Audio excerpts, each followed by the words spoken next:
So is this thing on? This thing seems to be on. We seem to be live with this thing again. Number 10, everybody. This is a big surprise for me, and I hope everything's working. I hope everybody's doing okay. I hope you're all having a good time. Welcome to lockdown number 10, the lockdown that loved me. The official one and only end of season 1. Were you expecting this? No, you were not. Was I expecting this? Of course I wasn't. Welcome to the game to make it... the event to make it all worth it. Hopefully, maybe, perhaps. Let's take a quick look, in case you have no idea what's going on, at today's lineup. Excusez-moi. So, we're of course looking at the corps and the runners in the field today. We have 18 players. Unfortunately, we had one drop. Odal, all the best to you. Get better soon. May it go well. Yo there, Cluster Fox. What's up? You, Cluster Fox. Anyway, we have some Waylands. We have some Jintekis. We have 2 Sparks. And then a bunch of one-offs. But Jinteki seems to be keeping up with the keeping up. Hello there, Cook It. Hello there, Captain Nice. 3 Chaos Theories, that's gonna be wild. And Jasminder Serenes. Shapers and Anarchs in the field. Criminals, not so much. Singletons of Az and Khan. We're definitely gonna be watching some Khan games to shout Khan at the screens. How is everybody doing, by the way? You see the field here? I'm not going to show you any deck lists because this is our first date. No, I'm kidding, of course. This is the 10th edition. But the deck lists might be made public for the top 4 if the players agree to do so. We'll see about that. But come on, indeed. It is the case for today. So, 18 players, this is the 10th edition, and this is going to be the end of lockdown for 2020, because this year, seriously, honestly, what can I just say? Let me just put it this way. It kind of sucked in so many ways for so many people that it's hard to overstate how sucky it was, right? So hopefully it's going to get better next year. And this event, this series of events, and you people were one of the good sides of this year for me, you know? So thank you so much for making it much easier for myself, and not only to get by this whole thing, seriously, because streaming things and just chilling with you and doing stuff online, with Nisei, for Nisei, but also on my own. Loads of fun, loads of pleasure. And yeah, we're here today. This is lockdown number 10. I'm gonna be back in a second.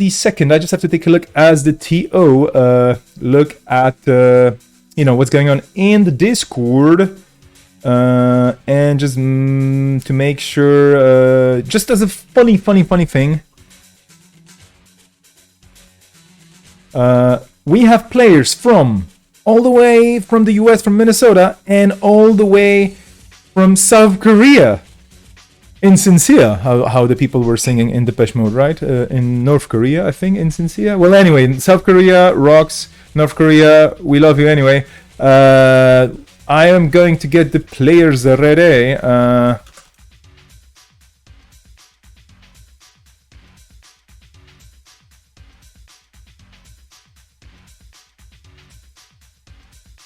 And I'm gonna be back in a second, because guess what? I have to pull some things out of the oven, because I'm like a witch, making witchy things.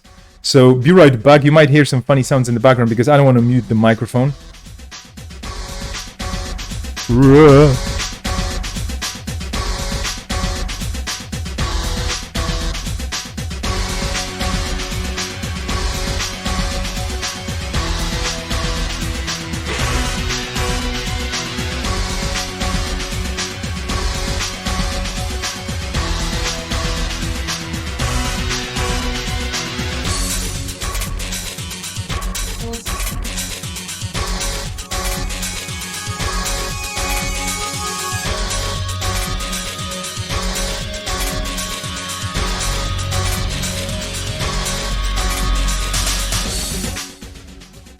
And right back at it, so I hope you didn't miss much.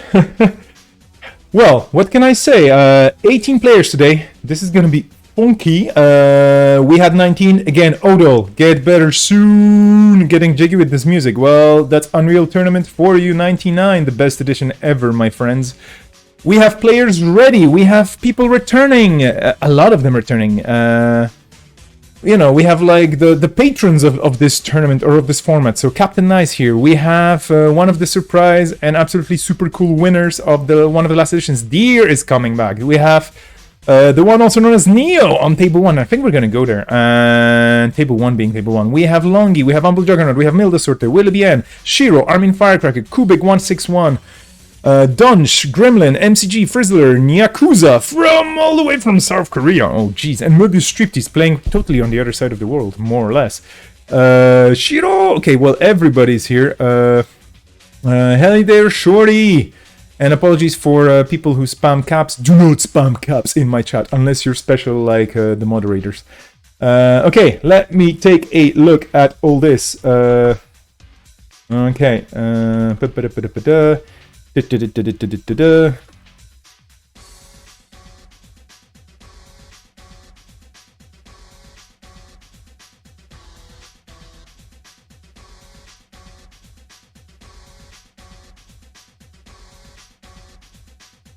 And we are gonna jump into table 1. Totally. Let's see what they're gonna do, those super awesome people. Captain Nice, quick note. If you're a moderator in the chat, please do not overuse the caps or else. Anyway, we have table 1, the one also known as Neo, one of the legends of this format, versus Deer, another legend of this format. Basically, it's the best of the legends and whatnot. This should be fun. If you see any things not working properly or the formatting being off or anything else not working right, do let me know because, you know, it's only the 10th time I do this. Deer on Reina Roja and Neo. I'm just gonna go for Neo. Sorry, Bart.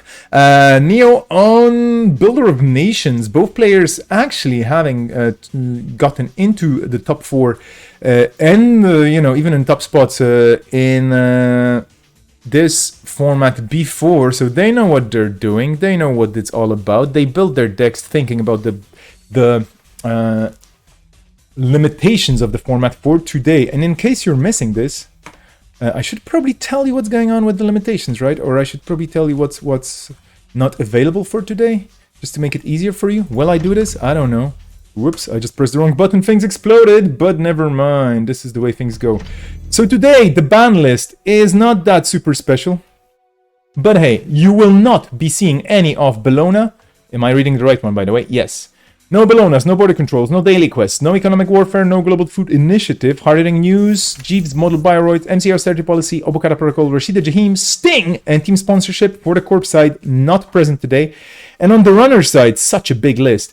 Amina, Apocalypse, Almakwa, Boomerang, Diversion of Funds, Falsified Credentials, Hippo, iPad Wars, Keiko, Pelangi, Rezeki, Stargate, Stimhack, Tapworm, and the Turning Wheel. So these ban lists are basically the best and the worst of the bans, so to speak, because I just took together all the most popular cards that were chosen by the people over the last 9 or 8 editions, more or less.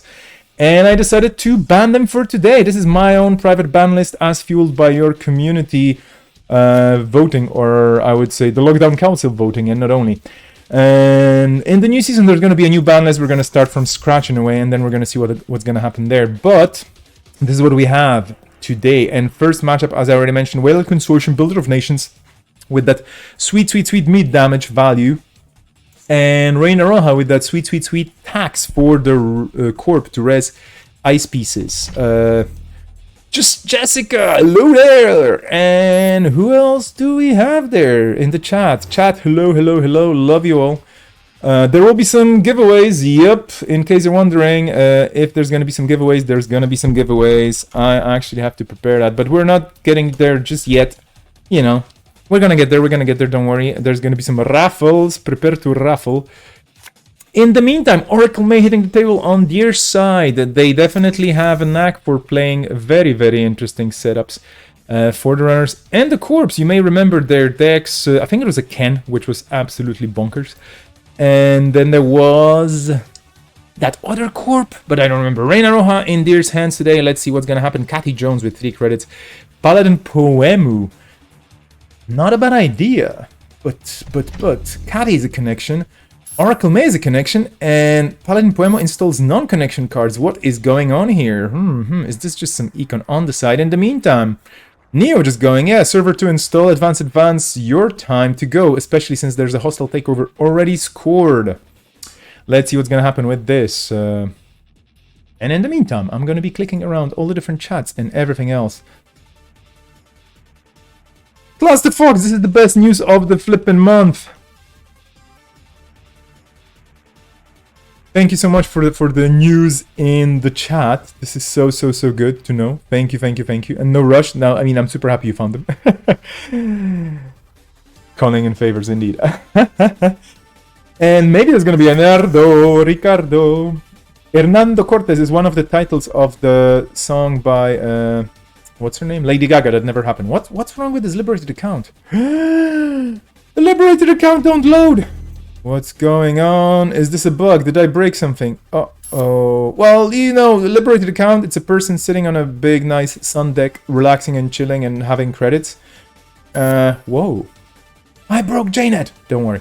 Advancing cards, making things happen. That's basically Neo's options here right now on the table. Deer is taking some sweet time to set up, but the money's there. So this is the money game, and we shall see if this is gonna change the game in the favor of the runner. So far, the corp quite okay on the money side. With that hostile takeover, DAO, with the hedge fund in the bin. The runner keeping up easily with Cathy Jones with the liberated count, and that Paladin Poemo ticking slowly away as well. By the way, is liberated accounts? No, it's not a connection, so there we go. And yes, it is indeed Andy. I believe in the lore, it is Andy on that card. Not 100 billion% sure, but I would assume it is the case here. You know, I'm not one of those people who would know anything about anything, so feel free to just have your version of the future better. Figured out better and better known to you. Apologies, I just jumped into a dashboard here and it appears that I have to click some other boxes and tick some boxes, excuse me, and click some buttons and whatnot. Okay, here we go. That's a scrubber. Again, a connection. What is this Paladin Poemo doing? Non-connection cards. So what is going on here? The scrubber is going to be trashy. Of course, seedily trashing cards on the corp side for 2 credits. So value off the bat. Like, you don't have to wait. You just install scrubber and that's basically the money you just put in. And yeah, there you go. The Streamlabs bot is apparently having a hiccup. Sorry. Anyway.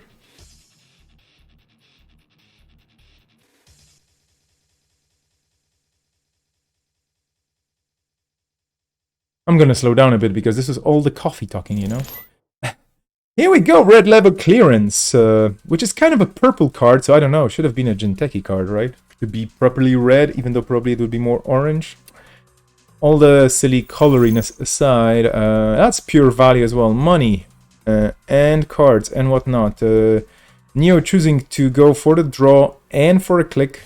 Rezzing the NGO front. Installing a CWP and a dedication ceremony, hitting it with 3 counters, and that is pain. So Deer, of course, oh, that is even more pain. This is basically 8 meat damage. I'm not saying Deer cannot take it, they totally can, but it all depends on a bunch of cards on the corp side and on the runner side. And who knows, maybe there's a, you know, there is a certain amount of punitive counter strikes because this card is not banned today. So I would just let the corp score it if I was Deer, but of course this is up totally to Deer to decide what they want to do with this.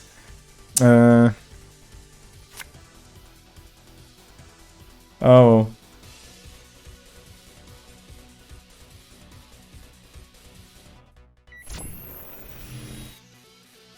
Here we go, running into HQ, trying to see if there is threat in those 3 cards. Will Neo res the ice protecting HQ? You're going, ah, shit. Well, anyway, yeah, here we go. Aket. Aket is even absolutely more painful because it's a barrier. You cannot really get through it. So there we go. The corpse making a bit of money back and placing another counter probably on the CWP, although that wouldn't even probably make sense, right? I mean, you can just put the token anywhere else. Indeed, another one goes on Aket because that's value as well. With the 3 tokens, that's even stronger. It's a barrier that's going to be strength 5. For now, it's only strength 2. And still, Aket's sweet, sweet, sweet value. And that beautiful, beautiful art by Owen. Amazing stuff. I still have it on my desk, the print, and it's gonna be hanging soon somewhere nice, I hope.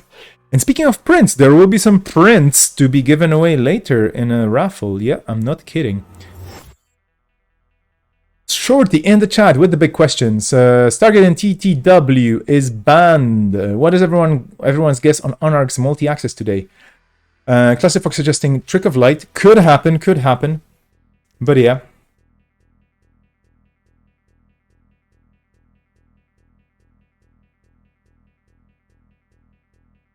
Anarch multi-access could be just some good old, well, Maker's Eyes.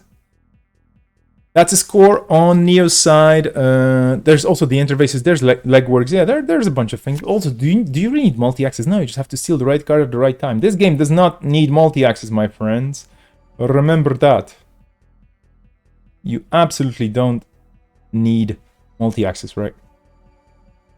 Who needs multi-access? Multi-access is for losers. No, I'm joking. Multi-access is for people who don't know how to score the right card at the right time. Also known as the unlucky people who just don't whiff into 3 agendas in one go and just win the whole game in 7 points in one go.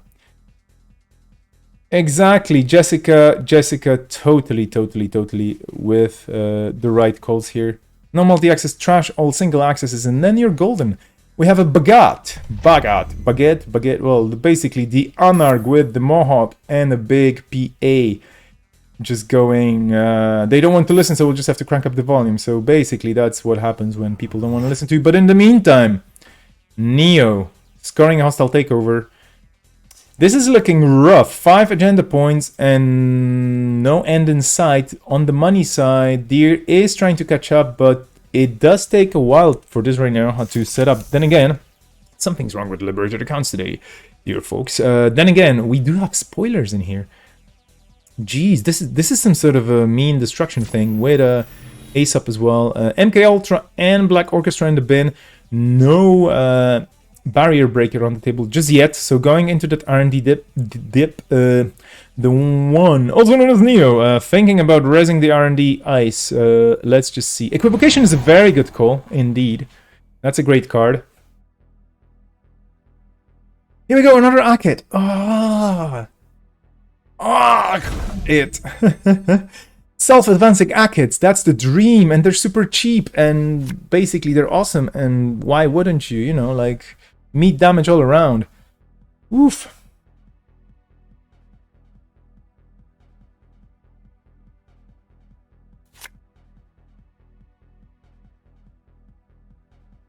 How has everybody been, by the way, chat, folks? Have you been spending your Novembering nicely?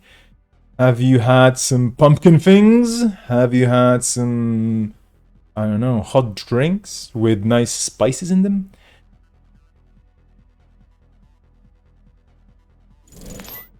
Oof! Talk about pain! Black Orchestra getting arc locked down.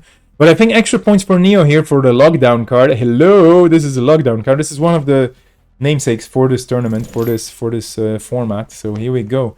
Brutality.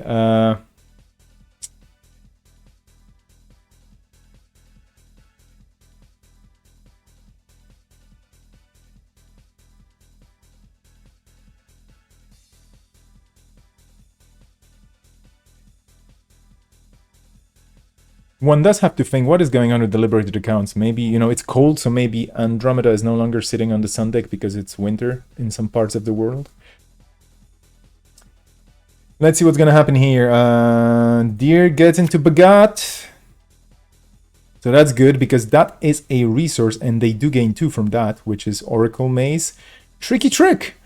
But then, is that Bagat what they wanted to draw? I don't know, there's more drawing happening with that Black Orchestra and only the MK Ultra in the bin. I'm pretty sure I know what's on server 2. Yeah, Code Gate, just saying. Something's telling me that it could be a Code Gate. Jessica with the hot takes here. Indeed, you want to push forward because you definitely want to finish this game. 5 agenda points. You're in the lead here as the Corp, but the runner might be catching up. There's a ton of money on the runner side. They just have to draw into stuff. And, oh, there we go. Server 2 getting extra protections. The ice pieces. They control, they protect, but most of all, they end the run, right? That's a meme for today. Pretty sure I'm missing something. Pretty sure and I'm not talking about the game, I'm talking about the tournament in general. But don't worry if that happens.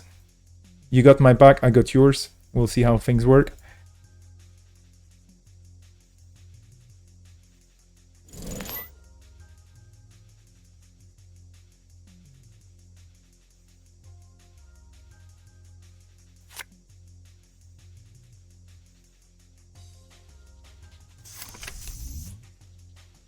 Okay, we have an off-campus apartment.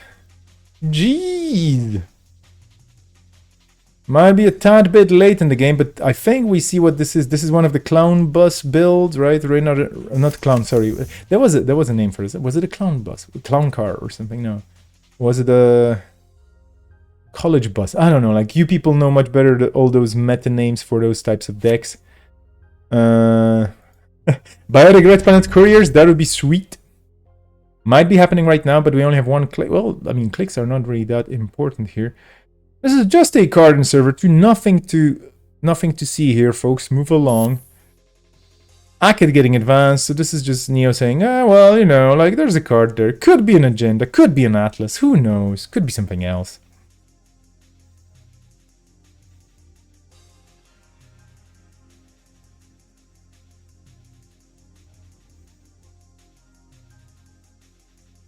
I kind of forgot that I'm actually running this tournament. I should be checking the scores. Oh, of course, I'm kidding.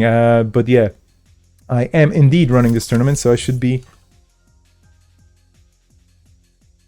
taking away because there's like things happening in the background. We had a late comer as well. Chuchin, I'm so sorry for you for being a bit too late for the fun. I just wanted to make sure that we do have the right amount of people, and I do appreciate you hopping in. But yeah, it is what it is. And whenever I can actually have the people play easily and nicely together without having to go into buys, I will stick to that as the TO for this. We have Masvinga, which is another barrier, and that's going to be pricey if it ever actually gets... Oh, whoa, I should be zooming out. A lot of resources on the runner side. Guess what? This is a connection-heavy deck, indeed, with Oracle May and a bunch of her friends doing all they can to keep things rolling, but we have a wall-to-wall on the corpse, and that's going to be an even bigger challenge for the runner, because now the corp has got additional speed. So 20 cards left in R&D, and there's not much that right now I think Deer can do here. There are 2 MK Ultras in the bin. Now, if there is a Arc Lockdown happening again, and we do remember it getting put back into the deck with the preemptive, well, then things are going to be bad. Oof, Masvingo getting very big here. Big Vingo, basically. A lot of money as well from the Mascom. Oh, maybe not a lot, but quite enough. So moneying up just to keep up with the money game with the runner, because this game is not over yet. Of course, this is Netrunner, so you should never, ever discount, you know, the runners, even if they're like 6-0, because that's, you know, that just happens.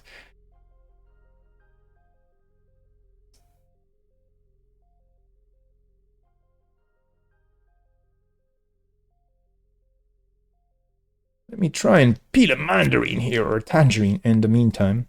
On stream. Peeling mandarins on stream. No breakers yet, indeed. I mean, no... Well, no breaker on the table. Some removed from the game already. And I think, they're looking here for basically those paper clips and or corroders, whatever they're running. Because, you know, that's kind of the key for breaking Akids that are still going to fire a single subroutine. But Akids and Mazvingos here, this could be a barrier heavy with a bit of Code Gate Wayland deck.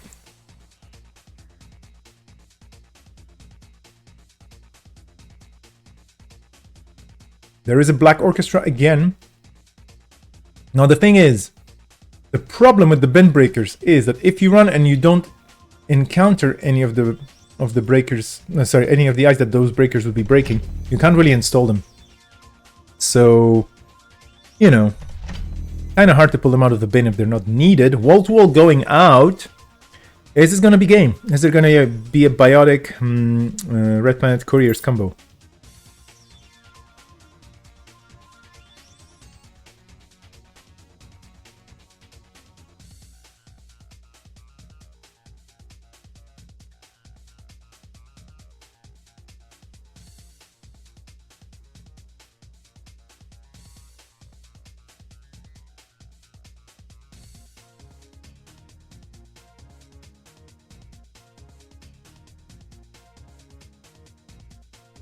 And by the way, with today's games, I think we're gonna break 400 games played in lockdown, which is quite a big number if I think about it. Thanks everybody for playing all those games, and thanks everybody for coming to the... oh well, did this just say something in the chat? Hopefully not. Anyway, I should be also preparing the giveaways.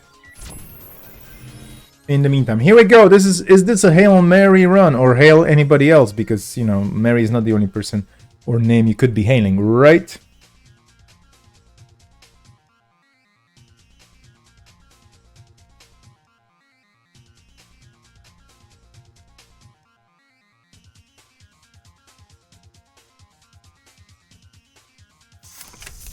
There we go with the paperclip power.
Deer definitely not getting what they needed in this game early enough, and let's be honest,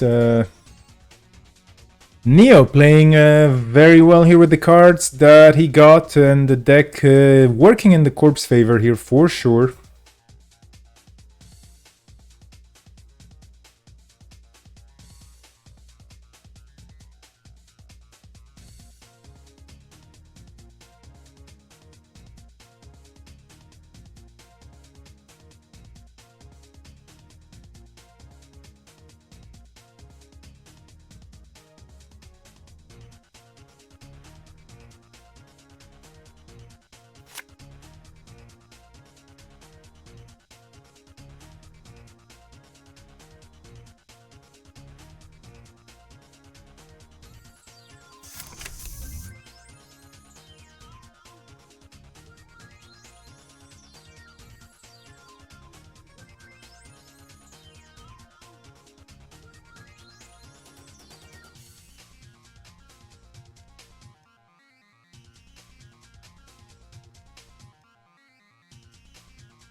I'm very quiet here because I'm clicking things in the background. Apologies, everybody, but you can see the game. You can hear the music. There are snares indeed in this game. There's no pain, no gain if you don't run into a snare every now and then. I was also just very quiet because, you know, this was a very tense moment. So I was looking at the other side of the screen. Well, anyway.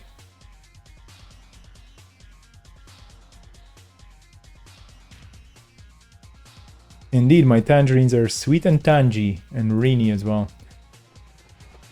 We're going to be starting a giveaway after this round. This is a warm-up round for everybody just to join and chill and relax. This is the 10th edition of Lockdown, everybody. It's been a while.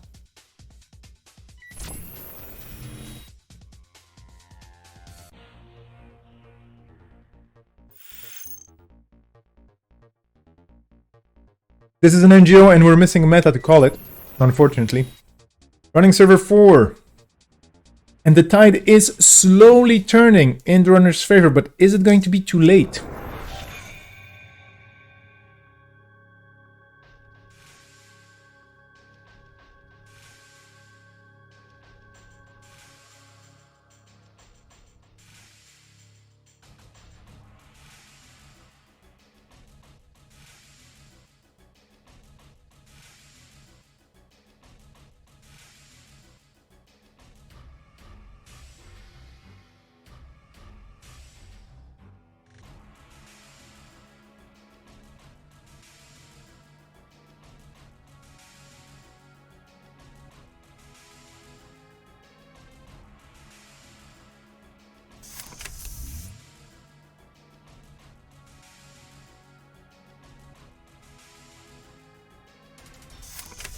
Okay, the off-campus apartment is slowly filling up with people. Oh, I still have to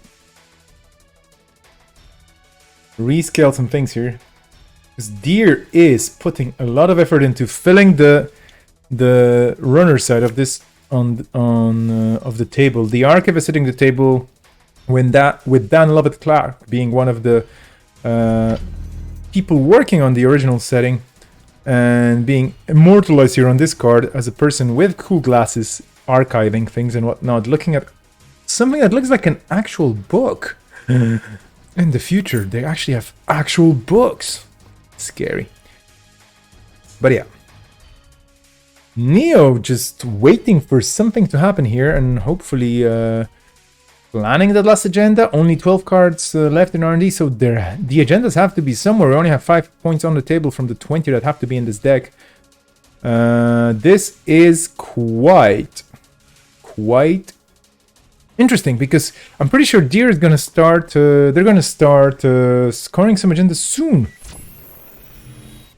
They have to be somewhere. This is that part of the game, this is the late game, where the Corp is on the winning edge, but the runner can still salvage the game by just being relentlessly efficient, a bit lucky maybe, and just knowing what the Corp's plan is. The Archive's getting access, no agendas there, but there's a Punitive.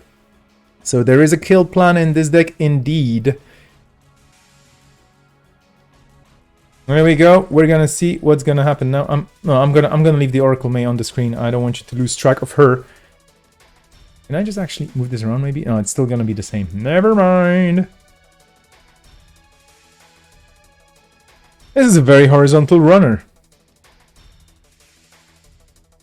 Deer ending their turn. Neo now possibly ending the game this turn. We'll see. A lot of advanced encounters on a lot of cards. Enough money in the bank to do basically whatever. Unless it's some sort of a wild combo that we haven't seen yet in this game ever. 25 credits is pretty much all the money you need to do anything.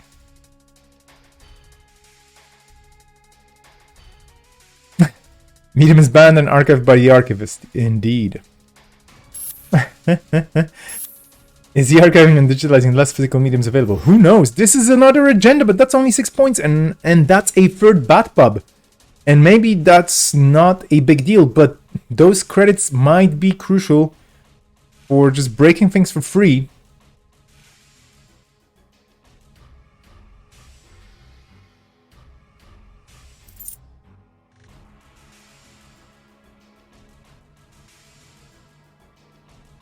Still no matches reported.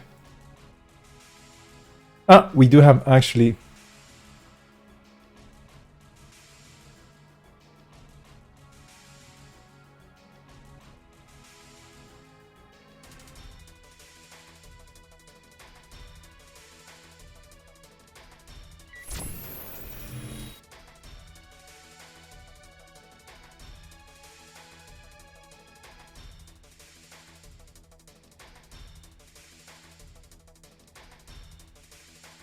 We do have one table already finished. Table 5 they just finished.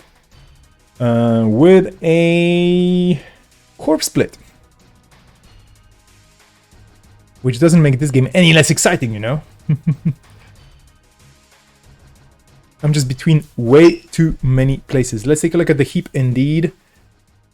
What's in... Ooh, 3 MK Ultras. I'm not so sure about this. The MK Ultras, I mean, then again, they're just for sentries, and probably there's not a sentry in here. Could be an archer sitting somewhere, maybe protecting server 2 outermost, who knows. And that would be quite disastrous if it was an archer, because you cannot just not sentry through an archer. But yeah, now Bagat is going to be powering up, and Neo has to get going here. There has to be some agenda scored. Maybe there's still an R&D. Maybe we're going to see some scores on the runner side now. Maybe some steals, excusez-moi. Let's see. We're going into R&D, no further action, unseen card, and it is indeed a non-agenda.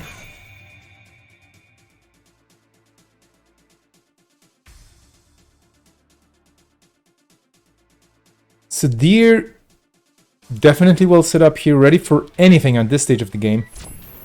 But where are the Gendies? Where are the wee Gendies? That is the question. Digging into the archives, just to take a look. 2 cards face down, probably an agenda in there. I would guess, right? No! Oduduwa and Archive Memories, a very good card for this deck, for sure. But still no agendas. Where are the agendas? Still a solid 14 points of agendas missing. Assuming there are 6 of them in City Works, that leaves us with 8 points. You know, what is going on? Archer seems very probable outside of on the outermost remote, yeah, with the second hostile score. Indeed, I mean, hostiles are here to make you just feel painfully surprised when you run through that Archer and the Corp actually decides to forfeit an agenda. Neo installing a CVP. So this is it. I mean, sorry, CWP. Excuse me. Cityworks project with oh, I think that's game. Unless there's an out here for Deer. I don't know. They do have the money for sure to get into any number of servers, no problem whatsoever.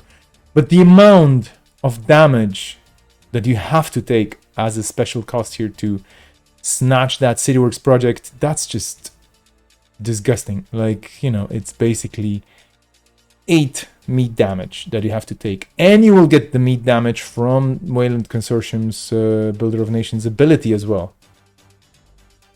So that's 9 damage. So you have to have 9 cards, and then you still have to survive probably a double punitive, maybe a single punitive. Well, a single punitive is not hard with that kind of money. Let's take a look. They're doing what they should be doing here, which is basically running into that Aket to see what's in HQ, because Bagat is gonna do stuff. That counter's probably gonna go somewhere on the City Works project. Okay, so this is just saying, yeah, even more damage. You're not gonna get anything. Captain Nice with this game is still going on. Indeed.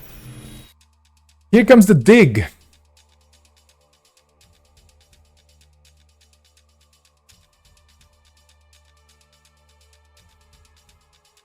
I don't think there has a lot of options here on the table. I mean, scoring 7 points in one turn, that's basically it.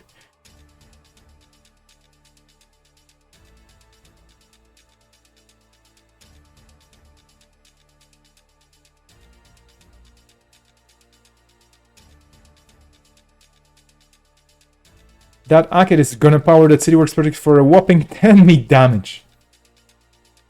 Could be agendas here though, who knows?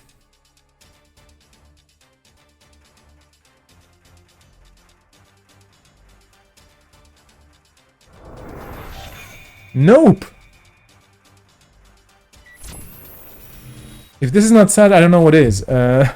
Poking that, I mean, sad as in the runner does deserve in this game an agenda, a steal, at least one. So many runs, so many accesses, things not happening. Mzvengo and Neo just saying, no, I'm the corp and you don't get any agendas. No agendas for you, I'm sorry. GG indeed. We're gonna be watching the reverse of this. I hope that gets itself in I don't know if I read it properly, but I hope it doesn't mean anything bad, because otherwise the bots are gonna be angry. So let's take a look at the reverse of this. Still, tables going strong. A lot of Regal players today. Thanks to everybody one more time for playing. And we're going to be trying to see the reverse of this game.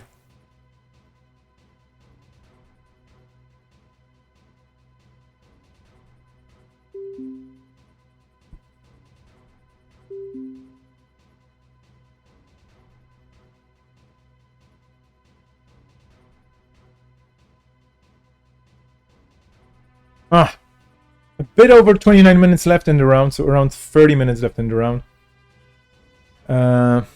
Just to make sure that I know what's going on. This is part 2, the Revenge, Electric Boogaloo and whatnot. Lat by Neo versus Saraswati Mnemonics by Deer. Let's see what these players brought to the game today.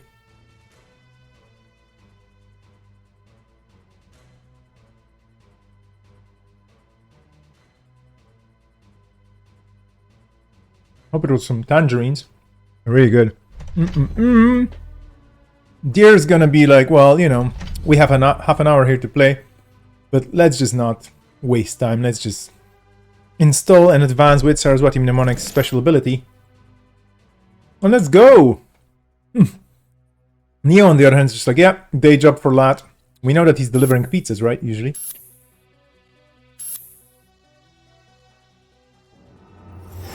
Purging virus counters for money. Value, if you ask me. Anicam onto the table. A lot of money in the bank. A diesel, there we go. This Lat is just going fast now.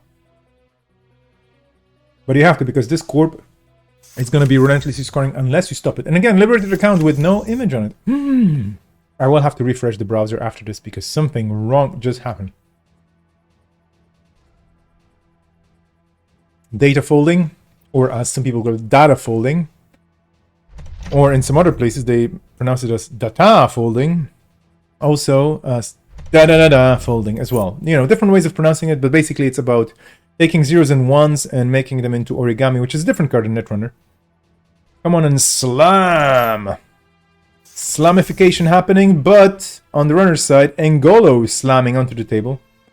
Welcome to the jam, Saraswati. Indeed, Jessica, this is the ID that we've loved. We love to see. We learned to love to see during lockdowns, because people are exploring different builds around this, and this is just so good. And it is a very good ID. It might not be the most competitive or the most,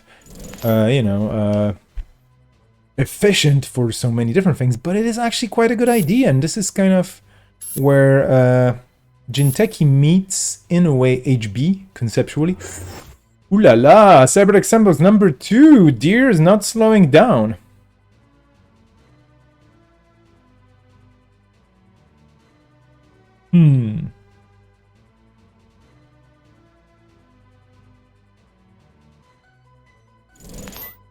Here we go, Maker's Eye! One of the legal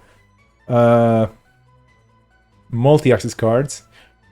That is a bit cheeky, running against Jinteki with only so many cards. But there's a Hyobu precog manifold getting trashed for a whopping 4 credits and an NGO front. And here we go again for the value with the daily, what am I saying? Dirty laundry. Daily dirty laundry, you know, because every day you might have some dirty stuff. Sandbox is nuts indeed, and nuts are healthy because they're full of minerals and energy, so you should totally play cards that are nuts, because they're just good. Raisins, they're not nuts, but they're also very good, so if you can play cards that are raisins, even better, you can just mix up, you know.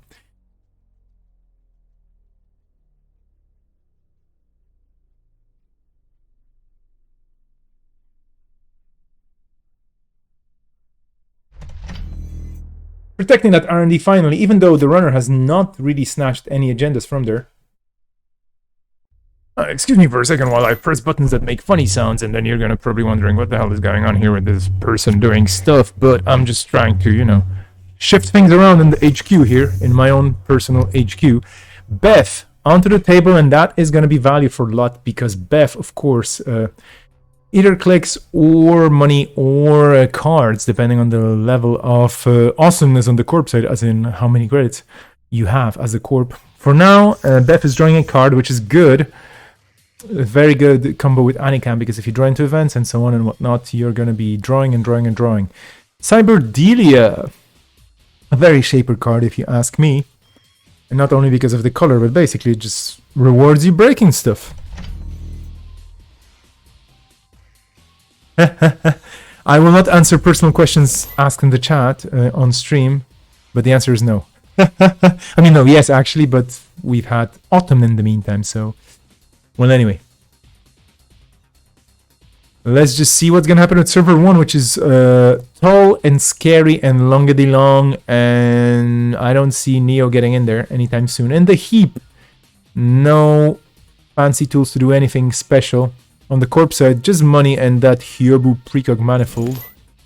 And here it goes, a second copy. Play only if there's no active lockdown. Well, actually, this is a lockdown, right? We're playing during the lockdown. The event is called lockdown, so it's pretty much active.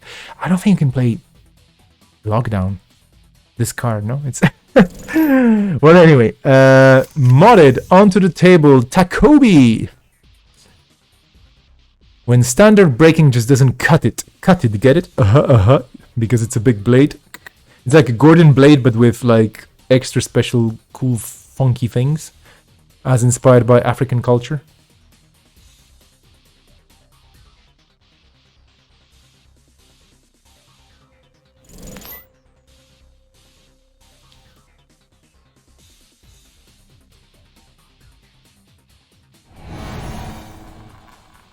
Okay, here we go. That is a big, mean macrophage, and this is so good. I mean, okay, of course, you can break it with Ngolo, and that's not a problem. But if you let it fire, especially the first race, you know, if you just faceplanted into this and, you know, you were like, oof, then those two Cyberdeck sandboxes would fire, and that's just so much money. And it is expensive. Ngolo can, of course, pump itself up by 4 credits and then spend another 4 credits. So this is a huge tax. This is basically 8 credits to get in.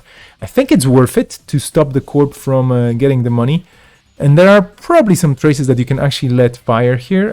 Not a biggie if you let them fire.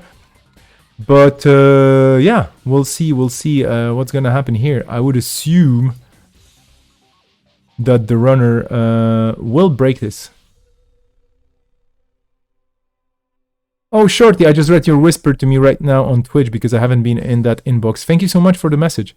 You've sent it a while ago, like almost 2 weeks ago, but I finally got to read it.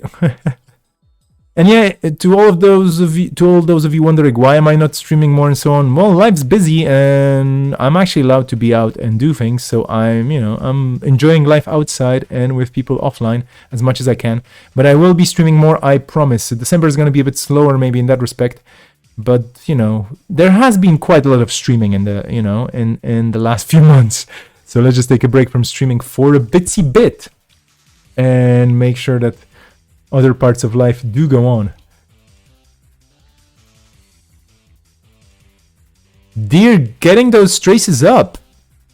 So actually, Neo here betting on this being a bit cheaper if he can just trace through this.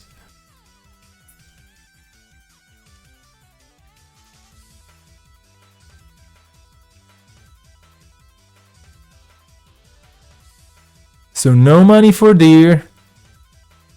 Neo threw a bit cheaper than... Yeah, it was just a bit of finger math. And then the Dirty Laundry not hitting anything. And remember, the precog manifold is in there. So basically...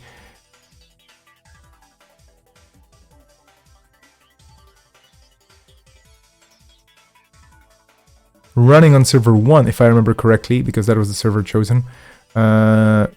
Does require a side game to be won.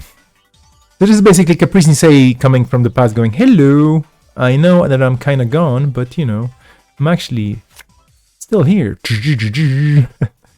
I'm just pushing the buttons from the background, from the backstage, from, you know, the dark side of the spoon. Anyway. That's a score. That's Yagi Uda with a counter on it. Fancy. This is a very, very super, absolutely awesome card.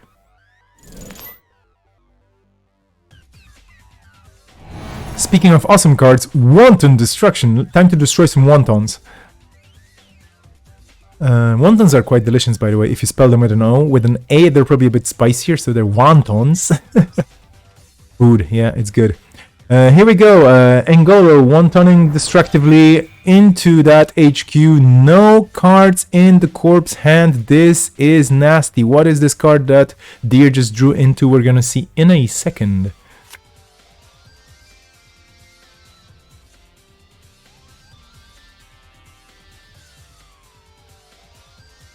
We have a lot of splits happening so far in the other tables, by the way. I'm looking at the scores here on my other screen just to make sure that I'm not missing anything.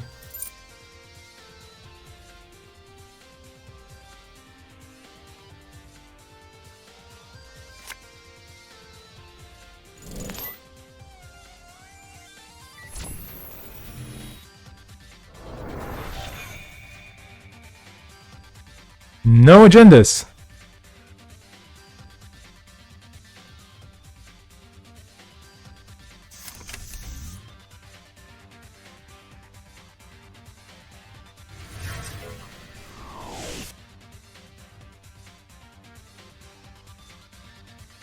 Bummer, that is a purge, which is not that painful, but it's money. I mean, 3 clicks for 8 credits, who wouldn't go with that, right?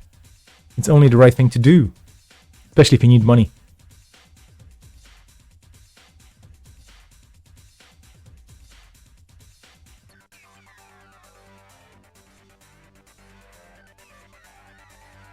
Going back to the chat, folks,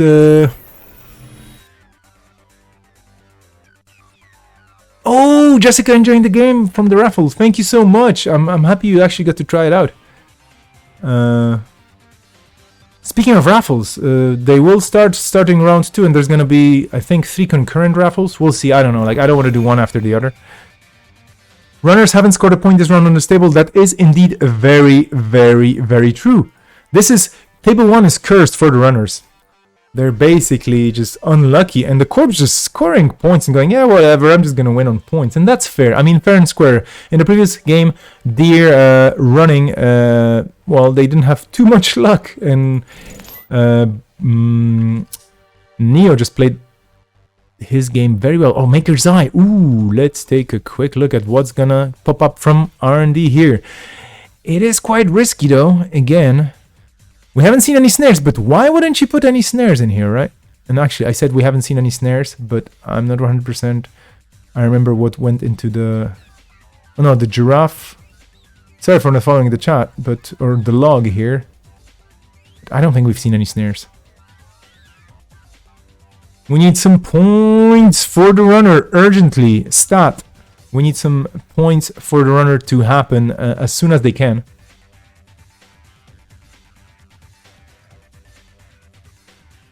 Otherwise, the game will be over before it starts. No, of course, the game started a while ago. And speaking of games starting, I should be looking at timers. We still have over 15 minutes easily and still some games going. But this is quite a good start of this event. And I'm happy that we get to see those 2 different setups and games, basically. Because we had, you know, we had 4 different IDs already. 4 different flavors of the game already. We had a criminal. Oh, what am I talking about? We had an Anarch and Wayland versus a Shaper and a Jinteki card. A Jinteki ID. So there we go. Obokata, it is banned indeed. Oh, there we go! That's value! But will it be enough? That is the question. I mean, this is serious. Now, the question is are all the agendas in Deer's deck 2-pointers? But here we go. Neo! Heyo! let's go, and all that, you know, like points. So this is the curse broken and lifted. Runners can score points, actually can steal points on table 1. Everybody, it is possible. Contrary to popular belief and scientific evidence so far, actually, it is possible for runners to steal points on table 1, today at least. Deer missing a single point for the win. Neo missing a few more points. Technically speaking, 3 for the win. But let's see. Let's see what's going to happen here.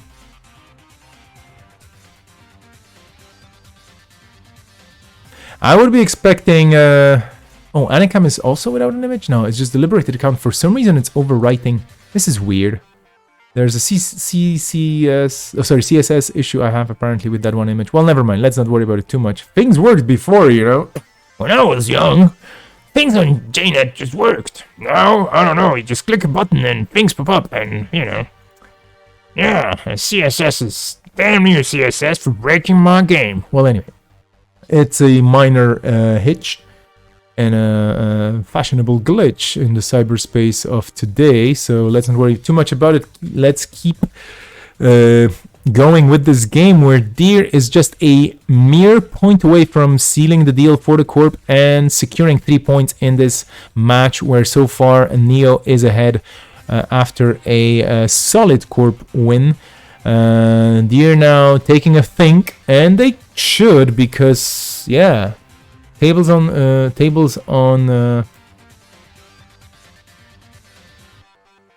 I was going to say on fire. It's not on fire just yet. We're still in the rounds with plenty of time.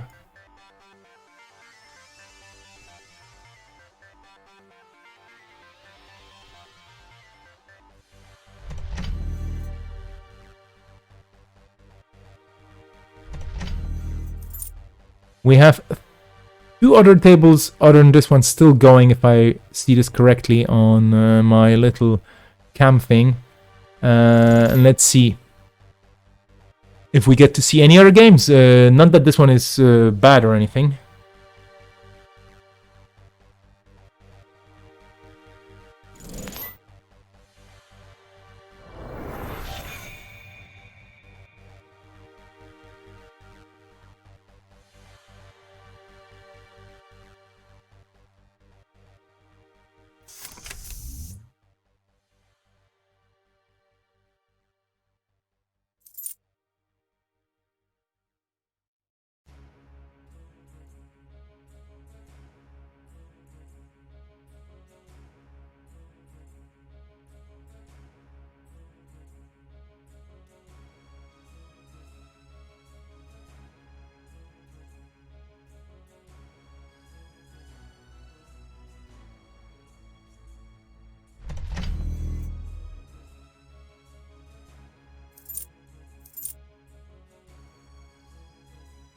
The tables are reporting scores and I'm putting them into Cobra so we can smoothly go into the next round as soon as possible. Let's see. We have one other table going. Table 2, I believe. But we're locked into this game, and this is going to be quite interesting now because both players still have enough time to think about things, and Deer did take their time to just gain some money, install some ice, chill. Maybe there's nothing in HQ, maybe there are points, who knows? Maybe there are snares, who knows? Cyberdelia again, that's extra value for Lat that is sitting on enough money here. We have a Gauss. So there's going to be probably some runs here just to get that Gauss value. Or will there? I don't see any simul chips here, so they're probably still in the hand. Or does this deck actually play simul chips? Maybe it doesn't need any. Cyberdealer is such a sweet card. Gives you extra MU, which I don't know what you would need here for. What's the story with all that extra MU? Or is it just an econ card in this case? Another purge from Deer's side just to get a bit more money, because those server 1 protections are not going to res themselves unless they're super cheap. I mean, we haven't seen very expensive eyes, only a vanilla for 0 and a macrophage for 3 so far. The artist, formerly known as Kat, onto the table. She's a magnum opus and her old self in 1. And here we go with some Harmony AR Therapy to return 5 cards with different names from the heap into the stack. What are the choices from a Neo here? I think the Wanton is going to go in there, right? I mean, Wanton is definitely a good choice here. Yeah, here we go. Dirty Laundry, Liberated Account, Sure Gamble, Maker's Eye, and Wanton Destruction. And Maker's Eye, of course, also a good choice here.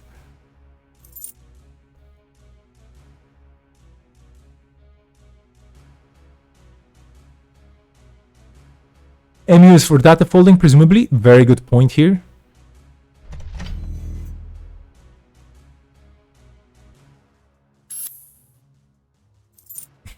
The chat going into different options for the agendas, and yeah, we'll see what's in there.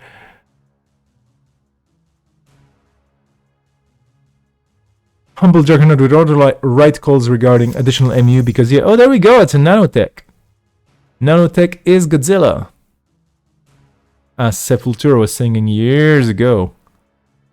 Actually, they were singing Biotech is Godzilla, but never mind, it's one of my silly fun phrases for this card. Works if you're me.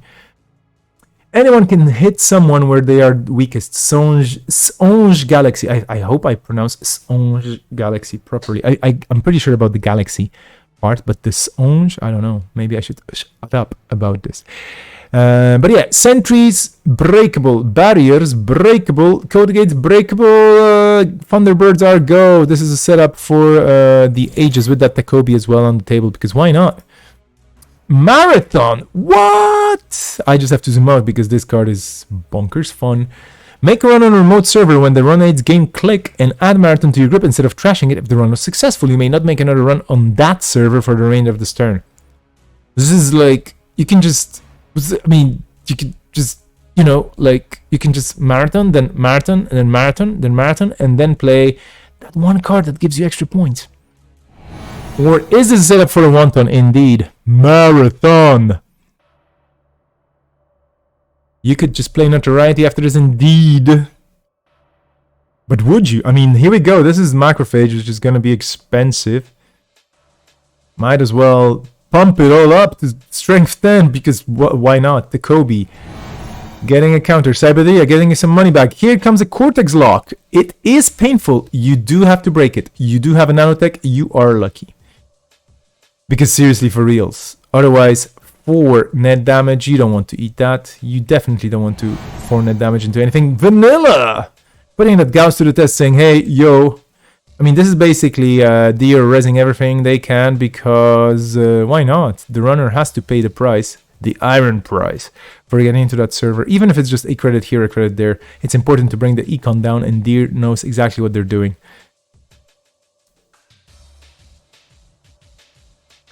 Oh, Marathon is only for remotes, indeed. That's a very good phrase. That's a very good catch for a card that has a lot of phrases on it. But yeah, it's 5.5 lines of text. So yeah, it's only for remotes. Imagine Marathon Notoriety, like a Notorious Marathon. So cool. Okay, Project Yagi Uda swapping. And now the options, Jack out or access. What will you do? That is the big question.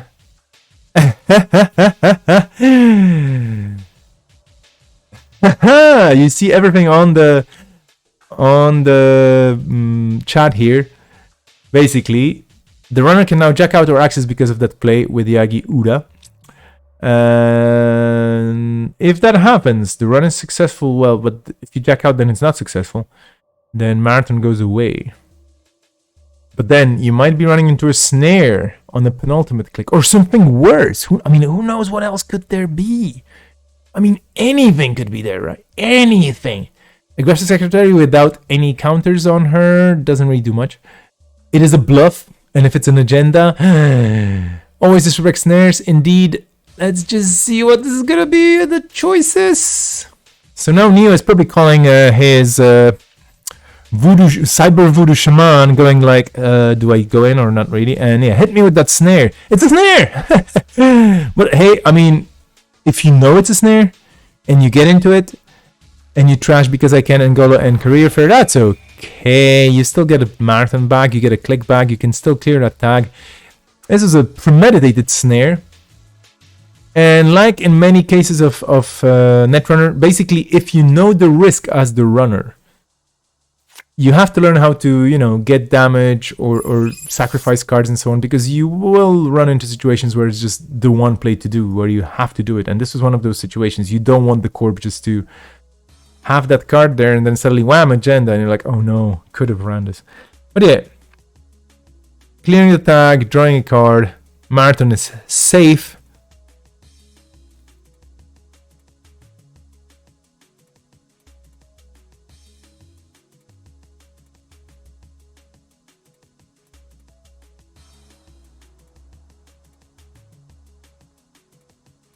Looking at the timers on Discord,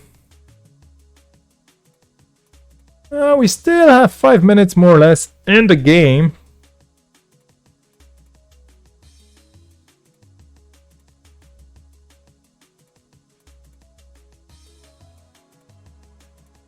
All the players who are potentially watching, do take a break if you finish the games, of course.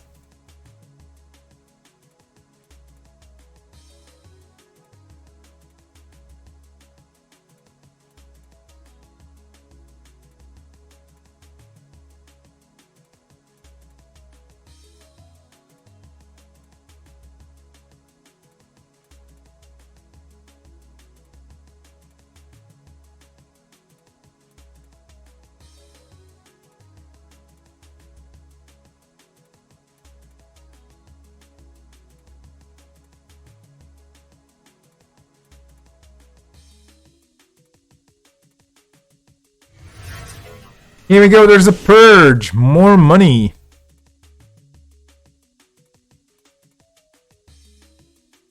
Clusterfox with the right guess, this is the Unreal Tournament 99 original soundtrack or game soundtrack in the background, playing a lot of cool songs by Michel van den Bos, by Alexander Brandon, by Tero Kosterma and Kai Erik Kompa, and also by Andrew Gregory Sega. So yeah, a lot of really cool people with the old school 90s beats. The purge money happening, the wanton destruction happening. Here we go, here we go, here we go. We know there's a Jendi in the hand and you are going forward with the wanton. You will probably click around. That Anansi, such a beast of a card, but not enough.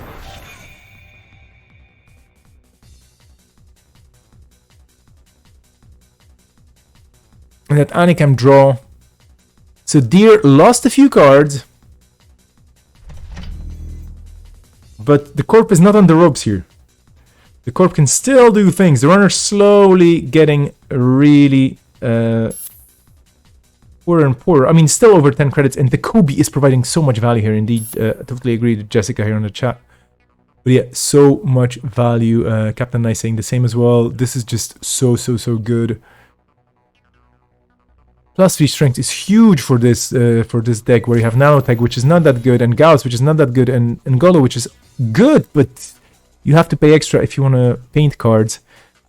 Future Perfect! Ooh!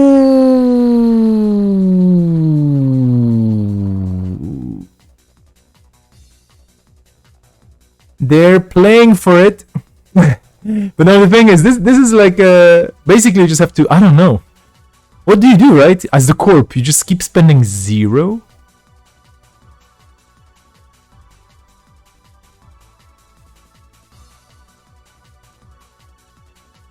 What do you do as Deer here? What do you do as corp?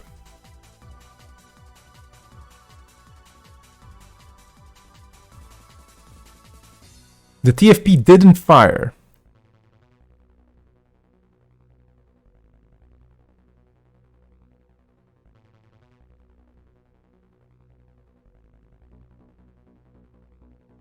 Oh, Discord, no, Discord.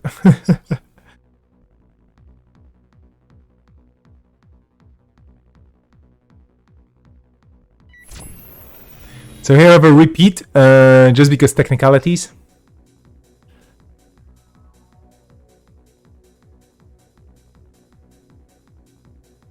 So let's see.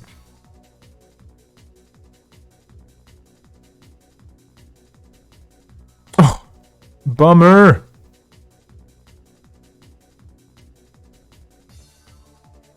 But wait, Deers as a spectator.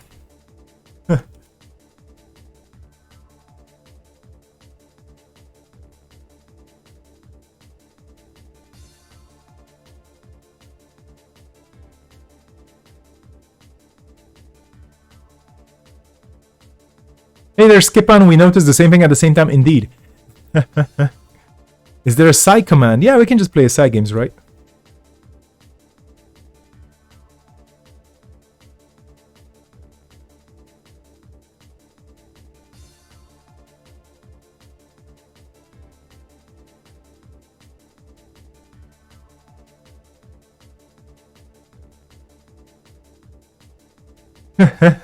Those things happen. There we go.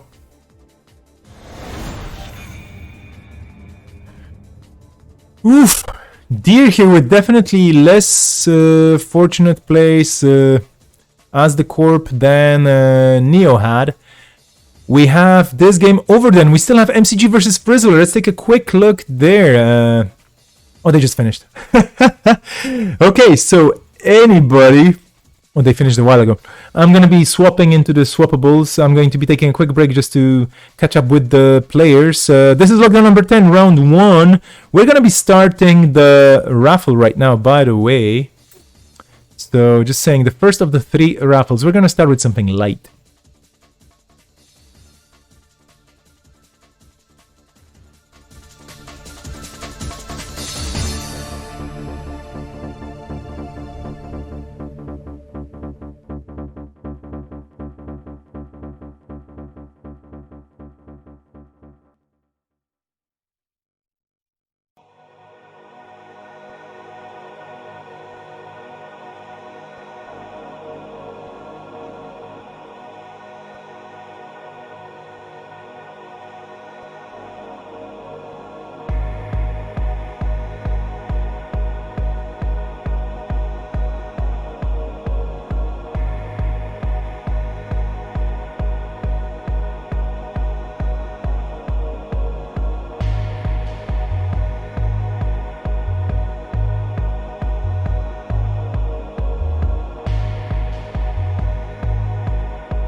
Okay, everybody, Here we are with the round 1 results, or basically the standings after round 1 as visible on Cobra. We had a handful of sweeps actually, so 5 players swept here. You see them on the screen. The interesting part is, of course, because of this being locked down, Dunge 97 is on top of the pack here right now with only 6 ID points, which puts Dunge on top of all the other players because the choices for the runner and the corp ID, of course, were cheaper or were basically less valued in the scoring system for lockdown. Mildasort and Longi both on 10 points, playing very powerful combos here, or rather powerful combos here for runner and corp. Dunge sitting in a good position here to qualify for the top 4, but this was just the first round, so even the players who have not gotten any points. And why is Odal here? I thought I dropped Odal. Well, maybe that's just the system messing up. Sorry, that's my fault, not anybody else's. But anyway, Odal is going to be counted there anyway. He's not just going to be in the pairings. Apologies for that. And Odal, again, if you're watching this, hopefully you get better soon. Get better soon, my friend, and get back to us and keep playing when you want to and when you can.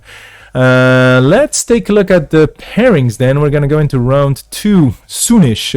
I let the players, or I actually asked the players to take a break. I'm going to be jumping out for some fresh water as well. And more tangerines, or maybe some grapes. Anyway, we're going to have Mildesorter versus Mobius Striptease. Longi versus Dunge, and I think we're going to start on that table. Frizzler and Synchro. Oh, then again, you know what? I want to see that Sports Metal and the Jesminder and the Spark and the Freedom Kumala. We're going to go to table 8 when it happens. So I'm just gonna make sure that we're in table 8.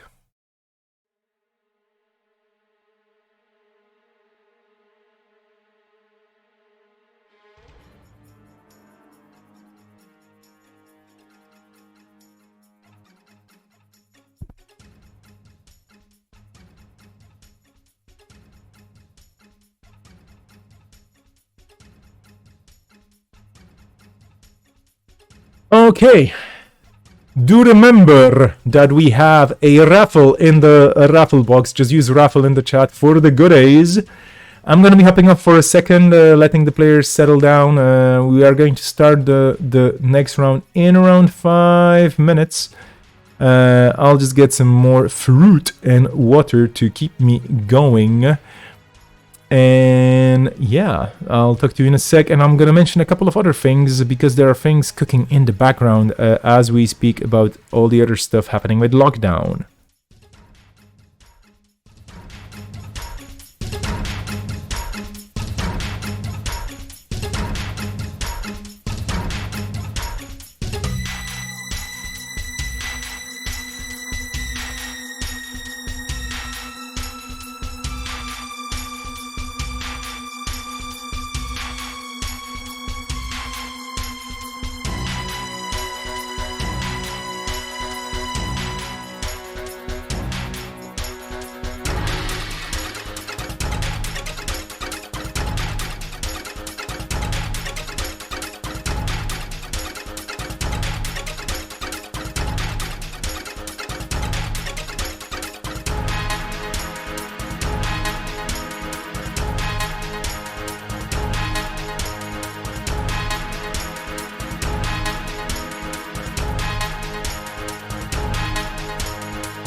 Okay, here we go. I'm back, you're back, everybody's back. Some of us are front, probably.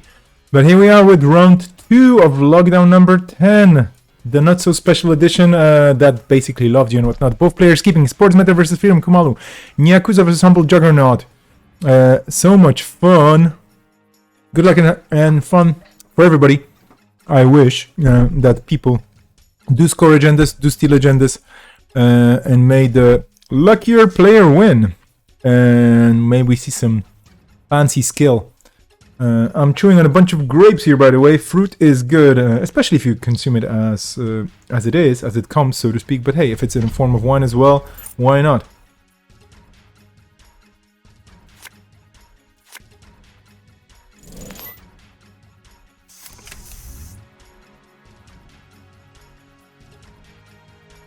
Let's see what both players here bring to the table. We have Freedom Kumalo, of course, the virus-powered cyborg doing evil things. Some call Freedom Kumalo the reincarnation of Noise in a way.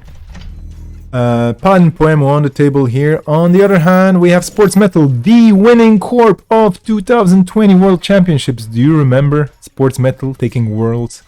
What a day or what a weekend that was. Wow. Oof, I can still remember just being super tired from all the streaming and all the excitement, basically. Excitement is tiresome.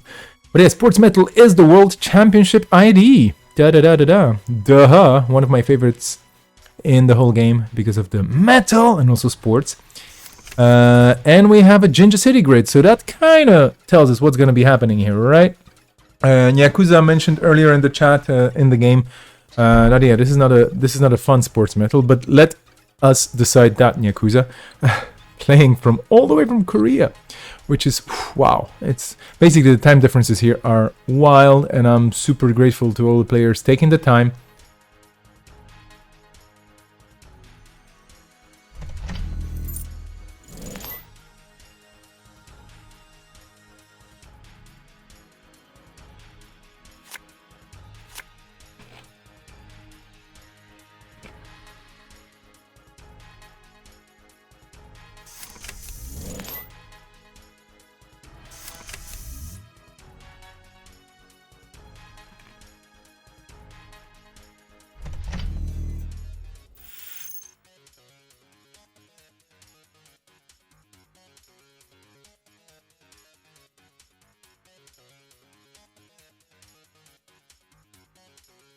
Jinja with Meridians. Never a bad thing. Demolisher. Oof.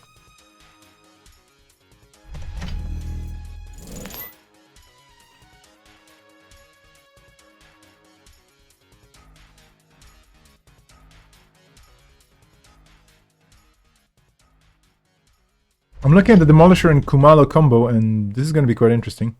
Because I just started looking at the text. So Demolisher says, the trash cost of each corp card is lowered by 1. So of course, the card has to have a trash cost. So Kumalo's ability does not have a discount here, of course, because you can trash a card at no cost. So basically, even a card that cannot be trashed. If it does have a cost, of course, then Demolisher does work. If it has a trash cost. If it doesn't, you cannot use the discount. You can still trash with regular Kumalo trash, of course. Right? Again, Liberating account glitching for me. I'm sorry, people, but there's this Andromeda sitting on the chair. I have no idea what happened. Might have cleared the cache a bit too hard.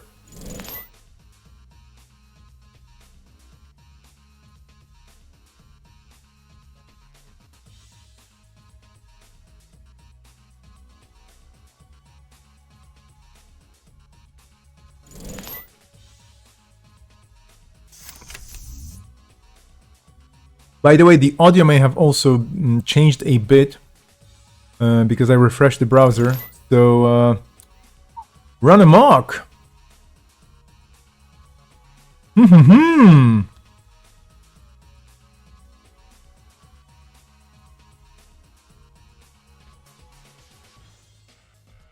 Yakuza in a spot where it's interesting to decide whether you want to trash something or not. Res something or not. I would still res stuff. It is a bit money wasted though because, well, Paperclip and MK Ultra in the bin. So that doesn't stop you from resing sentries. The question is, do you have any sentries? And probably those sentries are gonna get trashed. Stretchy screen is stretchy, but here we go. Run amok versus Hagen. So that paperclip is hitting the table. Humble Juggernaut will have to pay up to get through this. And maybe just jacking out and trashing that Hagen will be enough. Or Hagen, excuse me.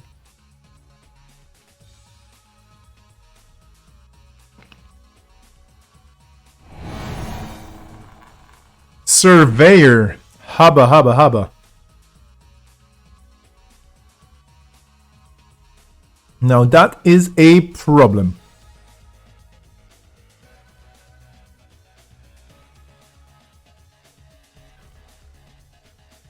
Oh, Galgebrike, thank you for the follow, and welcome to the stream.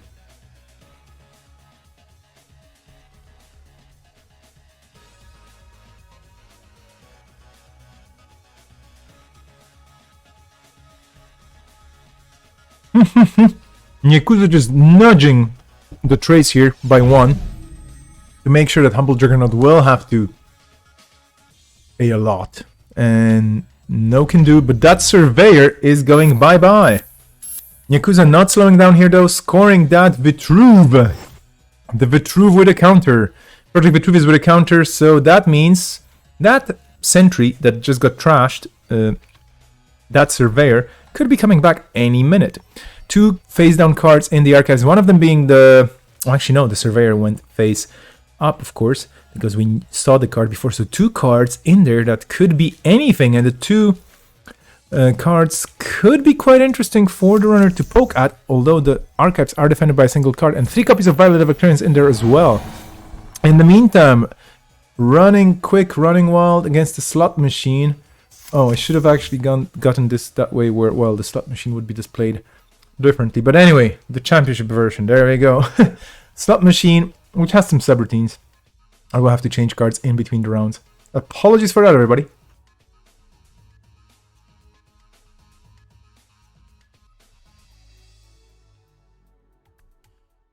If you don't know what slot machine does and you want to read it up, you can basically twist your neck 90 degrees and read it. But I assume that people watching Lockdowns are folks that usually know the cards. If you don't, do ask in the chat. Lovely people out there to help you out, or I'm going to help you out, no problem whatsoever. Ouch, indeed. Ikawa Project getting trashed. That's 3 points into the bin. Face up.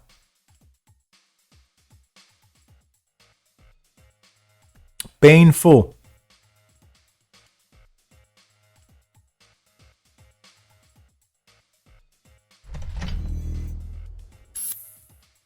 The good news for Yakuza is that they do have the counter on Project Vitruvius, which they can power it, they can use at any point to basically get that agenda back. So stop the runner from scoring it, but not taking any chances here. And Yakuza dropping in a preemptive action to put that Ikawa, the Surveyor, and 1 unseen card back. So that 1 card face down, no idea what it is, and we can still get it back with the Project Vitruvius counter here. Very good against the destructiveness of Freedom Kumalo.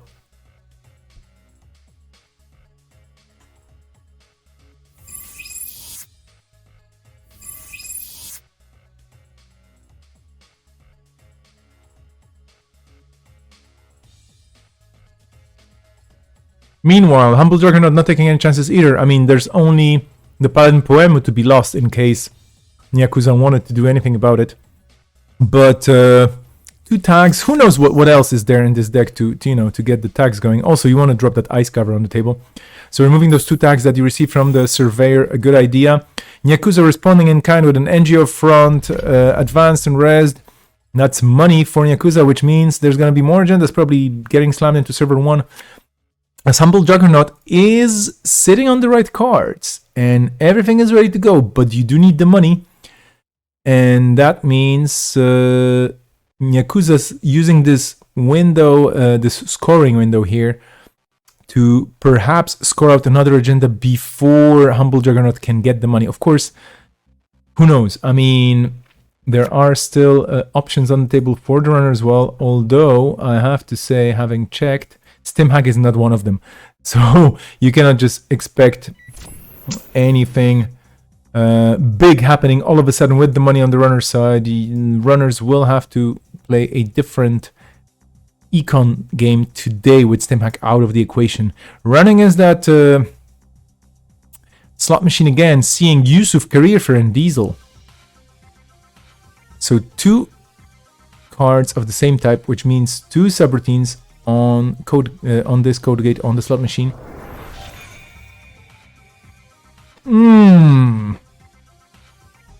And this is the play here. This is the play. Humble Juggernaut just wants to trash points into the archives and then just steal them in one go. Instead of stealing here and basically, would you trash though? That's the question. Would you steal the agenda here, or would you just trash it? What would be your better play here for you in your playstyle, of course? Because we know that Humble Juggernaut has a game plan. He knows his deck. He knows what he's doing. Yakuza also has a game plan. The Corp definitely has things going on, especially in server 1 with an install there right now. And that Jinja, not doing a ton of work, but doing just enough. Whereas I'm pretty sure there's an agenda in there. Probably a Jeeves as well. I would expect a Jeeves.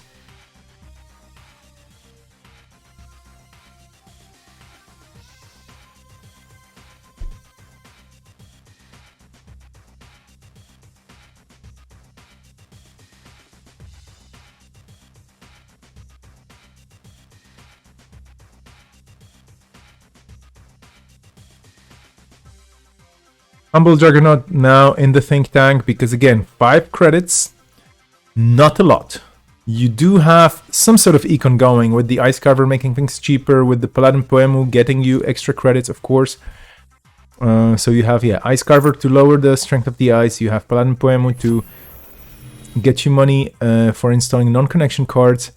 For example, your programs, right? And whatnot. But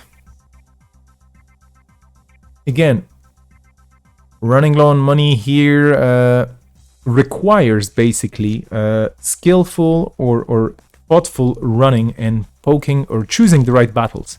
So right now, Humble Juggernaut going for HQ just because probably points are in there, and that Demolisher and the Imp and Freedom Kumalu's ability, and they can all together come into a whopping card destruction machine. And this is basically about knocking the right cards out of oof, that's a Hyperloop. I would just steal that. No, you just, again, you still trash it.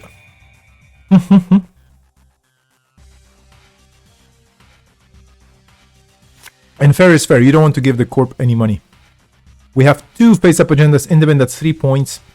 There was an Ikawa, but that Ikawa went back. And then there's a face-down card in the bin, in the archives. Yakuza admitting that, yeah, they did get flooded.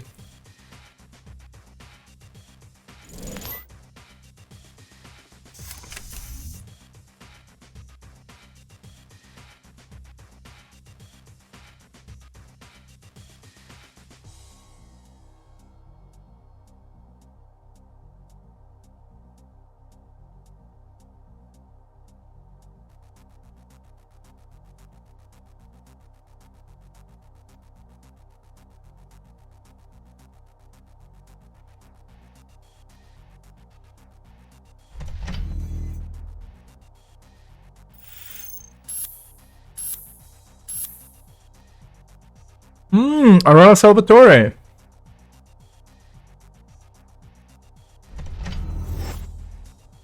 Big combo time, basically, Aurora Salvatore. With that Hyperloop extension. That's points, that's installs, that's advances, that's everything. That's a...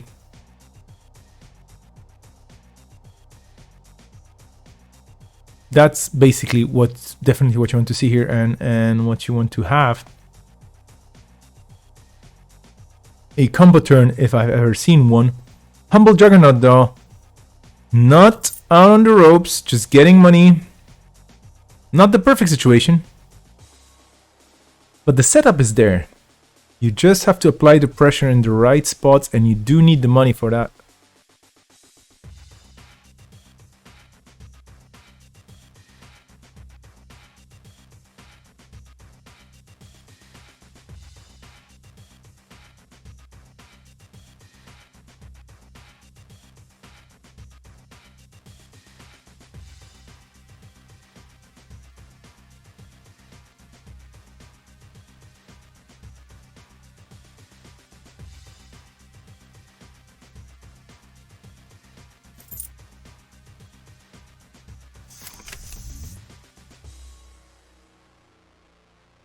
Another liberated onto the table.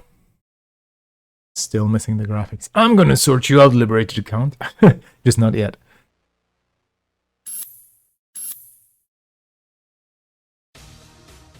Is that a score then? Is that a score? Ooh, we're getting to the end of the playlist. That means we have to reshuffle.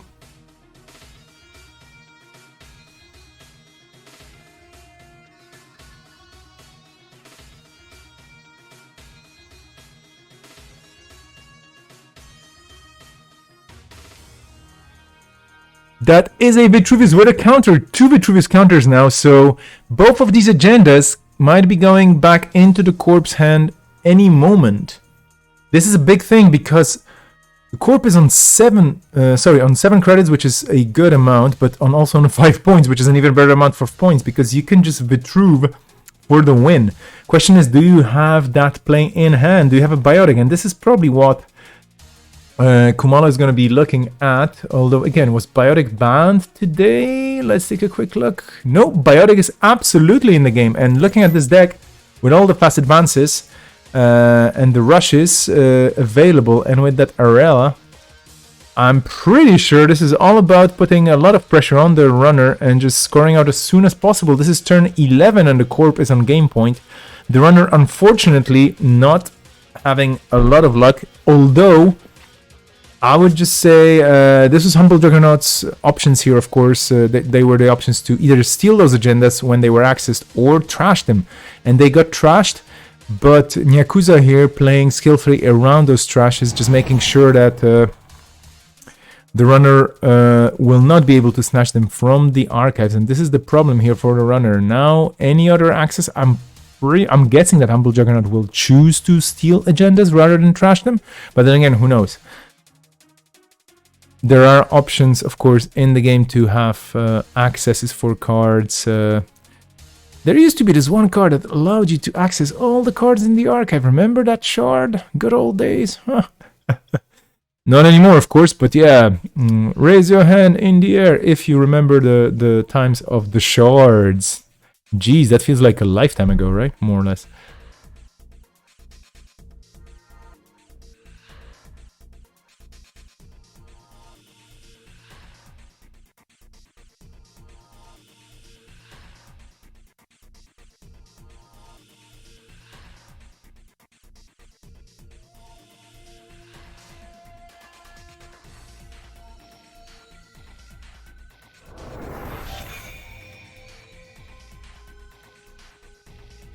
Oh, we're getting messages in the chat that Paladin is bugged during runs. That's an interesting one.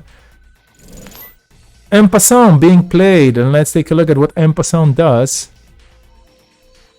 You can trash an unraised piece of ice if you passed during the last run you made this turn. Painful. A very good choice if you want to counteract those Jinja plays.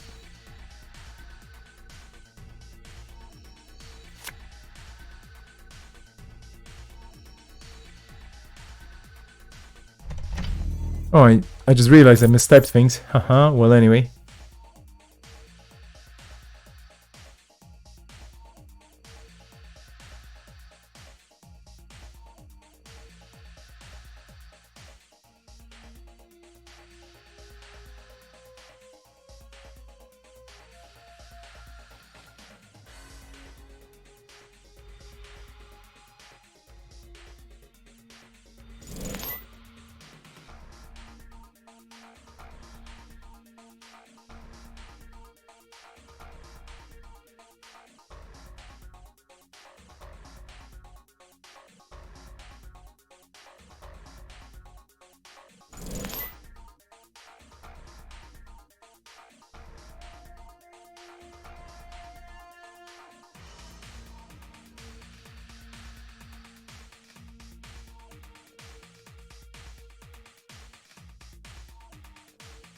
I was just checking things here on the side when it came to Paladin Poem not working properly, and there have been some new issues logged in for JNet, so the people submitting code for JNet have been working on fixing things. Yeah, there could be small issues popping up again. Oh, Game Changer! Sorry for the sudden change of topic, but Game Changer.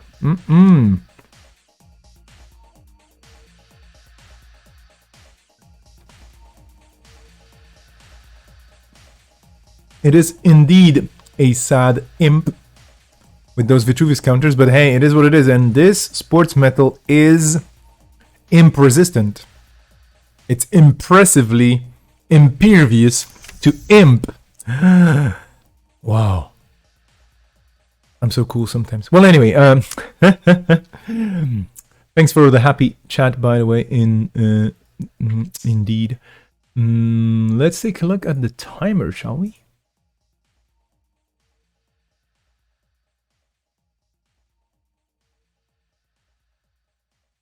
+40 minutes still to go in the round, so plenty of time for both players to sort this one out. It is looking very good for Nyakuza. Then again, there are points in the bin just lying around. R&D interface here. Whoa! That Jinja is protecting R&D, so this is an interesting thing. Because right now, Humble Juggernaut will probably... Oof, that's a very, very expensive Surveyor. I think Humble Juggernaut will now try and just knock out any options for fast advances here. That's probably the game plan here for the runner. Disrupt the corp while just waiting for the agendas to come into server 1 and just getting in there. 1 credit left for Nyakuza. This is gonna be serious.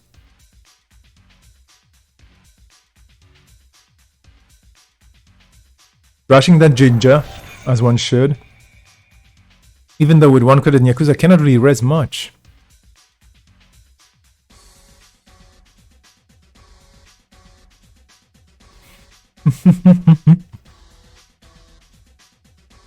Jessica here with a very juicy and important and absolutely true take.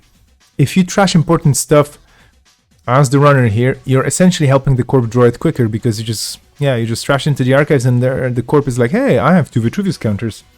Might as well draw it back into my hand, right? En passant to trash something from the R&D Ice Tower. En passant is such a good card. I mean, not only the art is just awesome. Lily Ibrahim did an amazing job on Reina Roja, just whizzing through, like, whizzing? Yeah, whizzing. through some ice and just trashing it on the go. Looks super awesome. Like, I can totally imagine a tattoo with this, or a t-shirt, or anything else. Such a cool piece of art. Very dynamic, great colors, cool theme. We all know what's going on here. It's basically Reina Roja slashing through a pawn. Even the pawn was a program on the runner side, right?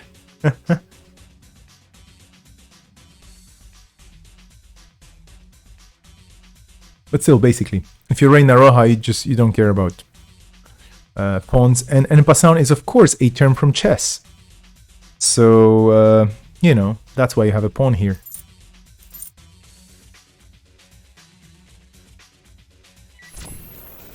You cannot really en passant any other pieces in chess. It's only between pawns. Here we go, running R&D again. Will there be a third copy of en passant? Because this was the second, if I'm not mistaken. Yep.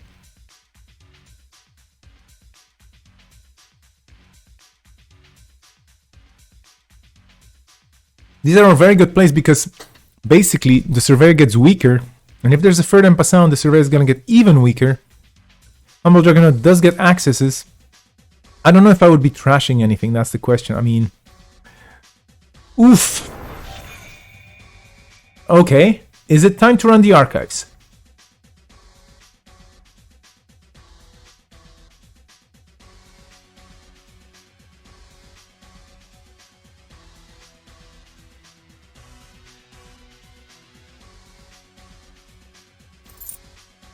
Six points in the archives.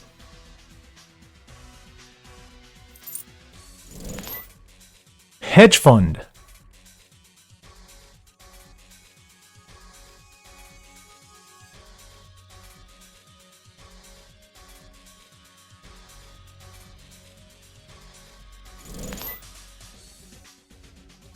preemptive for the agendas or something else?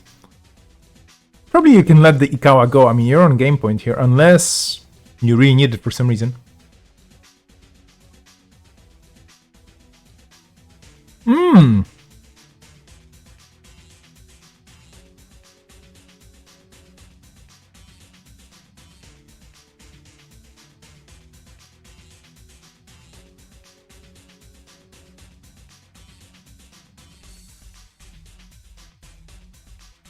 So Nyakuza choosing the Ikawa.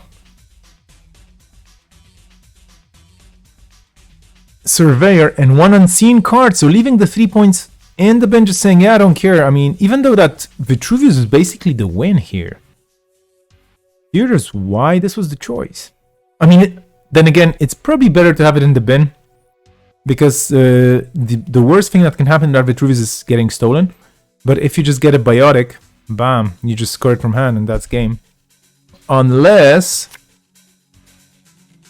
the runner has Clot somewhere in there, and Clot, if I remember correctly, was not banned for today.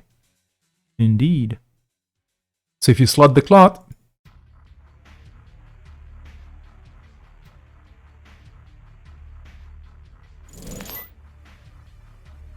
sure, gambling for extra money, and now, oh no, that's okay, that's a Earthrise Hotel, so still no runs on the archives, just not baiting those Vitruvius tokens out of Nyakuza's score area.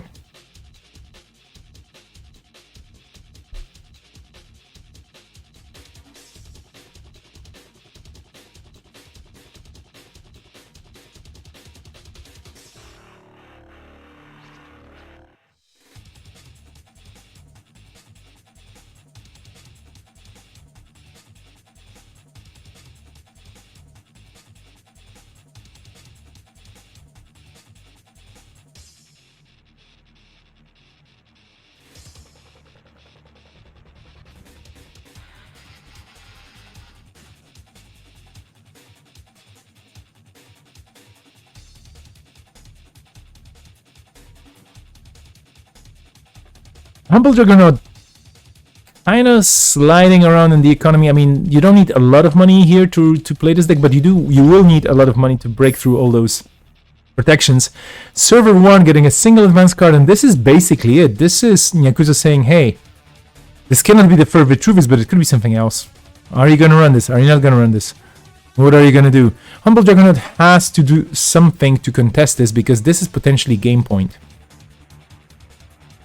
What's that one agenda that lets you barf everything from your hand onto the table? Successful field test, indeed.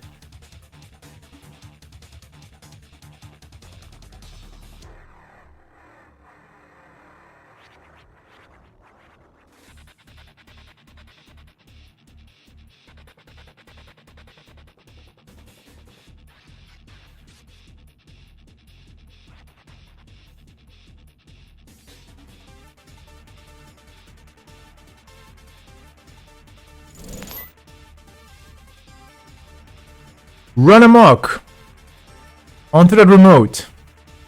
This is just saying, hey Nyakuza, how about you rest something? And then I just, no. The Humble Juggernaut is gonna go in there, most likely. Could be an NGO, just saying. Could be a teeny teeny weeny NGO. Is it? It is. Single advance NGO. Skillful ruse. So very annoying. Humble Juggernaut definitely putting a bit of resources into that run, hoping to get an agenda, but honestly, this was the only thing that Humble Juggernaut could do. I mean, you do have to check now every time the corp installs in server 1, not even advances, but installs. Because who knows what wild fast advanced tools they have in their hand. There could be an Audacity in there somewhere, you know? I should be counting the influence for such bold claims, right? I mean, Arella is 3. There's probably 2 Arellas in here. Yeah, you could still have Audacity. There's Dot Machine, which is another dot. The Surveyors, they do eat a bit, but I think there's still enough dots in your deck for an Audacity. There we go. An IPO. What just happened? Both counters? Okay, so the Vitruvius and an IPO going back into the... Ooh. Okay, that's a very strong play. This is just Yakuza saying, okay, I've had enough of this. I mean, well, you know, I feel confident enough with my 15 credits in the bank to just install in server 1, and you can do whatever you want. Good luck with that. I'm just gonna score out that Vitruvius from server 1 next turn, and there's nothing you can do to stop me.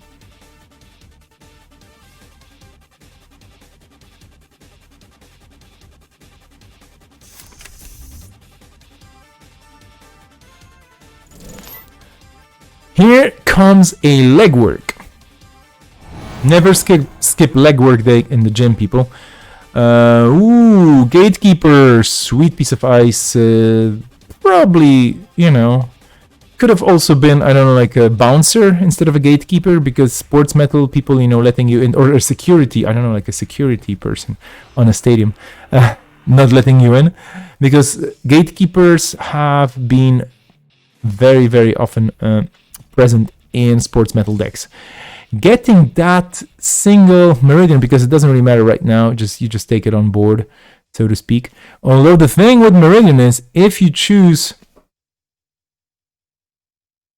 this, the Corp basically makes extra money here, so that gives the Corp a bit of more money. Oh no, sorry, no, you gain the 4.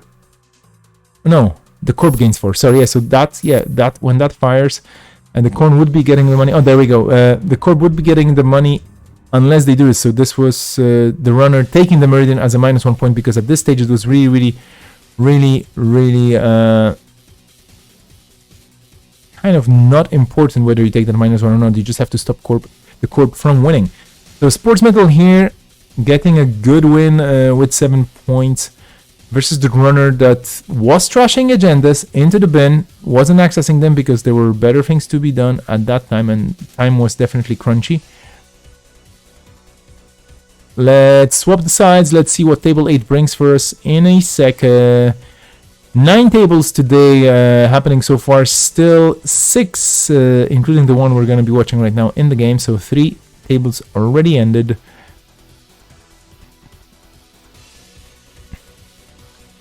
Let's take a look at the reverse.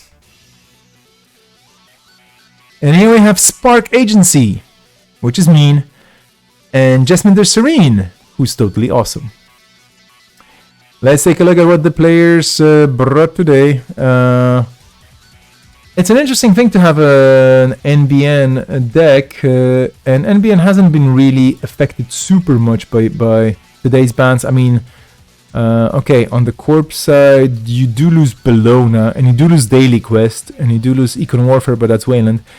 But you do lose Hardening News as well, so this is a different kind of NBN, I guess? We'll see what it goes for. Hot Pursuit! The Penguin on the motorbike. We have you surrounded for real this time, unless you have a Penguin, in which case, nope. So the Penguin totally driving here. Onwards and forwards. Path campaign. Accessing, not trashing, so when it gets rezzed, runners will lose money. But there's an agenda. Ooh, this is rebranding team. That's a painful loss. Unfortunate too.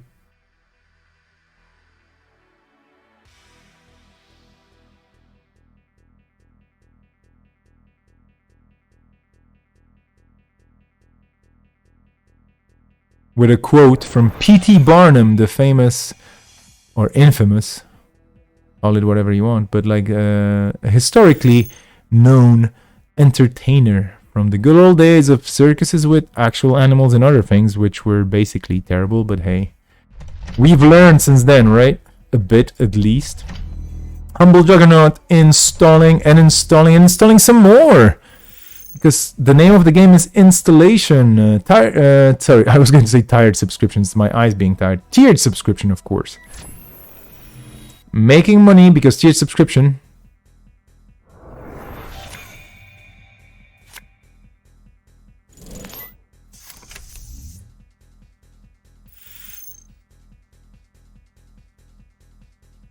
Double path campaign on the first 2 remotes. That's value. Humble Juggernaut here definitely set up for a longer game now. Even though those 2 points must be a bit painful. Like the rebranding team, a very good card here for you if you're Spark, because you drive the econ for the runner down with any acid you res.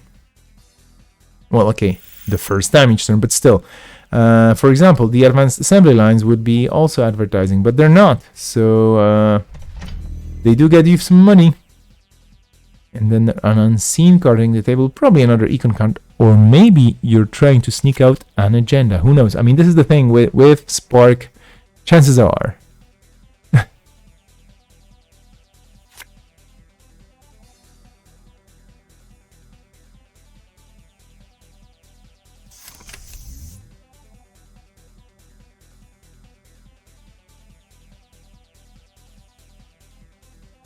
Looking at the chat, see you, Jessica. Thank you so much for watching us so far. Good luck out there, and do come back whenever you can. And yeah, indeed, NBN, it is underrepresented in the lockdown series. If I remember correctly, again, like Jinteki and Wayland were kind of the crown corporate factions in this season, and we'll see what happens with the next season. But NBN does need a bit of love. I mean, well, how to put it? It's not that bad. I mean, especially if you can play with Bellona, and if you can play with HHM, and if you can play with Daily Quest. But without these three cards, it's kind of hard to imagine a viable competitive standard deck. Humble Juggernaut scoring a remastered edition. So basically, Astroscript is back a bit.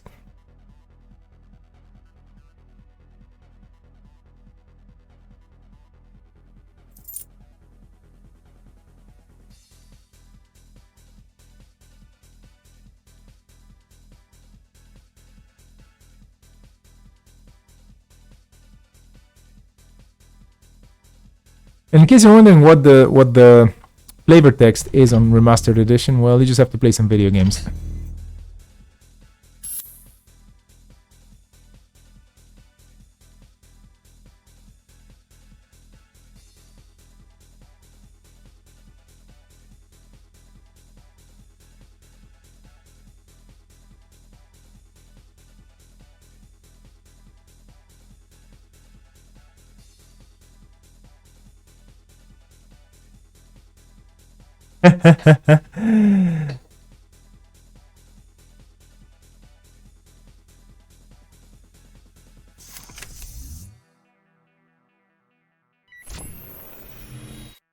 That's an SMC for that remote, and this is a pop-up window, making your eyes pop out.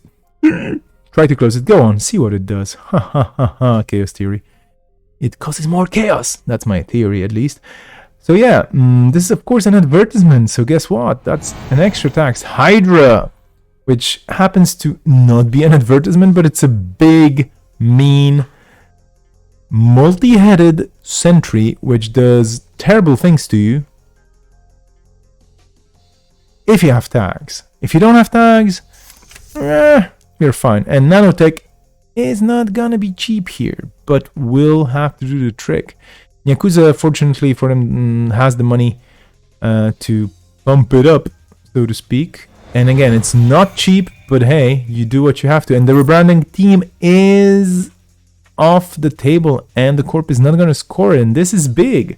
This is second rebranding. This is second rebranding team. And yeah, here we go.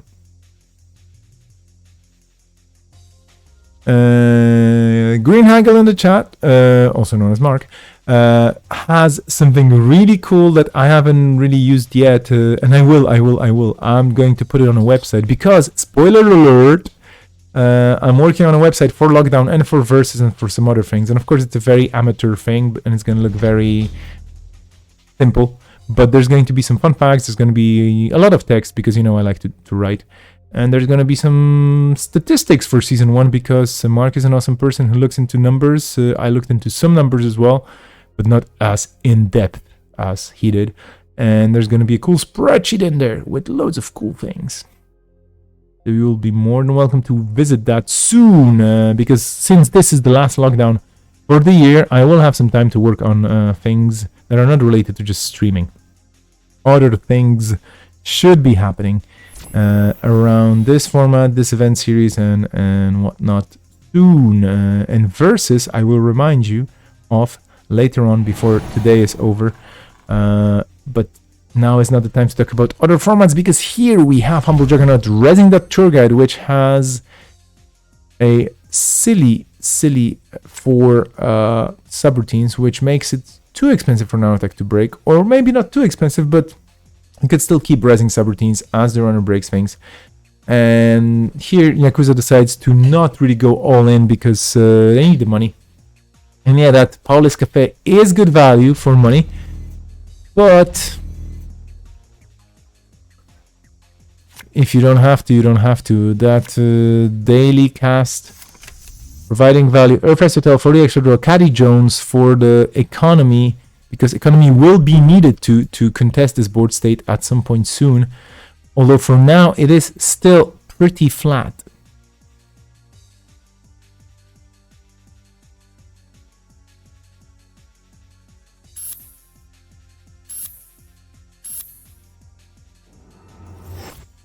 That is an AR enhanced security, also known as Ares in some places.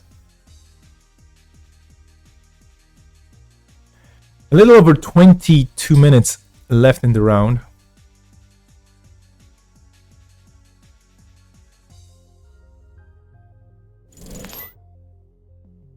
Hostage for the Aesops. Aesops hitting the table. And Harbinger, and here we go, Jasminder with the Shaper manure. Well, basically no, with the Shaper kind of econ, which is like, okay, I'm not gonna throw my things out, I'm just gonna resell them for some Dow, and then probably resell them again, especially if they come from Apex.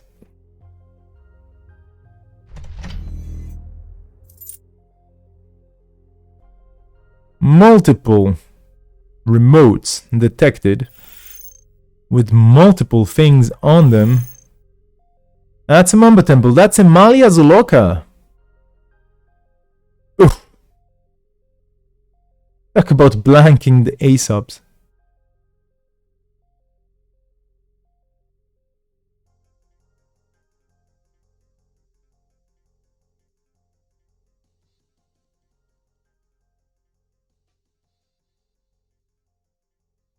That Malia is going to be a pain. But Beth is going to be the other option for econ here, and Malia only.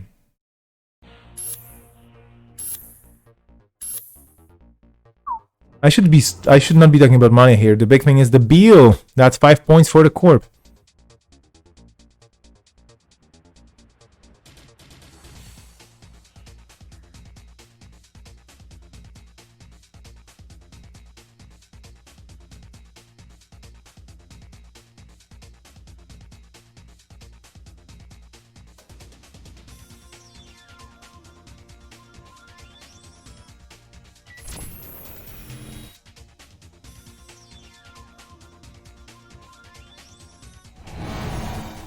Another tour guide.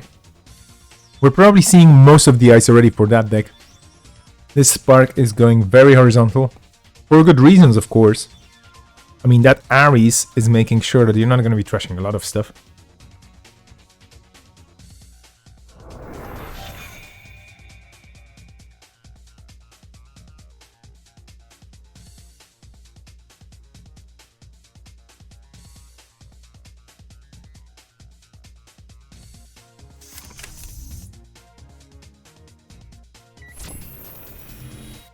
Okay, time to dig into that R&D though. And this is Yakuza just saying, okay, well, time to see what's happening, because I don't see any agendas being scored other than that Beal. And it's kind of hard to get into that HQ. And here we go, that's a Beal.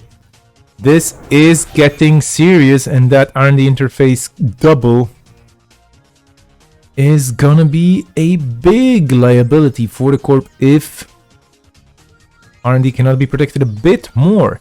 The good news for the Corp is that there's only so much money in the bank, and then every rest card is basically Ooh. Every rest card is another subroutine for Nanotech to break.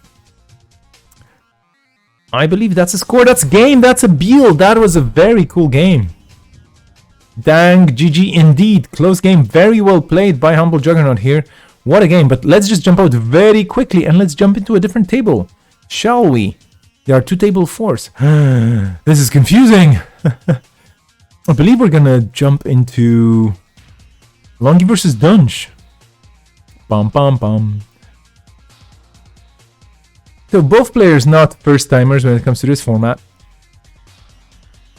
And Longy playing against Wayland. Longy is one of the Wayland players, I think, that has been notorious for his Wayland builds. I was going to say Longy Wayland builds, indeed. And basically for the mastery of piloting them. So let's see how he fares against a Wayland consortium here, the Builder of Nations, piloted by Dunch. So the meat damage is on. Chaos Theory, of course, starting with 40 cards, unless you want to make the deck a bit bigger for whatever reason. On the Lamb here on the Beth. That's really cool.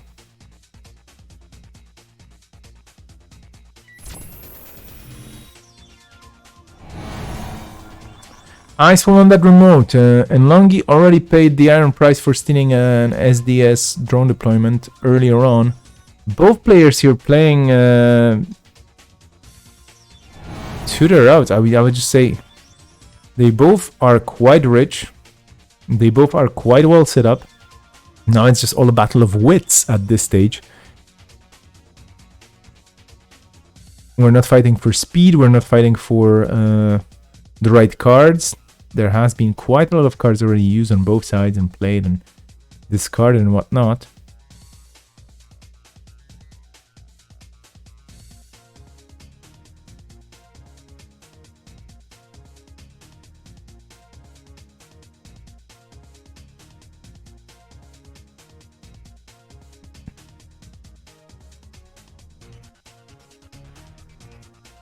Ordering firing the one subroutine with the money gain for the court, because the difference between 21 credits and 22 credits is just a credit. Here we go. Is that an agenda? It is an SDS. Ooh, that's another trash. I think the mantle's gonna go away, or the paperclip. And that is a big score for Longy, getting into the game point.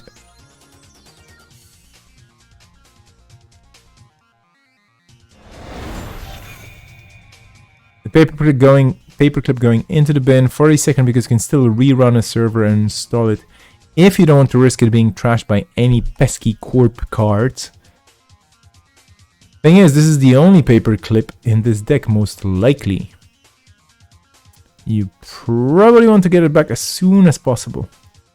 So even running a server 3, or well, I mean basically in this case, of course, the Tithonium, which is a bit big, but you can deal with it, you have the money. But yeah, just running to reinstall the paperclip straight away is a good option here, of course. Those mantles providing a lot of value here. Such good cards. Red Planet Couriers, that's gonna get trashed for sure. Does it actually have a trash course? I don't even remember. Let's take a quick peek. No, it doesn't. Well, anyway, Red Planet Couriers in the game. So now Longy knows what all the money is for, but will Dunch have an option to actually do something with that card? Leftover clearance to draw extra cards to get a bit of money back, probably. Or to get a click. What is the option here?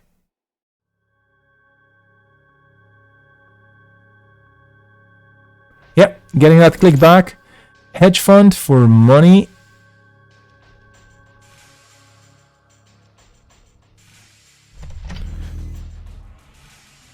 Ice Protecting HQ, and one more click left. That's basically it for Dunch. Longy here in a very comfortable position, just needing that one single point to close this game off.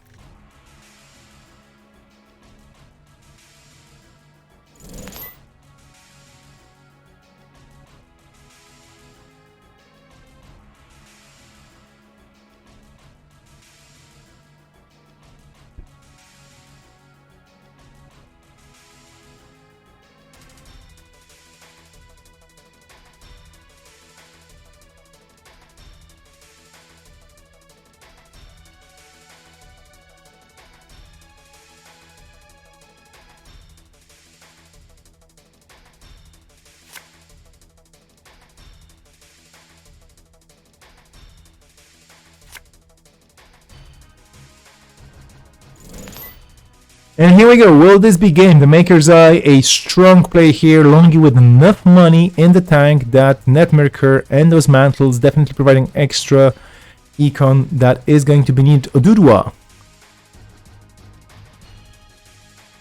is the first piece of ice on the menu.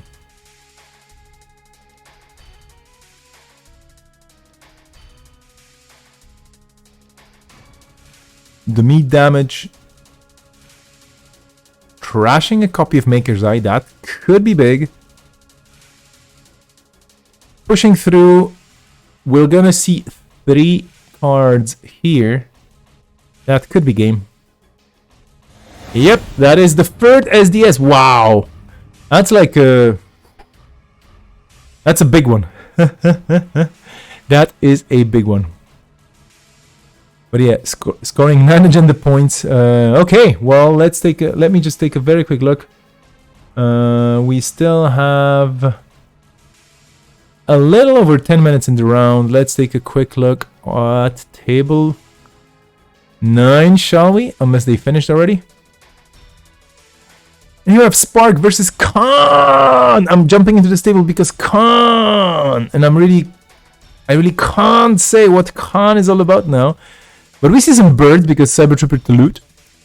We see a re-education on the corpse score and a Degree-Mill. That's big. This Spark is definitely on fire here with 6 points. On the other side, we have Khan with... Where are the breakers, Khan? What's going on here? What's going on? Of course, I'm not going to scroll through the log to see what's going on here, but... Khan... sorry, yeah. The runner, I don't see any. Where are the breakers? What's going on? Is this a breakerless runner? Is there just a sneak door beta just to sneak in? Inquiring minds want to know. I mean, no, there's a Cyber Trooper to loot, and of course you have that. Well, maybe for the link, although 1 link, I mean, better than 0, but still. But yeah, this has to be something different.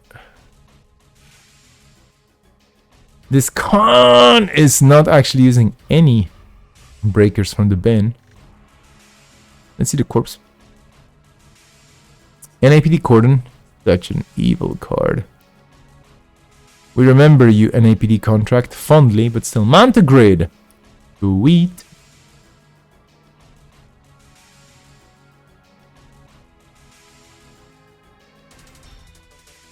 Manta Grid is what you want to use.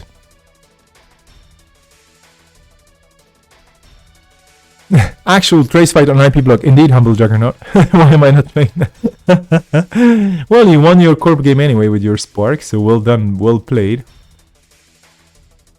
Grim getting into server 3. Things shall happen unless Willy is just going to decide to not... Oh, Keegan Lane.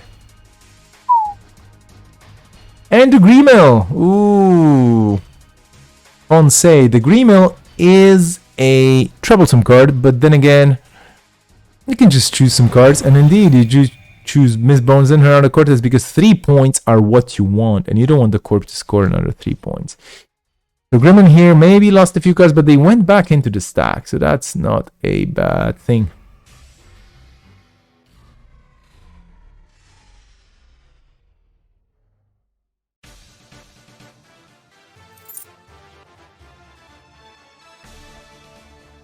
Apologies as I get Discord hailed.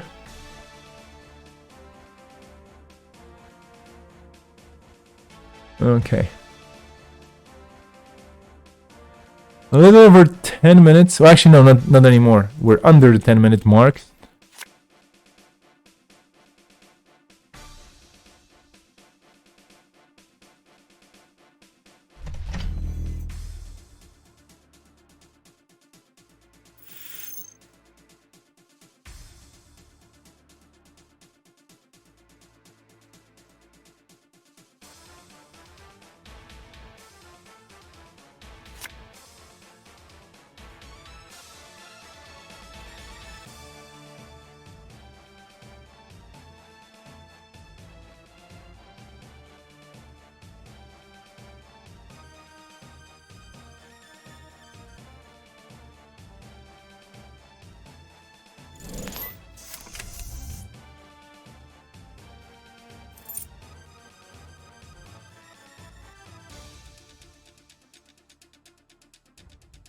Congrats, Clusterfox, for winning. Hey, that the bots have chosen you.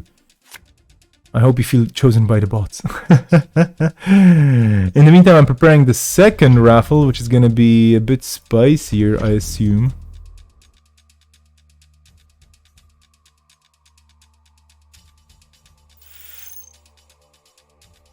And the third raffle is going to be super extra special. But the third raffle is going to wait for the top 4 games, I believe. That's the story here.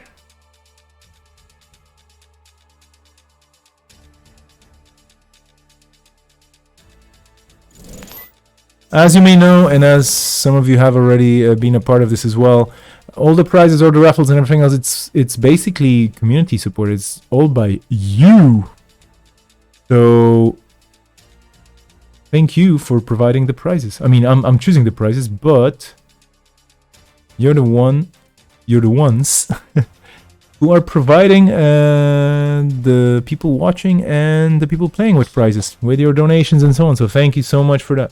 What's the best nation in the world? Donation, obviously. Oh, look at that award. It's a biggie. But Grim can just pay through it, right? Indeed. And then it's not a biggie anymore. And server 8. Is that an agenda? I would say no. Really? But I could be completely wrong.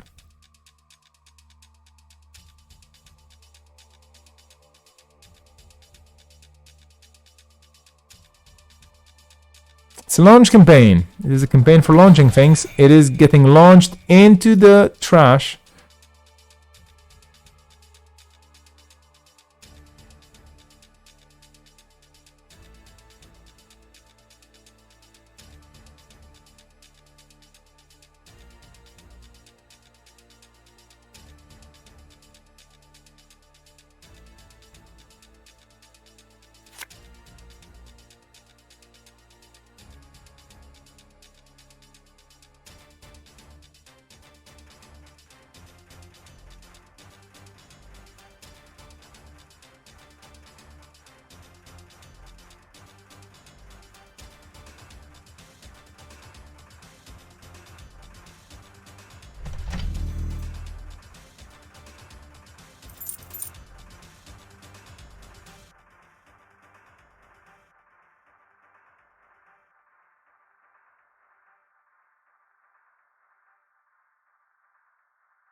We have a quiz of sorts in the chat going on about things getting played and not getting played.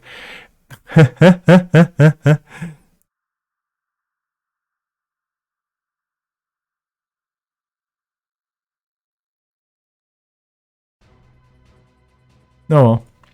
Hopefully we can hold it out here. On Janet, the sneak door hitting into a resistor. Can you resist the resistor? Well, you might as well, especially if you don't have any tags. But that trace is gonna fire, which is not going to stop the runner from getting in. However, Grim chooses not to pay for that, and rightly so. I mean, there are reasons. Running into R&D now. No multi-access in this current setup.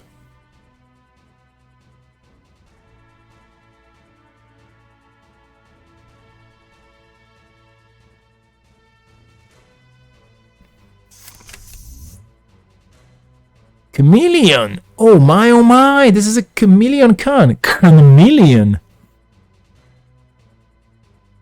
I like this.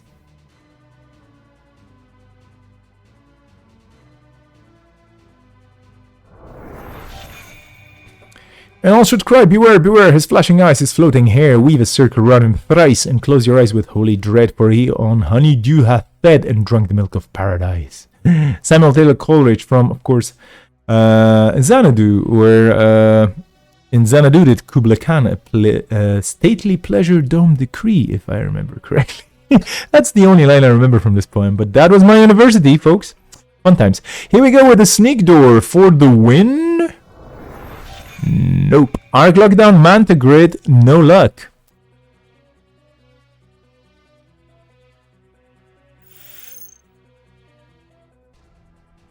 So that Arc Lockdown not giving points, let alone a win, of course.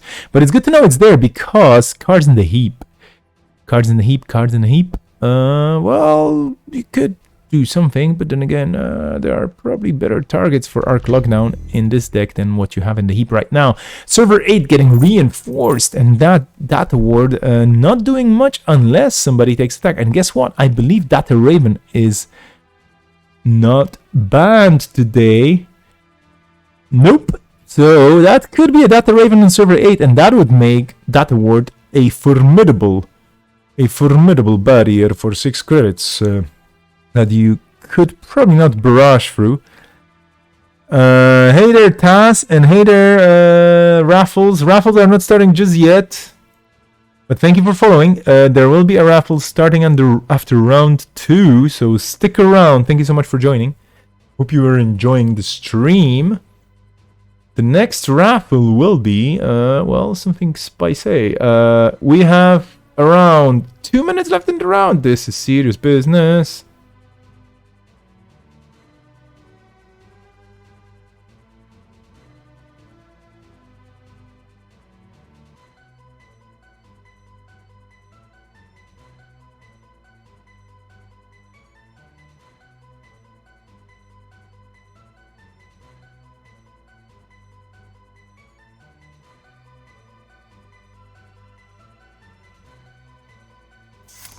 Paperclip hitting the table, and both players now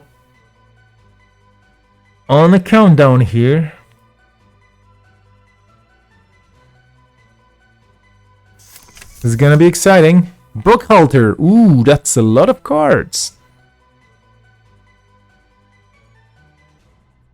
The Corp in the lead here. Willie sitting on 6 points, Grim only on 4. But if Willie plays another round now and figures out what to do, and Server 8 is probably going to be the thing to do. Basically, install that agenda, get some money, and wait. Then again, criminal tricks, you know. Criminals have tricks up their sleeves, and there's 12 credits on Caddy Jones, and this is the scary part. Because whatever's in Server 8, it might make things a bit pricier, but well, if it's a 1-pointer that you put in Server 8 threatening a win, then the runner will probably, well, ooh, okay. We are running into time. Not just yet. Okay, this is probably going to be an HQ run. Then again, there's something protecting HQ as an upgrade that you might not want to see. It's probably a Keegan Lane, or was Keegan Lane in the other deck? I don't even remember anymore, but Grim right now getting ready. Timer finished. Okay, I'm going to call time.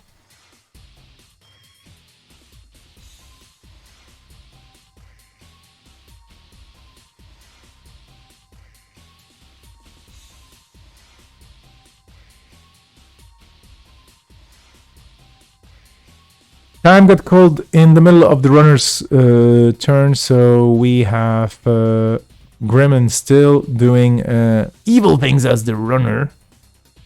And then Willie will have a chance. That's another time. That's another. Either it's 2 Arc Lockdowns or it's the same Arc Lockdown. Who knows? Who knows?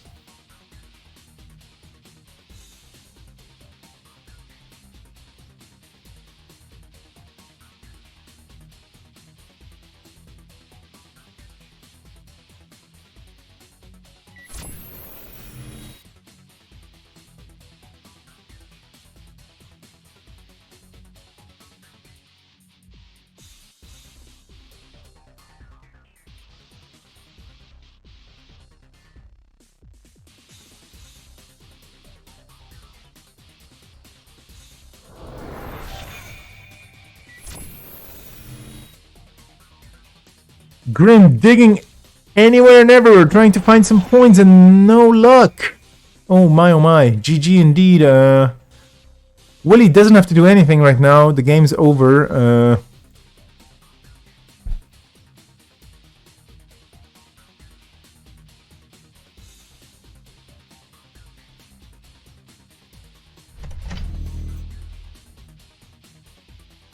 Server 8.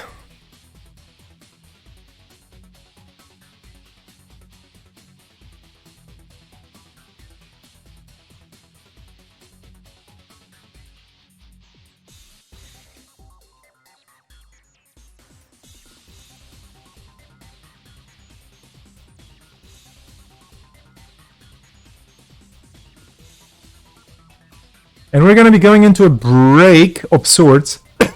Excuse me while I realize that I'm talking a lot without having a hot drink. So that's going to be the break, basically. I'm going to call a break between the rounds.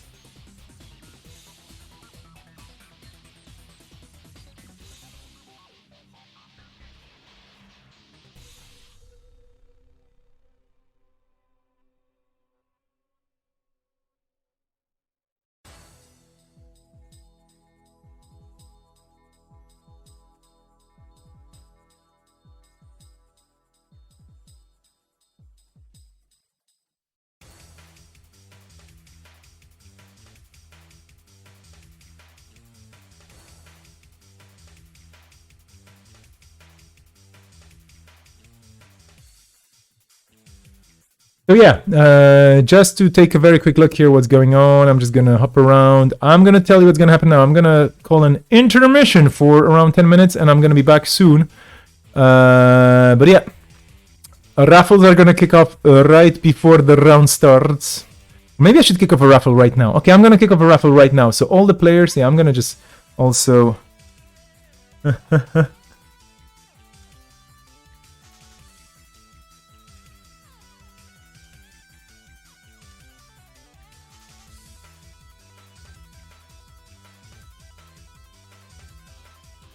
I'm gonna start the raffle, which also almost sounds like start the riot, right? So right now what you're getting is a chance for the next hour to get a set of 3 6-sided cyber dice with numbers on them. Do raffle away. I'm gonna be going into the TO booth just to make sure that all the results are in. I'm gonna leave you with some funky music for some time now. So intermission time. Hello there, NL24 Van, one of the players today indeed. Thank you for the follow. See you in a few.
Okay, everybody, I'm back with a hot drink. Everybody was getting a hot drink, I hope.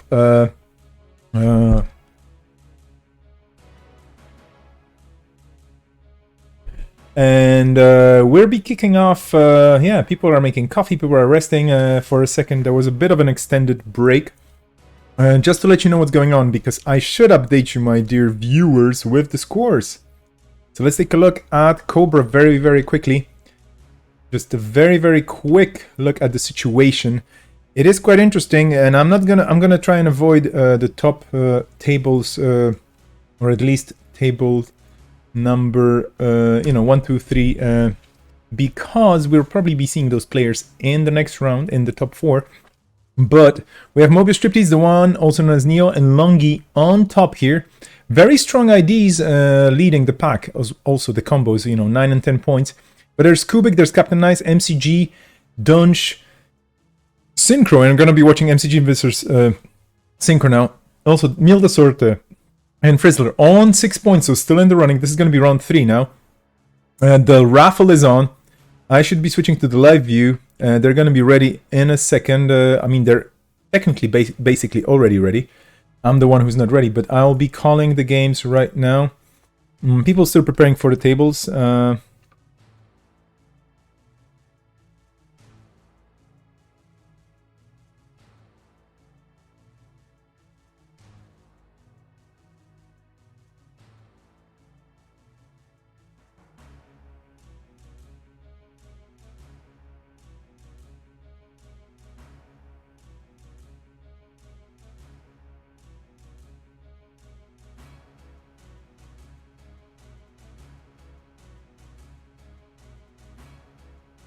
Some people still missing getting hot drinks, and let's not worry about it too much. I just got myself a hot chocolate, because it's winter, right? Or autumn, or one of those things. I refreshed the browser again, let's see if that works.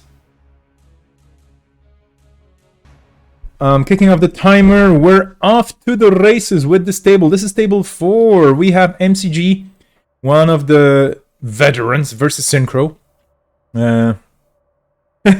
Task trying to get double tickets, that's not gonna happen.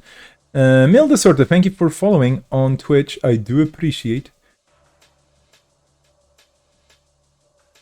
Oh no, you subscribed! Jeez, I just realized now. Thanks for the sub, Mil de Sorte, that's so sweet. Thank you so much for the support, I really do appreciate that. I just realized what's going on right now. I was like, wait a minute, I cannot follow you back. You're already following me. Thanks for the sub. Here we are with the run against Nisei Division Next Generation, and I'm really curious about this, because there's gonna be some Psy gaming here, right? I mean, it smells like Psy games to me. Secretly spending credits, I don't know. Null is not really known for spending secretly credits, but well, we'll see what the Corp has to say about this, because there's money in it for the Corp.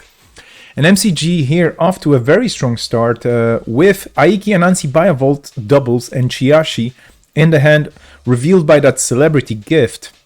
So Synchro, of course, taking it easy, not going for any runs just yet. There's nothing to be gained in HQ. R&D can wait a bit. I'll try to zoom in again just to make it a bit comfier for everybody to watch. And there's no pressure. MCG without any agendas in his hand, so Synchro can just take it easy and chill with that Null that has Shaper cards and Criminal cards. What's going on? Double Diesel, that's good for Null. Definitely draw needed to contest what seems to be Econ and Nasty Ice, or Tricky Ice to navigate for the runner. We'll see. Mildred, once more, thank you so much for your support. I really do appreciate that. That's super awesome, and I am speechless, which means, I mean, I should not really actually be speechless. I'm running a stream.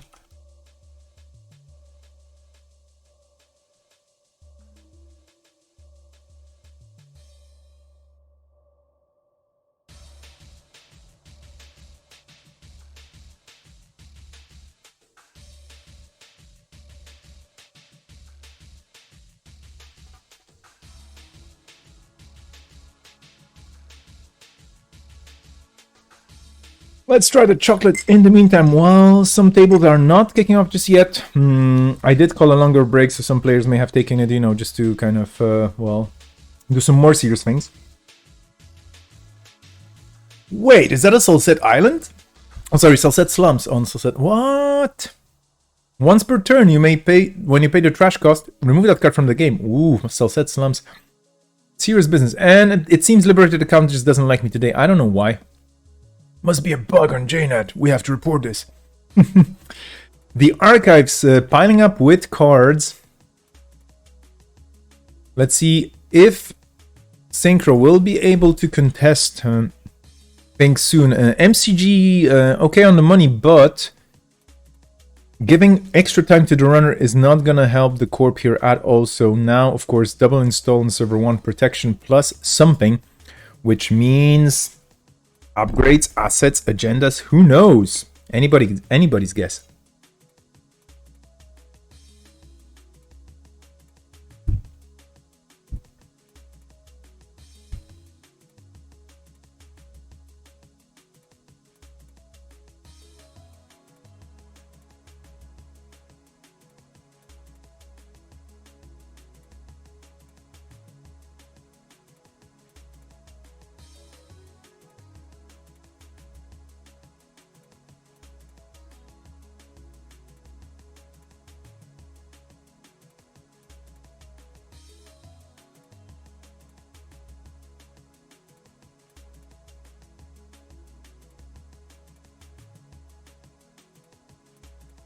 Okay, double advance to server 1.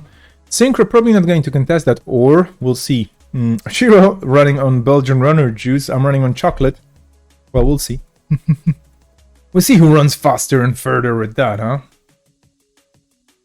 With their preferred beverage.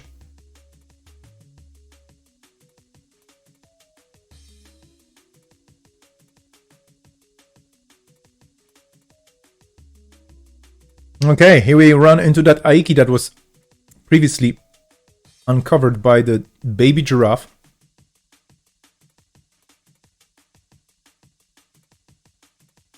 And the Black Orchestra with no issues whatsoever breaking through this. Oh yeah, I think actually my sounds are gone now from JNet. It's probably just me messing with the settings. Do not worry, I'm going to bring them back for the next game. I hope you don't mind just my voice. Getting that single access on R&D. What is it gonna be? Probably nothing special. Then again, the agendas were somewhere, right? And we haven't seen any in the starting hand from the corp. Synchro now. 2 clicks left.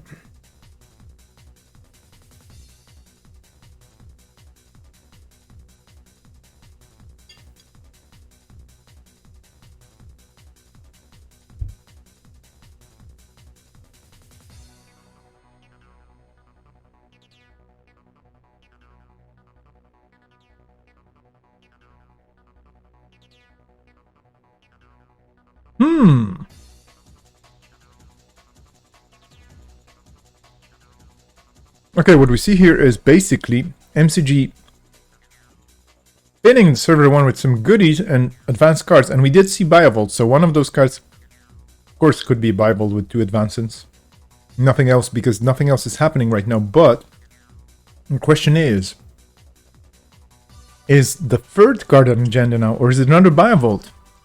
You can have, of course, stack multiple Biovolts in one place. Bagat! There we go. And a Dirty Laundry to boot.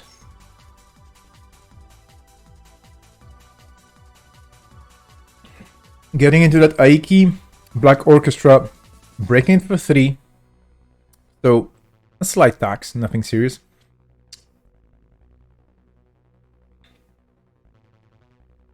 And we do get that side game. And I think this is what the corp was counting on here as well with Aiki now. Okay, you can break it, but we only break 2 subroutines and then we just play that side game. This is kind of drawing the... I mean, it's nice because it draws you cards. So it's kind of free draw. But well. Anyway, the good thing for the runner here is that you actually do get an improved protein source, which is one of the well, yeah, it's the fanciest agenda, I think, that you can see in Jinteki, because it's a 4/3 And that makes you even more money when you steal it. But it's a 4-3, and this is a big, big, big call here. This is basically saying, okay, MCG might be playing something else here. Might be running some Hero Peacock Manifolds, might be running some Slight Fast Advance just to get those improved protein sources into the scoring area. But guess what? Synchro's having none of that. Nisei Mark II getting stolen. 5 points.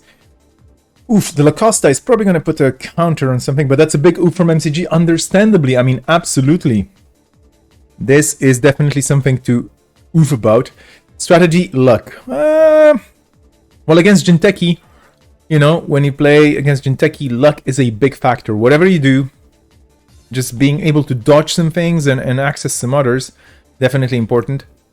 And here you dodged probably some nasty things or some useless things and just got into the right ones at the right time. So 5 points for the runner. Synchro here ahead. Doesn't really rule MCG out from this game just yet. What can happen now is basically something cool with Lacosta Grid, right? Because we like Lacosta Grid. Lacosta Grid does things. Now, will Synchro be contesting server 1? That is the question. There's a Biovolt in there for sure. Because we've seen 2 of them, it has to be a Biovolt. And then there's a single advanced card that could be anything. For those of you at home who may not remember, there's this really sweet Jinteki card that plays a side game and then it basically net damages you a lot if you lose the side game. And I wouldn't put it past MCG, you know, to play that one. Labor Rights. One of the champ cards from the good old days of Magnum Opus. Here re-illustrated by Krembler with this super awesome illustration I really like. This Bioroid is just looking at the people with the flags going, cannot compute.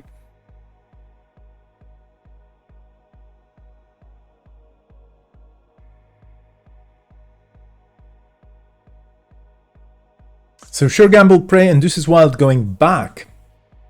Prey is a really cool card in this deck here, I think. Okay. Lacosta advancing yet again. And MCG just letting things take their single card in HQ. So that could be baiting, or not baiting, sorry. That could be basically inviting the runner to just go like, hey, maybe I want to see that single card. Maybe it's not a trap. But server 1 definitely becoming bigger and bigger by the minute.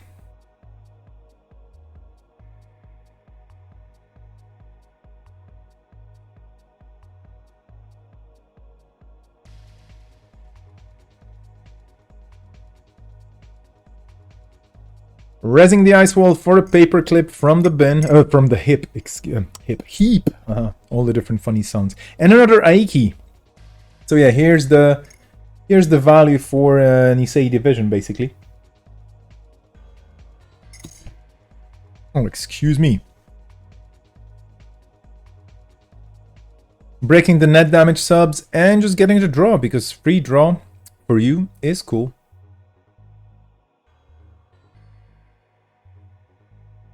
I don't think MCG is ever going to pay for any of the side games. That's probably the strat. It's like, why would I spend money if I can gain money? And here comes the Mo trashing the single card. That is unfortunate, but server 2 potentially, most likely, perhaps, is an agenda. Right? I mean, one would expect it to be an agenda. Maybe it's a scored protein, oh sorry, improved protein source. It does give the runner money, but 3 points. And here we go, that Lacosta. Yeah, this is probably an improved protein source. Although no. Although maybe yes, perhaps. Oh, that's an NGO! Wow! What a bait! What a baity bait! And now MCG on a ton of money, double the amount of credits that Synchro has, which might not be super crucial for the sake of, you know... I mean, the runner is rich enough to get anywhere, almost to get in anywhere. Oh, that's an Anansi. Well, let's see how well that goes.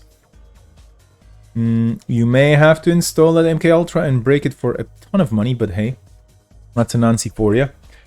But all the money that MCG has, I mean, other than fueling this Anansi on R&D, which is a very nice choice, is of course making sure that server 1 will be protected, will be a scoring remote. The scoring remote. Look at this. 2 to install, 6 to increase. You can trash a card, and this saves you a lot of money with Null, to decrease the strength of Anansi. I mean, this was basically the play to do here, because otherwise you're going to end up really poor. Aeki still drawing you cards, probably. Oh, both paying... both paying 0 this time.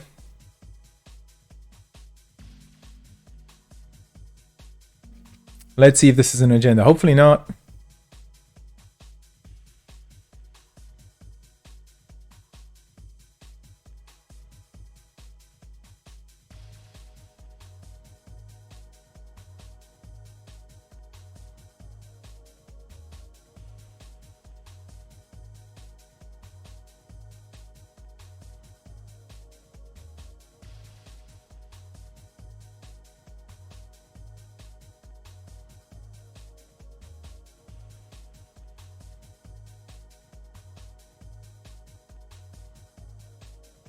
Cyberdex, that's a good score here. That's a very good score, very useful. First of all, of course, to get an agenda off your table and into your scoring area. But second of all, purges, if they happen, and they might, they will give you money. And money is definitely necessary here. The runner really well set up with all the toys on the table with a trope. Slowly getting into the game as well with a single counter there so far, but it's gonna keep ticking, and that's a great little card that doesn't really see a lot of play very often, and I think it's a cool thing, you know, for 1MU and for power counters that are basically impossible to remove unless somebody trashes a program and so on. You do get recursion in Anarch, which in standard is not that simple nowadays. I mean, it's not impossible, but you know, it's good to have trope in your arsenal. Running into HQ, hoping for that Bagat to fire. If it fires, of course, and of course there's also DreamNet firing up and so on. So there are good synergies here. MCG getting pressured here. But definitely winning on the econ side. Question is, will that be enough? I mean, server 1 looks impregnable right now. Definitely very, very hard to get into without the right amount of money. And those bin breakers are expensive. Hyobu Pregog Manifold. So yeah, I was expecting this card to appear because, of course, it's a Psy game. Maw trashing a random card from HQ.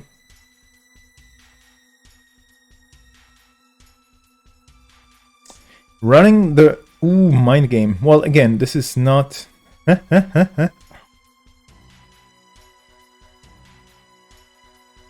It's not a bad thing because you can break it for 3. Question is, how many Gen Ds are there? Ooh, attitude adjustment. This is cool.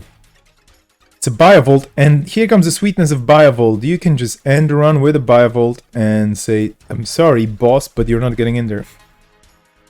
Another run. This is a battle of minds indeed right now. It's a mind game situation again. And again, Synchro can just break it for 3 credits, which he does. And then will MCG... Yes, indeed, a second Biovolt just to end run. Wow, this was a lot of resources, but this was good. This was a very good turn on both sides. And there's probably something cool in the archives. I mean, probably agendas, right? Even 2 points is enough for the game to be over. MCG... going for it, trying to draw into probably either ice or some recursion, something to get things back. I mean, there's an attitude adjustment in the bin already. And that's a great card if you have agendas back in archives that you want to get into R&D, if you want to get them out of that dangerous territory, because the runner can just get through that mind game for paltry 3 credits, which is not that much, seriously, at this stage. MCG... 2 clicks left, drawing up, and I don't know if he's gonna find the answers to the questions he has to face right now based on what happened. That's a Hyobu Precog. Oh my, and this is archives. Oh wow. This is... It's all down to Cygames now. It's all down to Cygames. This is serious. Okay, Synchro getting the money to run at least twice through that mind game. Then again, you can just run through the mind game without breaking it. Oh, this is a game of Cygames. Very exciting, a very different kind of running. Stuff you usually don't see in standard because, hey, why would you play a Psy heavy thing?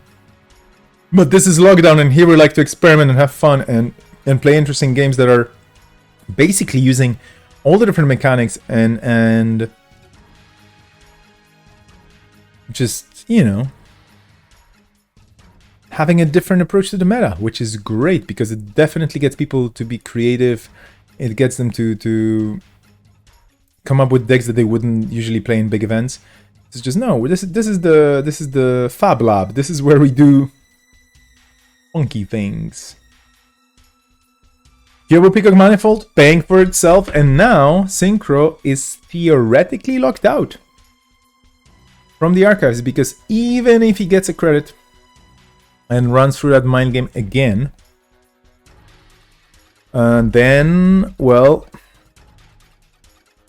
you either play the first side game and then you have to play a second side game, which, if you have 4 credits, that kind of makes sense, but you don't, you only have 2, so that kind of limits the options.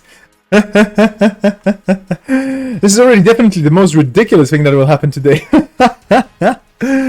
I don't know, but I'm happy we have it on stream. I mean, this is the cool part, right? This is the part where you can clip it later and just put it up and just say, hey, this is what happened. Memories, that's what we're producing here on the stream. Good times as well.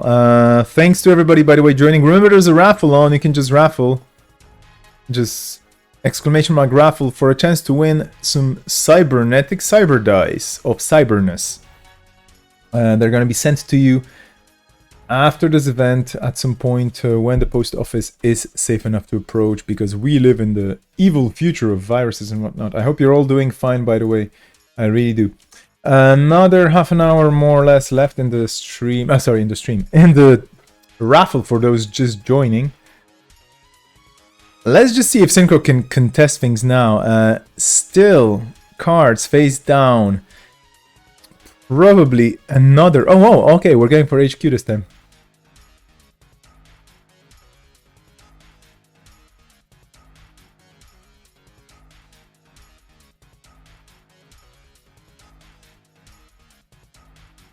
Getting through that ice wall with ease, or a paperclip. Could be renamed to ease. Black Orchestra to get through that Aiki again. Running low on stack cards as well. So no, I don't know.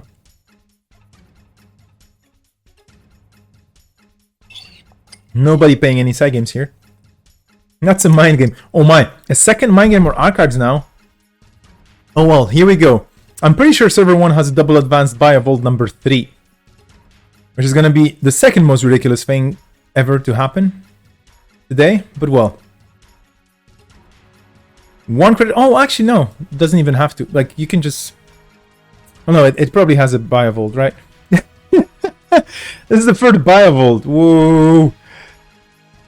Synchro trying to get into the archives and just not making it in there because buy of olds, my friends. This is so much fun.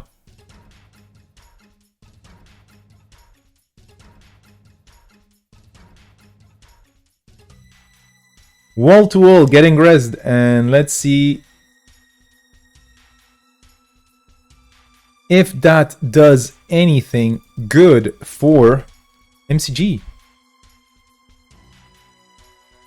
You definitely need a solution to those binned cards if they're that painful. That's the question, right? I mean, what are those binned cards? Probably a winning agenda in there, like probably in the same Mark II or something. There we go. That's probably the second mind game, I would guess. Because we did see a mind game. That that attitude adjustment in the archives. That's probably the card you want to get back. Oh wow, this is this is some serious archive protection now. Okay, whatever's in the archives, I don't think it's getting out anytime soon for Synchro, unless the Liberated account keeps sticking, and unless there's there's basically enough juice in the runner bank to get there. And maybe the Bagat should be just going through those not too expensive HQ ice pieces, you know, with the breakers that you already have on the table. And once a turn, just ping that HQ and then... oh, no, we're going for the archives. We're going for the archives. There's no mercy here. Like, oh, that's an Engram flush. Strength 4. Breakable. Synchro probably's got... I mean, I don't know. If that's a second mind game...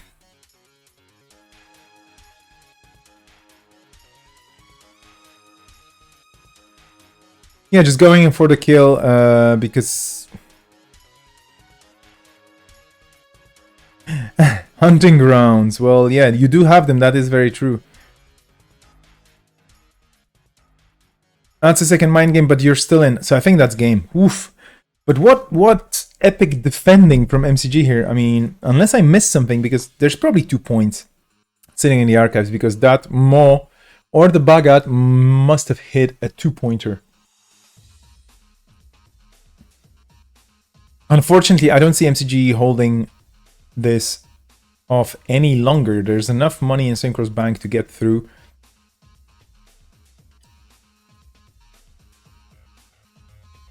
That Ice Carver definitely helping out.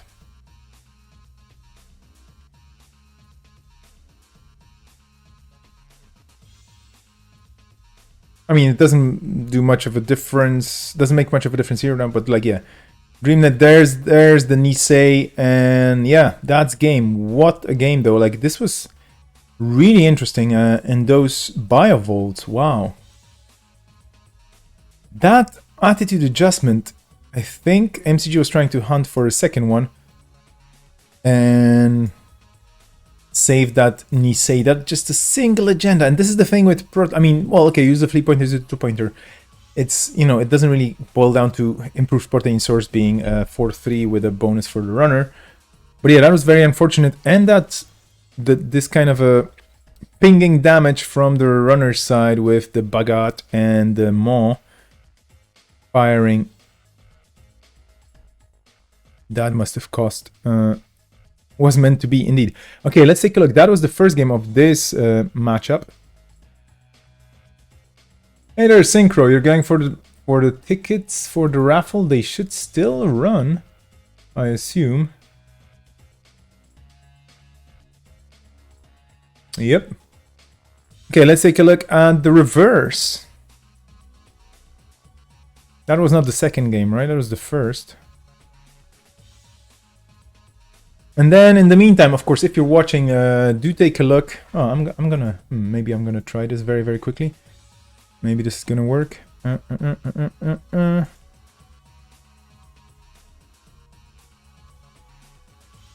but now I have to... Okay, now I have to refresh things entirely, completely. I'll be right back for table 10. Just give me a second. I'm gonna crash some things. You're gonna probably see some silly things happening. Apologies for that. I don't know what you're seeing right now. But just fixing things here. You should be able to see me right now again.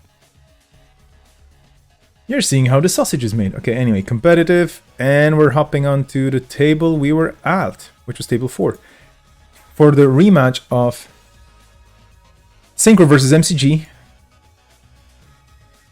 Az versus Blue Sun. And I wanted to see this matchup, especially for the Blue Sun Az matchup, because I'm curious what kind of a Blue Sun this is. And Az is always fun to see. And MCG has a reputation, and I don't know if it's a negatively sounding word. No, it's a well, maybe an affinity, I should say, for playing interesting criminal decks. I mean, not only criminal, but I remember his Ian decks. I remember his Ken decks. This is an Az. Let's see what this Az can do. Do not ask what you can do for this deck, but ask what this deck can do for you. Well, anyway, okay, I should shut up. How is the chat doing, by the way? This is round 3, and this is noisy. Okay, well, I hope this is not too noisy. I'm going to keep an eye on the audio mixer just to see if this is making you go deaf or not. I hope not, dear folks. If it's too noisy, do let me know, okay? Because I want you to enjoy the games, but I don't want you to suffer. audio damage. But on the other hand, it's good to have the noises because they really help with the game, with following the game and making sure that we know what's going on. If it's too noisy, let me know in the chat. Hopefully it's not.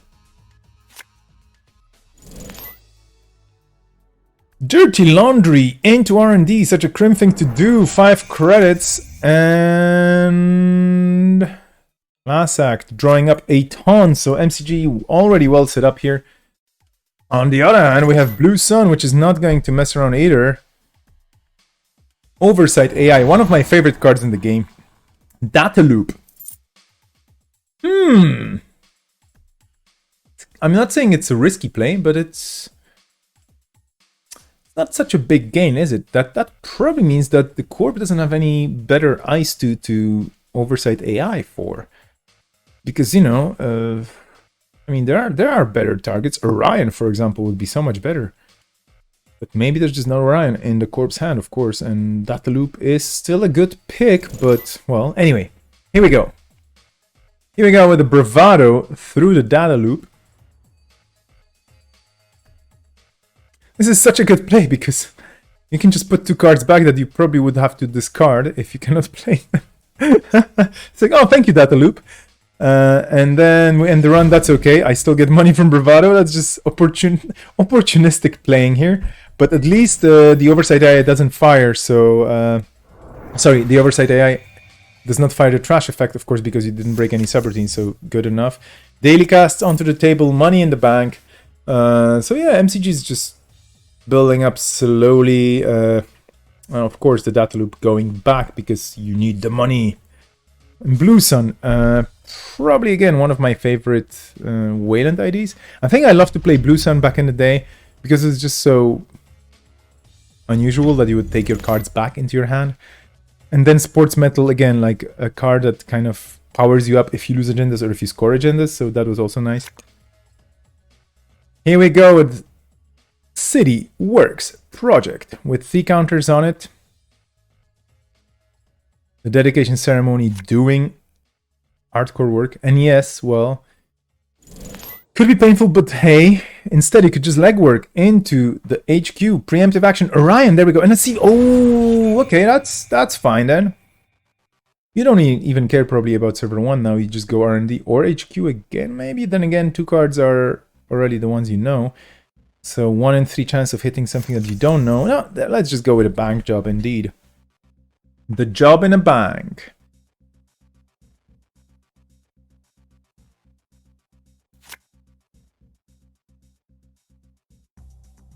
Just checking Discord very quickly to know if anything is going on there. If I'm getting judge calls or anything else.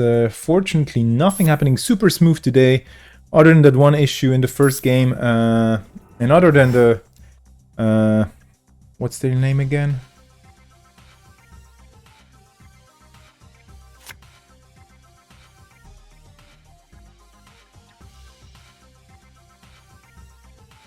Oh, sorry, there we go. I just got a ping, sorry. As is interesting without Boomerang. Yes, indeed. There is no Boomerang. And then there's a public terminal, and this is a signature card for MCG, I think. Anytime I see him play a criminal, there's gonna be a public terminal in there because just so much good value, like run events. Yeah, there is no stim hack in the tournament today, of course, but we'll see what happens with this. There we go. Building blocks in Orion, that's a solid thing. Also, Building Blocks has this very good additional value to it that basically it does not threaten a trash. So it's really cool because for 5 you get to play a 15 credit card for 5 credits, and then you just can get it back and it already protects you, making it leader proof and many other effects proof. On the other hand, if, for example, as would be to run HQ right now and then play... what was the card again? With the dog that lets you de-res a piece of ice if you run HQ successfully. Well, that card. That would be 5 credits sunk. Paragon, so we're probably going to run either Archives or HQ. Just for the value, or maybe wait for the next. Well, there's enough synergy on the table to just... run. Paragon doing the the Paragon things, accessing the archive cards, which is dedication ceremony.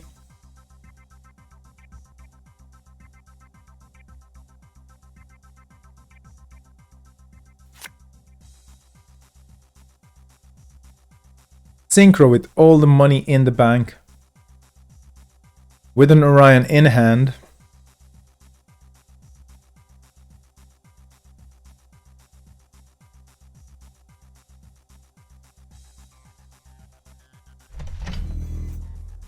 A little over half an hour left in this round, by the way, and a little over 19 minutes left in the raffle. So, raffle away deal, folks. 3 6-sided cyber dice. If you're interested, enter the raffle, enter the gauntlet, and maybe you're gonna win. Who knows? Chances are quite high. AMCG drawing up here with the class act, of course, giving a bit of extra power to this drug dealer. Such a good thing with the class act, because drug dealer draws on the corp turns. So yeah, extra special superpowers. Server 1, just sitting there with a single advance card, just going, yeah, I'm nothing there, like, you know, just, you don't have to get in. Why would you have to get in? It could be an agenda, but probably is not. Like, oh, there we go, that's an NGO. That was a pre-rest, it was just like, nah. Getting 5.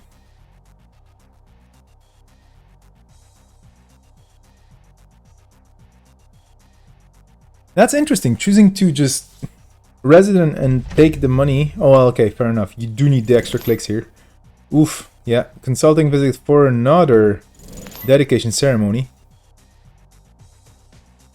This is now calling for a reaction from MCG for sure. I mean, you do not want to let the corp score that unless you have a way of scoring otherwise. And the trick with CityWorks is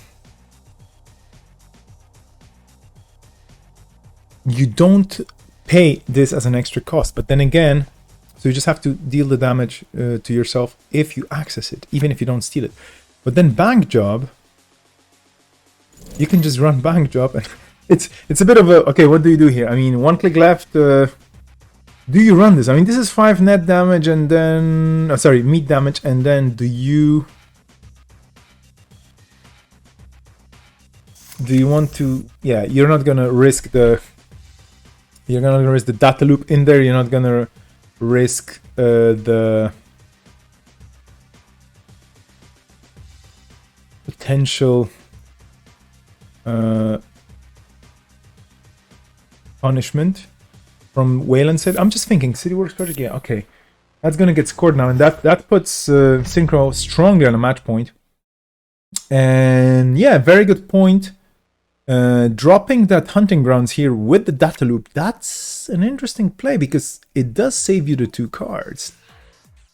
The dropping of the 2 cards. So this is, yeah, I don't know. Could have been a mistake, or, I mean, oh, mistake. Could have just been, oh, there we go. Server 1 going in there.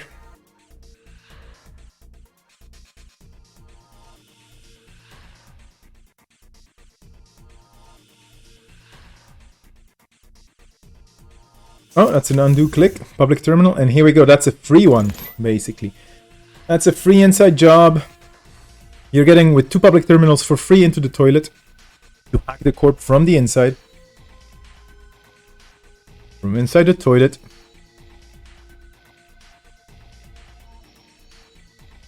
Cooker asking, what have I missed over the last couple of hours of stream? And Captain Nice saying value, and I don't know if this is about the public terminal, but it's a good answer. You lost a lot of value. Well, you haven't lost anything you cannot really catch up on. Ooh, big one. That was the win sitting right there. Divested Trust.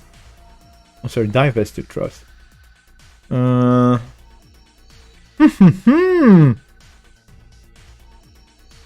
That's a big one. That's a good... I like this. Well, anyway. MCG staying in the game. Keeping up the money. A good try to sneak it out. Synchro here just playing like, yeah, well, I'm just gonna, you know... see if you can get in or not. And MCG with the criminal tricks now costing him, well, basically the drug dealer will force him to discard some cards at some point, unless he uses them. And this is a hellish draw engine. Those drug dealers drawing with the class act on the corpse turn, so you can pay for them with the money you make on your turn, and then they just draw you extra cards. This is very, very good. That's a really cool engine. Class act and drug dealers, best friends. I don't know why. MCG can win off R&D with another 3-pointer. Indeed, I mean, now they're both on game point. Theoretically, the thing is Synchro running more 3-pointers? That's the question. I mean, that Divested Trust or Divested Trust, I don't even know how to... I don't remember how to pronounce it anymore. Is a 1-pointer. There's probably 2 more copies of it, maybe? Or maybe it's just a bunch of 2-pointers sitting out there and just waiting, because possibly the CityWorks projects are the only... Oh, there we go! Cusick! Another signature card, I guess. Oh. Well, the thing is, do you burn through that Abbot Nail? Because you probably have multiples. Or do you choose to pump it up? You choose to pump it up. And there is a Chiashi, and this is pain. You could just burn the flip switch. Indeed, that's what happens. Oof, because honestly... Ouch. That Chiashi is not your friend. It will never be. And there's a big oof from Anarcho Mushroom. Hello there. And yeah, do enter the raffle. Come on. The flip switch was... only the raffle command actually works. I'm not as fancy as some other streams. So if you want to join the raffle, just use the raffle. But yeah, the Cusick getting wasted here.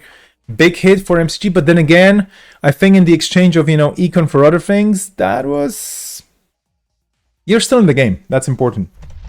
Problem is, money's low. On the other hand, and this is the interesting part, on the other hand, Synchro did not pull that Chiashi back. So he's only on 5 credits. And this might as well be an NGO front again with a single advance. Who knows?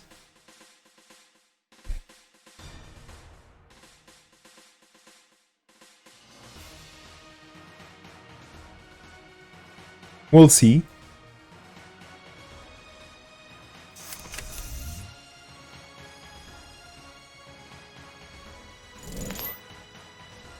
Here we go with a Bravado. This is Bravado number 2 at least. Yeah, 2 indeed.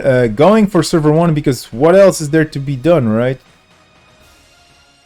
The play here is, well, that's value basically, and the NGO doesn't really matter. This is okay. You can still burn the bank job as well. So Bravado and bank job. Perfect. That's a ton of money for MCG. So Az is gonna bounce back here economically. And leaving that 1 credit on bank job just because, of course. Just because. Well. 3 public terminals now. It's a very public terminal. Yeah. Keeping that bank job for the Cusick with all the 1 value cards on the table, which there are 6 of. There will be another Cusick happening, I'm pretty sure. That Chiashi is not insurmountably terrible. You just have to get a breaker that does things with it. And I'm just looking at the heap, trying to figure out what could the barrier breaker here be. I assume it's going to be a corroder, or though it just could be a paperclip as well. And MCG here definitely bouncing back. Now, Synchro, the question is... oh, didn't choose to take back that Chiashi.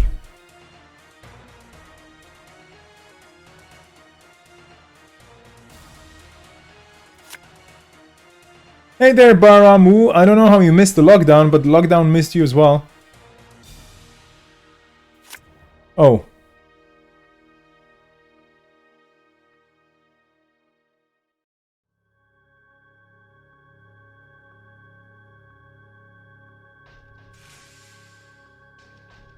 We have a judge call, so I'll probably have to jump out, but then again...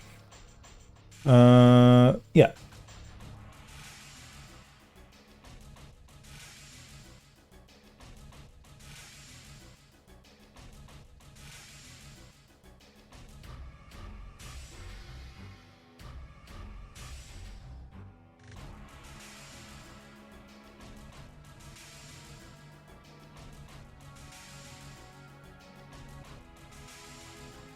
I'm just typing in furiously.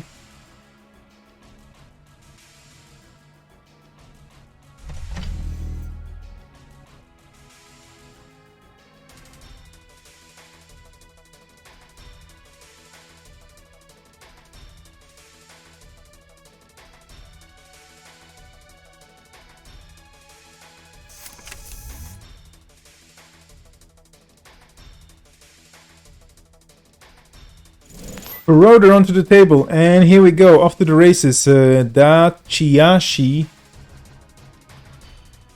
is no longer impassable, but there's a Winchester, which is gonna cost a bit, but you do have Buckhalter, so not too bad, not too bad. I mean, you're gonna get a discount.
Leg working into that HQ for possibly more agendas?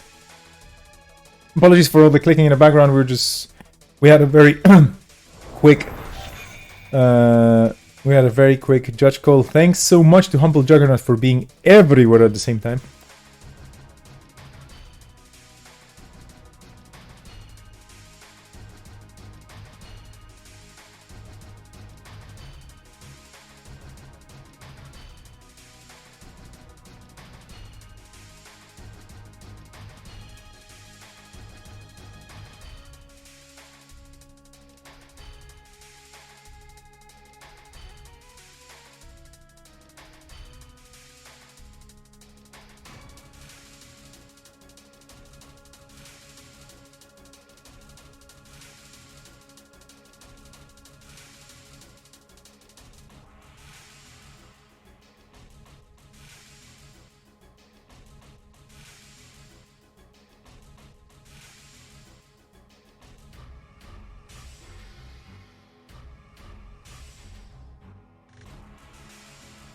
Now Synchro, with enough money, getting that Chiashi back, which definitely helps, but, and this is the thing, MCG has all the tools on the table,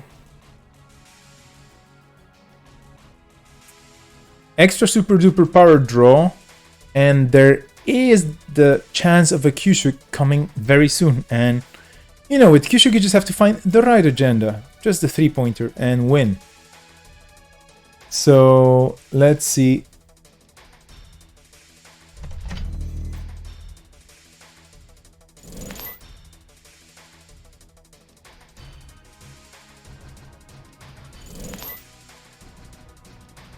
Okay, that's a strong play. Building blocks, getting that Orion, putting it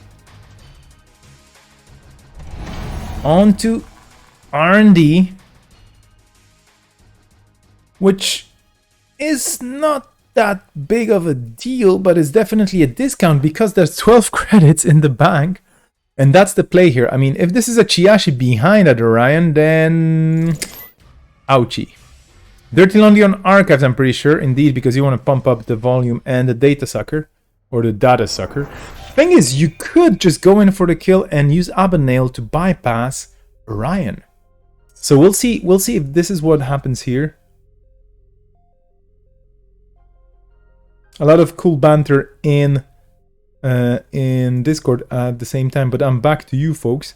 For some reason the raffle ended. What? I refuse to believe that. There's still 7 minutes to go.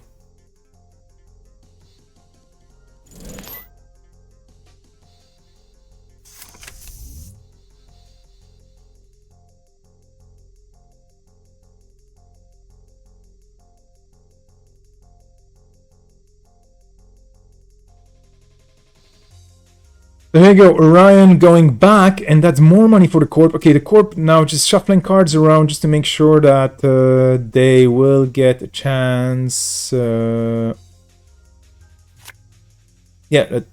Synchro, he will here get a chance to do something with server 1, because that was, I think, the part here that was troublesome for the Corp.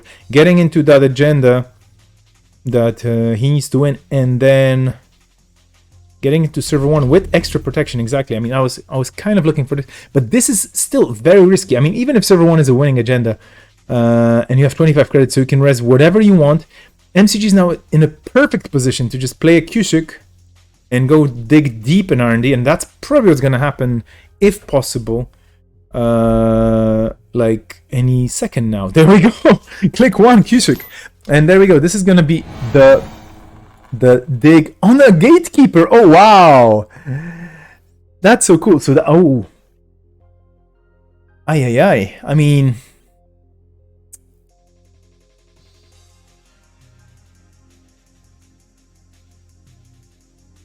here we go. Is this game for MCG? Totally deserved if it is. Nope, that's a whiff. Oh my. 6 card, no agenda. That is a whiff.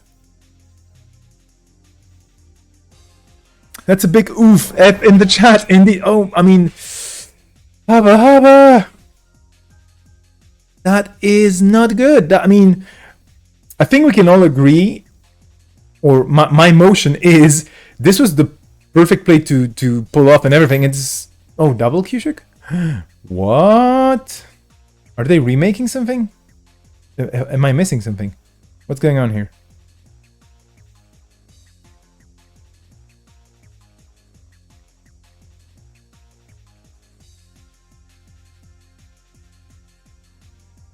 Because the thing is, you cannot access any other cards. Oh, okay, no, okay, fair enough. Oh yeah, of course there was a. I'm silly. Well, that's another. Sorry, there's a shuffle. Right, indeed, 6 subscribers. But still, look at this. No way. Because I was like, yeah, okay, I forgot. Again, I keep forgetting that Kushuk does shuffle. So much text on this card, but yeah. Well, yeah, I mean, indeed. Look at this. This is just a double Kushuk whiff, being half of R&D, theoretically. I mean, of course, there were probably some repeats here, maybe. 2 clicks, 9 credits. Do you even contest server 1? Guess you could. Yeah, what happens to the last sentence on Kushuk? That was my question as well, Humber. But no, the thing is, you cannot access any other cards in R&D this run. So basically, you only choose this one card from whatever you access. You only choose. You see all the cards, but you only access one. No other cards in R&D you can access. So no upgrades, no nothing. You just don't access anything.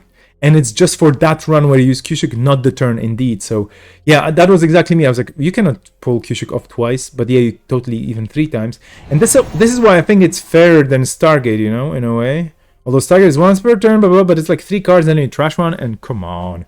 Terrible. The Stargate Haters Fun Club. Yeah, that's me. I'm the CEO. Well, anyway. Do clubs have CEOs? Anyway, they could have presidents. But yeah, I'm in the same camp, Humble Juggernaut. I'm always like, this has a lot of words, and then I always lose myself in the card. But it's a very good card, and it's a very fair card.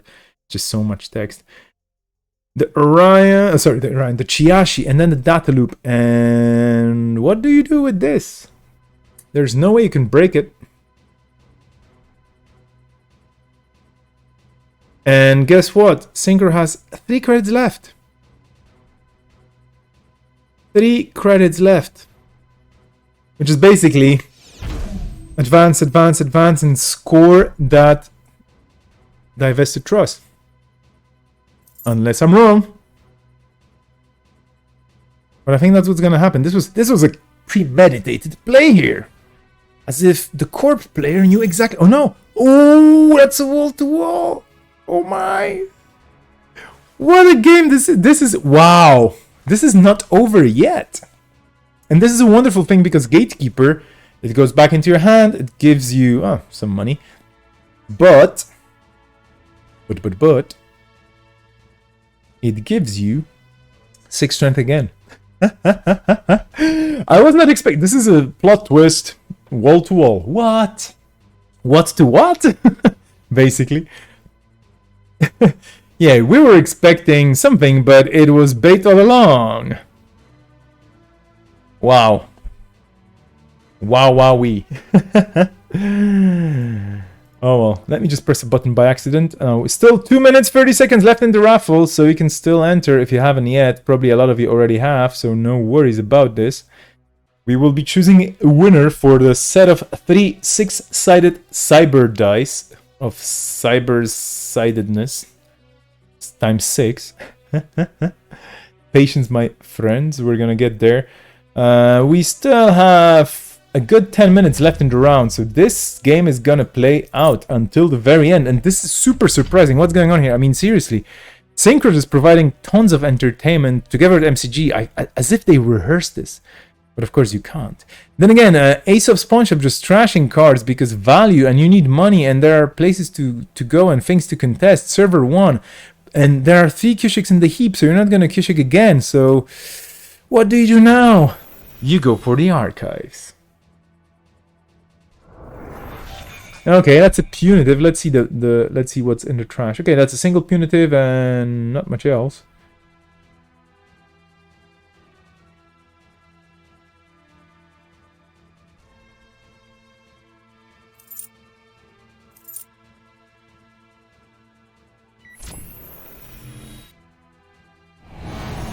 Yeah, as expected, this is a gatekeeper, refreshed gatekeeper. It's like, hey, you know, I took a break from holding this ring in my mouth, and I just sharpened my big teeth, and I'm back here again holding this, you know, ring in my mouth again. I mean, this is basically technically a doorknob or a gate, well, a gate bell, I guess. No, a gate. What was there was a name for this, right? Well, sorry, not my first language, and some languages, some words I just don't know. And this is the game, by the way.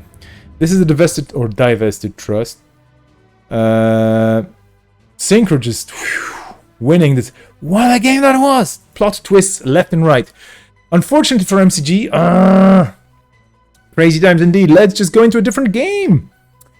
I think what we're gonna do is we're gonna jump into, I believe, table 30. Oh, that's done. Alright, it looks like points everywhere. So let's just very quickly look at table 1. And that's done as well. Are all the games done? Was this the last game? What's going on? Okay, that's probably, potentially, perhaps the last game. I'm just gonna check with...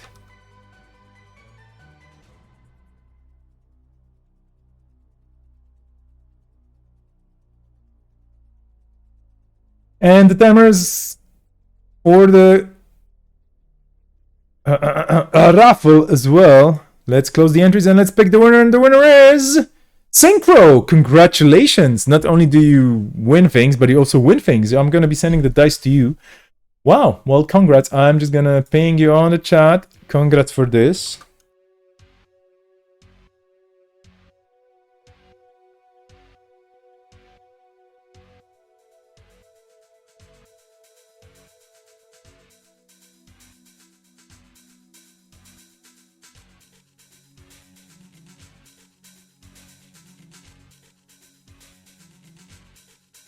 Okay, so that was the second raffle of the day. I'm just gonna transition into the break for a second again because I have to see what's going on. I'm gonna leave you with the music for a bit, the familiarly sounding music. Yes, indeed, Anarcho Mushroom. Indeed, very familiar, very music.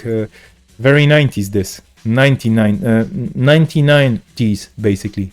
I'll be back in a second, just have to take care of the scores and the players.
Okay, brutal change of the speed of music and the volume of music.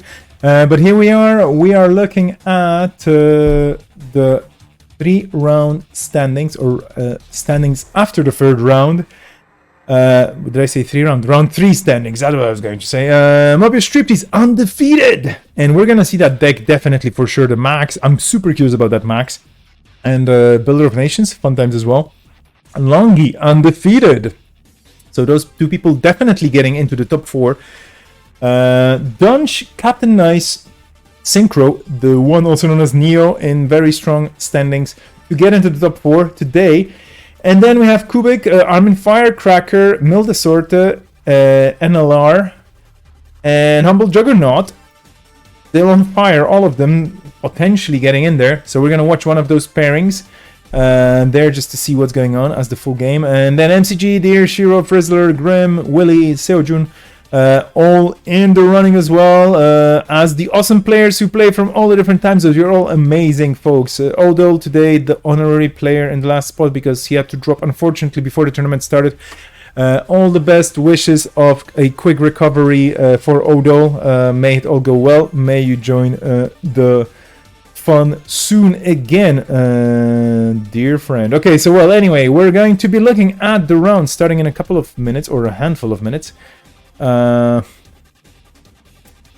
Mark, we still love you. I know that not all the games can go super well, but that's what it is. People checking the scores on Cobra, making sure that I didn't fess up, and I'm just gonna press the button right now. Let's go into pairings. Let's press the magical button. We're gonna be pairing the last round, and I have to tell people on Discord as well.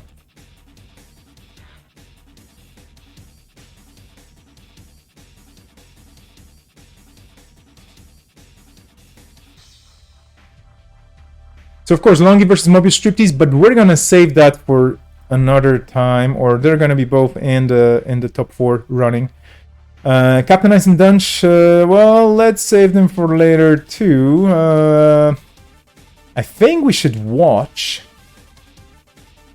I don't know. I think Kubik versus Milda Sorted. That would be very interesting. There's a Hyobu, there's an SSO, there's the Freedom, and there's a Reina Roja. Table 5. Let me just check their scores. Because they're both kind of on the edge. Then again, yeah, I mean, Synchro, Neo, Captain Ice and Dunch. Maybe Captain Ice and Dunch, but then again, I don't know. Because I think Kubik and Milda Sorted, this is going to be interesting. Whoever wins the whole game has a chance with that strength of schedule and their scores. This is exactly why I want to see this, because, you know, they are... Well, okay, Milda Sorted is on 10 points, but Kubik is on 7. And then there's the players who have 9 and 8 for their ID scores. So Dunch is kind of looking very good here, whatever happens, even with a split. But I think I want to see Kubik basically... well, I don't know. I don't want to put pressure on anybody. I'm just going to join the table and take a look and say...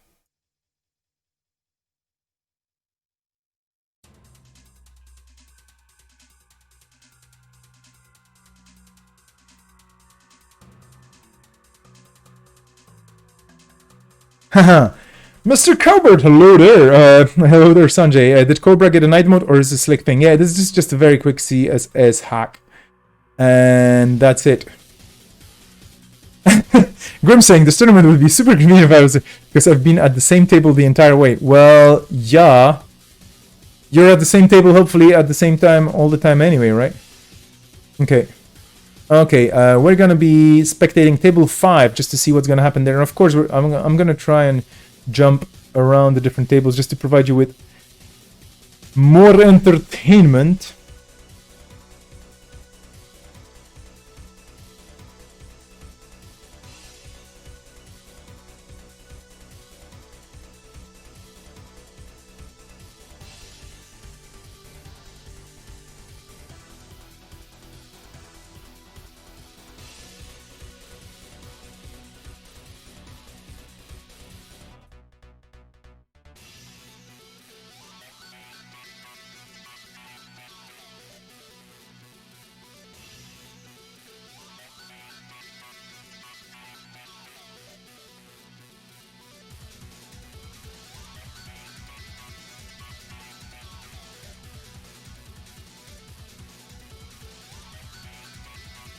Nightmood Cobra, yeah, indeed. I mean, I would just say if you know how to use some very simple CSS hacks, I'm just gonna put it on the screen again. If you want, I can send you the script because basically it's a very, very simple CSS hack, and then it just makes things much easier on the eyes for me, a person that looks way too much on screens, or at screens, excuse me. And yeah, definitely useful, and it looks kind of cool. Hack the Planet, indeed.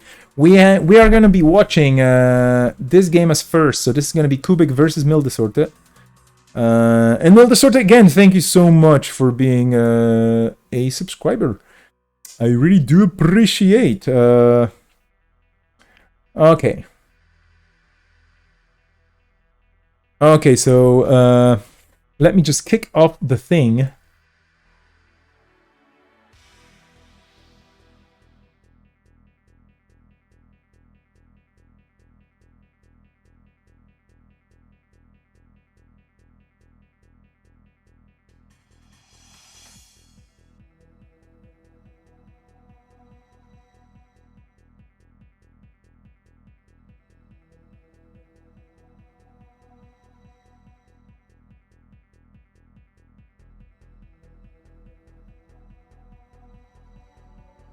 Okay.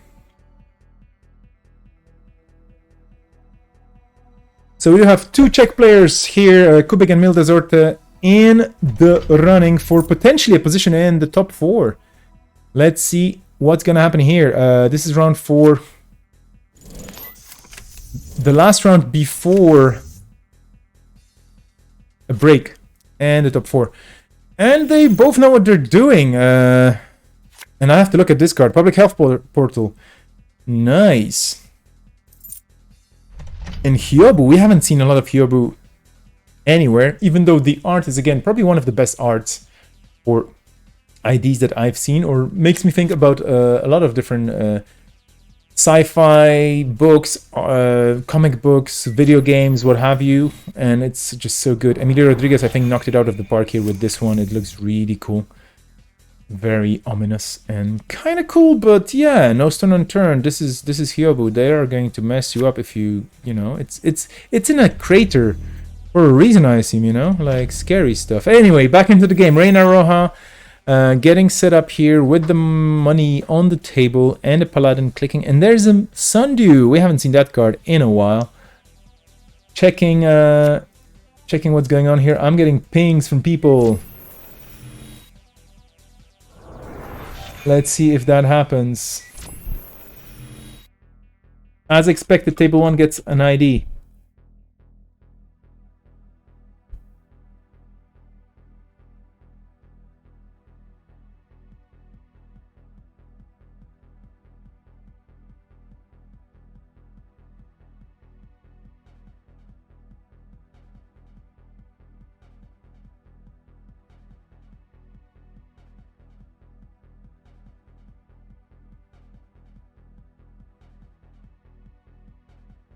Running R&D, future perfect. This means a Psy game. Obviously.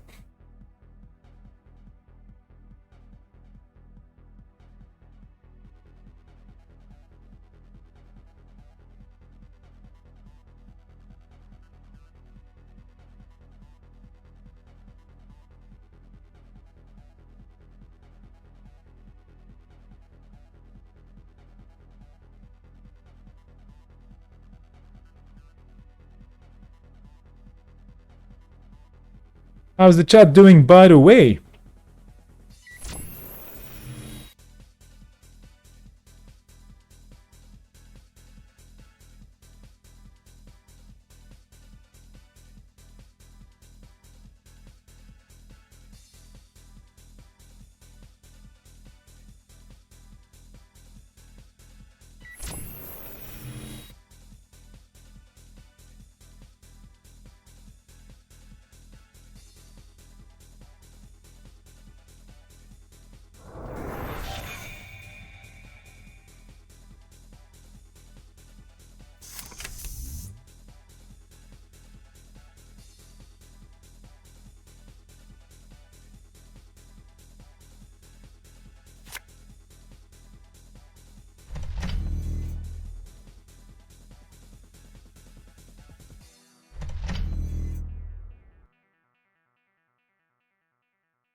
I'm doing things in the background, so the game, oh whoa, is afoot, and it's getting bigger and bigger.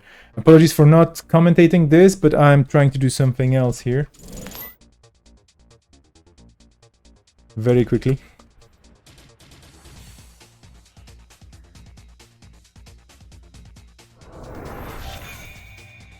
If that works out, because I want to share the goodies with you.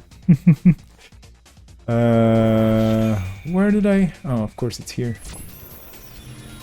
Running that. Oh, that's a Hub research facility.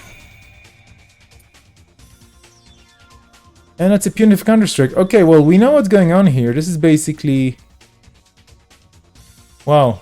This is basically JNet trying to lure the runner into running and making them money, because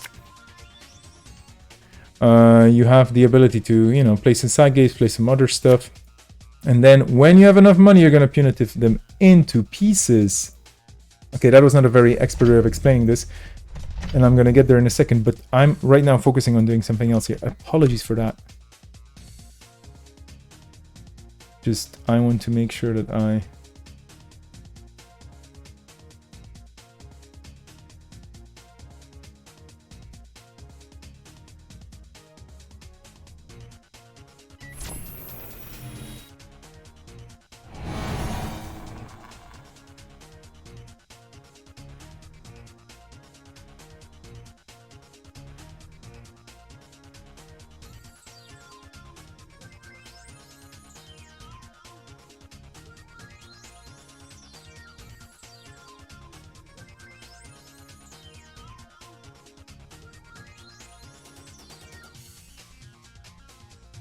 Welcome back, Jessica. And I'm back to the game right now. Promise. Pinky promise. It got a bit serious for a second. A lot of clicking on my side, a lot of clicking on the other side. And just checking Discord as well, because I get pinged. The thing is, you know, with being online so much nowadays, I think I'm like on 30 plus Discord servers. And that doesn't help, because when I get pinged about something from somebody, it's like, no, I'm busy. Bacterial programming. Well, that's points. That's good. On the other hand, can you say triple punitive? We did see a punitive in the Corp hand already once. And chances are Minnesota can pay through the first two. Still 2 clicks in the game. So there's still money to be had and whatnot.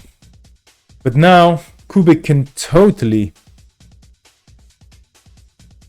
move things around, because it is stolen. So the Corp looks at 7 top cards, add any number of them to HQ, trash any number of them, and arrange the rest in any order. So this is basically, yeah. Triple punitive is an option, and it's trace 5 every time, so it costs you 9 to play them, which leaves you with 6 credits. But the runner has 1 link, so would have to pay 3 times. Well, no, the runner can defend here. Okay, fortunately for the runner, the bank is just big enough. After this round, there will be, by the way, a break of some sorts, and yeah, there will be a break of some sorts, and I will be talking maybe about a few things, but there also will be a raffle for something artsy. I'm not gonna tell you what it is, and it's kind of hard to share what it is, but it's nothing super big or super heavy. Big enough, I would say. And it's fairly light, so easy to send if I pack it correctly, which I will try, because I have the tools to do so, I believe. And it's something you can, if you want, put up on your wall. Well, anyway, we're gonna get there in a minute. For now, we're still in this game, and we're still in this round. This is round 4. You're watching Lockdown number 10, the end of Season 1. Because there will be Season 2. Unless something super stupid happens with me, my computer, or the internet in general. If you haven't been with us since the very beginning, we have people playing from super different places. We have people from all over Europe. We have people from Asia. We have people from North America. We have people all over the place. I'm super glad that this is spanning so many different geographies, and I'm super humbled by all the people just, you know, staying up really late or getting up really early or what have you, or just spending their afternoon on a Saturday. with us here, with all of us playing and commentating and having fun. Thank you so much for this. You're awesome. And thank you to all the supporters of this format and of this event. Because this is one of the reasons it's also going to come back. Because people keep playing and people keep liking it and people keep asking about, you know, things that could be happening and so on. So it has its own little weird meta, and that's fun. And I like it, and there's gonna be more good interesting things coming out in December, but that will have to wait a bit. And yes, if you are thinking stickers and fridge magnets, there will be stickers and fridge magnets if you want. Anyway. Punitive Counter-Strike, here we go. This was the math, and here we are indeed. But is this gonna be enough though? I don't know. Like, I don't know. Well, okay, you can pay through this.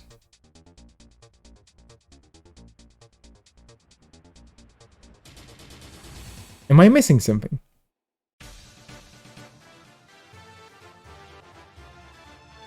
This is maybe just a value punitive just to kind of break the runner's economy.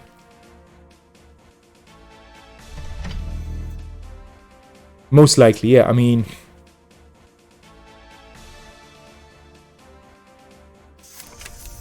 with the threat of a double punitive, of course, you have to pay for the first one. So Mildesota, he wasn't even thinking twice. He's like, no, I have to pay through this. Like, I have to match the trace because double punitive is not something I want to contest, of course. Liberated account is going to help out with this, and I have no idea what happened to my liberated accounts. Apparently, because it's winter, like I already mentioned earlier on in the stream. Yeah, no sitting on a sun deck for anybody today. Sorry. I have to fix my browser.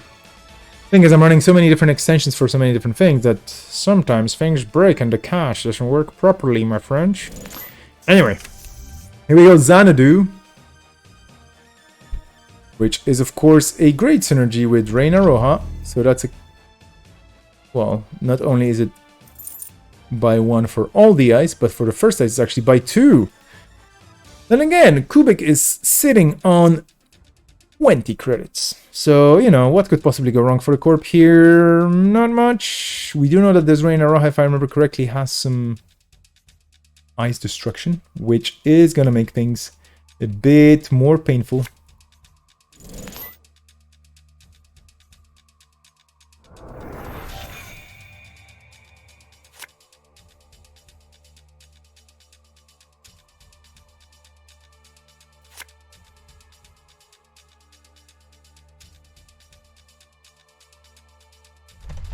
For those of you wondering about the game between Longy and Mobius Striptease, they both decided to take an ID, which is more than encouraged if people decide so. And again, you know, it would be a fun game for them maybe, but they just wanted to take a break and have some food and rest. And since they're both in wildly different time zones, only makes sense. This is a fun tournament.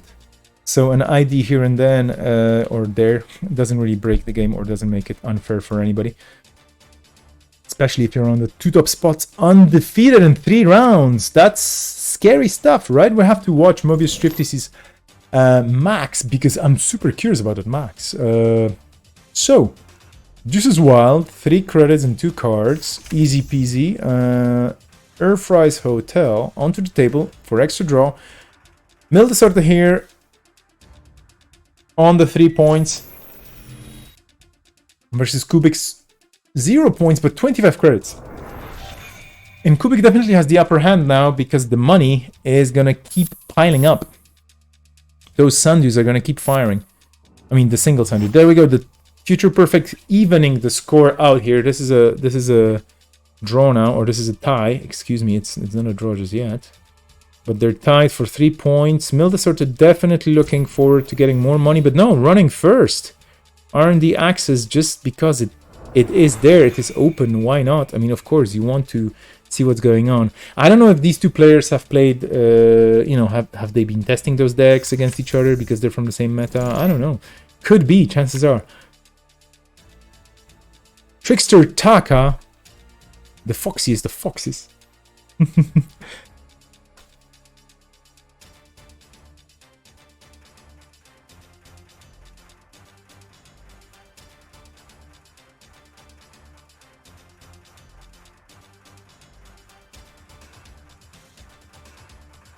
have to admit that Hyobo Institute Absolute Clarity, you know, it's, I mean, the motto or the tagline for this ID, it's like Hyobo Institute is producing mineral water.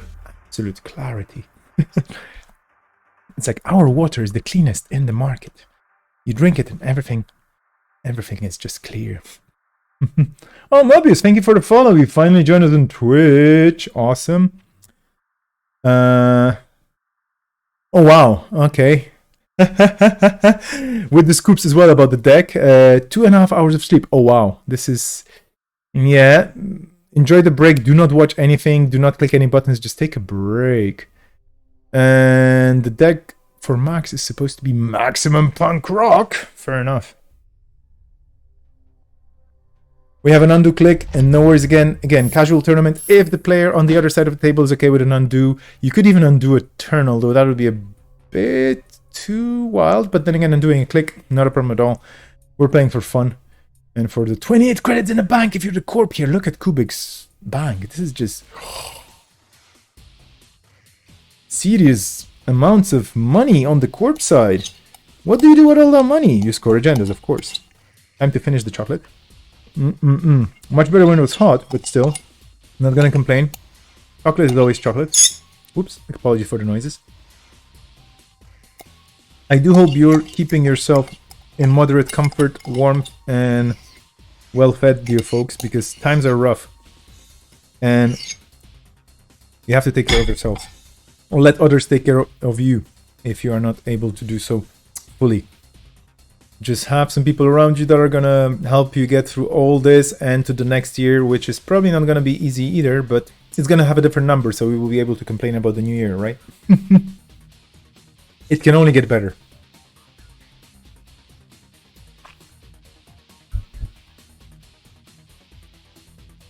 So, Odore.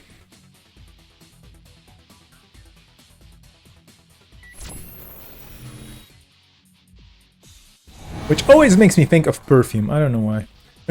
There's probably some sort of an anime or Japanese reference or something, or I don't even know where Odore is coming from. I'm sorry for being such a uncultured brute. But hey, that was totally worth it. A paperclip with so much money spent to get through that Chiashi, but that was necessary. Angrim Flush. Interesting cards. Trickster Taka, En Passant, Mining Accident, Liberated Account, Sure Gamble, and Vigil. Vigil? Whoa! That's a cool one. Is this Agenda? It's a splicer. So it's not Agenda. It's Bush. It's a set. No, I should be saying, is this an asset? Of course. I mean, this was not proper English, but it always makes me laugh when you say, like, is this Agenda or is this not Agenda? What agenda is your... well, anyway. Gene Splicer is such a cool include here because it's... And I love this card dearly, even though I hate to play against it, but it's so good. It's just so Jinteki. It's not damage or points. Like, what else do you need? Best asset ever. That's why the trash cost is 1, of course, because honestly, if this had a higher trash cost, it probably would be unfair.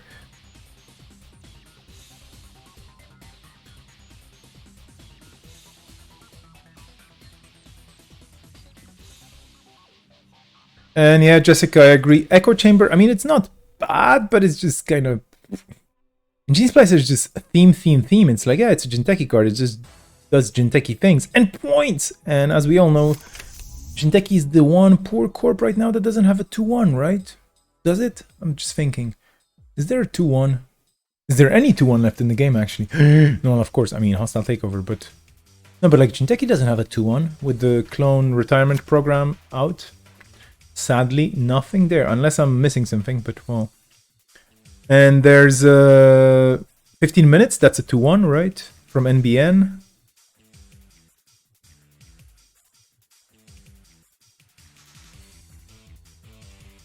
And HB, does HB have a 2-1? It used to have a 2-0. HB with a 2-1 would probably be super unfair. It's like, no, you just cannot have this. Like... So I play, you know, I just have a lot of cards installed, and I play a Biotic, and I scored 2 2-1 point, like 2 2-1s, which actually just fires up those team sponsorships, which also fires up everything. So basically, after scoring these two agendas, I have 17 clicks and 500 credits. So yeah, that will be broken, I think. And then again, what do I know? Never played HB much. Preemptive action on Kubik's side. Put some cards back. 2 Gene Splices and a Punitive Counter-Strike, and I mean, absolutely. And yeah, I think Kubik was going here for the long game. With that one punitive, that was a value punitive, just to make sure that the runner will lose a lot of money. It did not maybe stop the runner completely, but it did slow the game down. So that was very important. And Kubik is just sitting on so much money now. That Sandu has not been trashed at all. He's been picking away for a lot of turns now. That's, you know, a ton of money.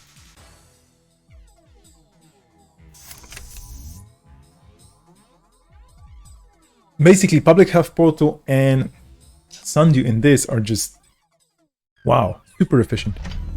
Or they're just not being contested by the runner. Server 6 getting a double advance. This could be a 3-pointer. If this is a bacterial programming, that could be harsh. If this is a TFP, well, it's points. Checking Discord pings again. Think I'm in the clear. Oof. Yeah, this is what happens when you have 30 credits, you know? You can just rush Chiyashis left and right and just say, yeah, whatever. Pay up. Or eat it. Oh, whoa. I mean, so much money. But then again, I mean, fair enough, you know, like, yeah, this is the worst case scenario here for the runner. Because Kubik now gets anything, basically, that he needs. Let me just, again, show you this magnificent card with a very, very memorable art. Once you see it, you cannot unsee it, basically. And yeah, it's just Jinteki programming bacteria and then just saying, yeah, we can manipulate the future a bit using bacteria. Dun, dun, dun, dun, and just take the 7 cards and do whatever you want with them. Which is just so bloody good. And I agree with Mobius Striptease here in the chat. It is cool as hell. It just does so many interesting things. I'm always curious why Hyobu doesn't get more play in, let's say, standard. But it is, I mean, it is... I don't know.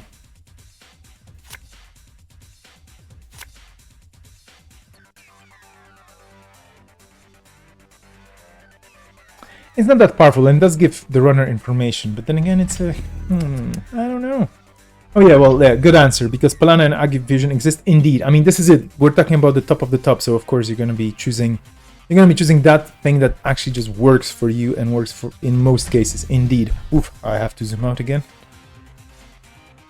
But I would love a meta in which, for example, there's 5 viable...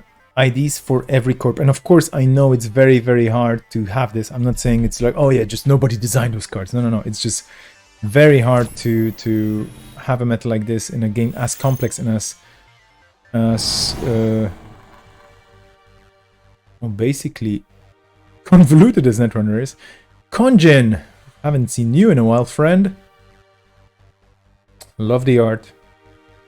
Again, Kremlo just knocking it out of the park with this one.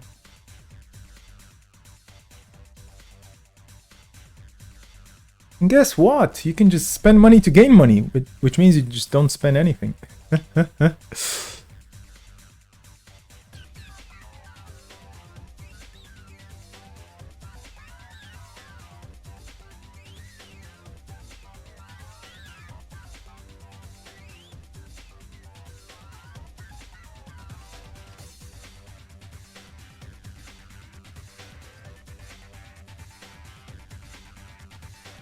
Yeah, that's a very cool little synergy here.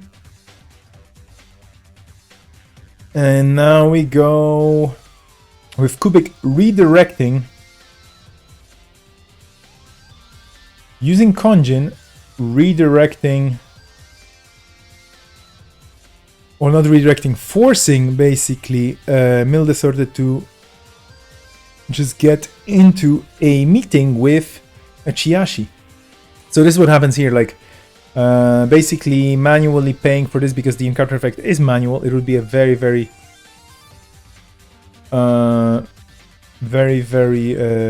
tricky otherwise to pull off on the programming side, but still.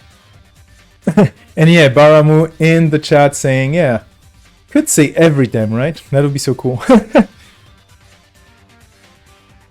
Okay, so that's basically Konjin pretending to be a Chiashi, and now there's a Chiashi that doesn't have to pretend anything because it's just itself.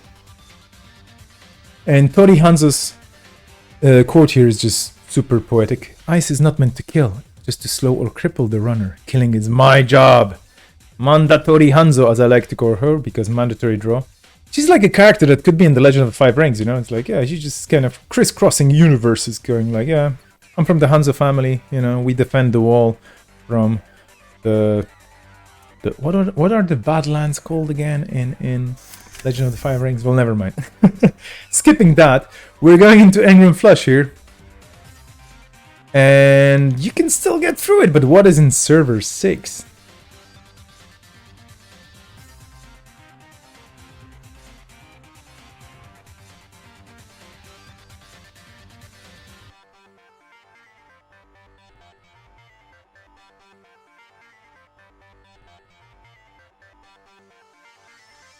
Piloting in Tangam, and that's 2 points. That's huge.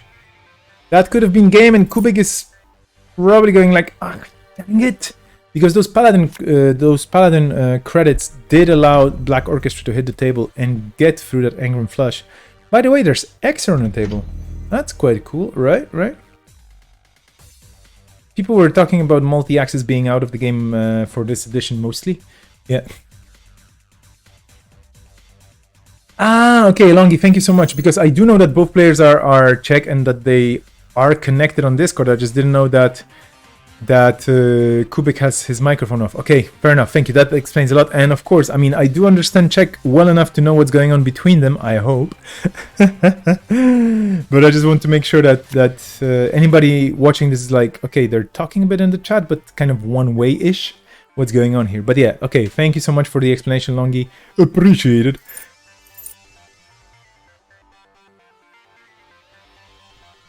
Ooh, I haven't seen this card in quite a while. Genetics Pavilion.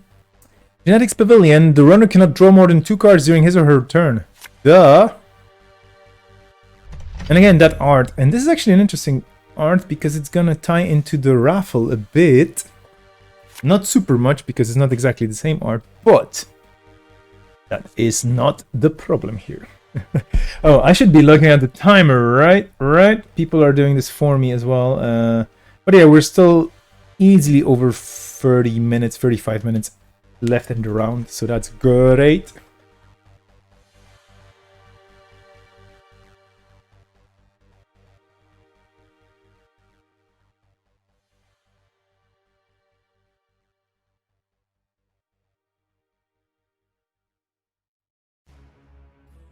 So now Mildesorte on the game point here as well, but Kubik definitely still ahead in this game. Sitting on a lot of interesting cards here that do help a lot with running away with the money, protecting all the servers. This is a really cool Hyobu deck, and yeah, I'm really curious to see the list later on Netrunner DB, because this looks like fun to play, basically, you know? It's a very Jinteki deck. Shadowlands, thank you, Mobius. I missed that line. Yeah, Shadowlands are the Legend of Five Rings Badlands, so to speak, where all the monsters live, and the White Walkers, right? And the Black Watch is on the... Have you ever noticed how there's always a bad land somewhere in a fantasy universe? Whereas in Cyberpunk, it's basically everything around you can be lethal or deadly or bad or whatever. No. That's a mental health clinic. That's a cool card too. So much money in here and so many interesting things.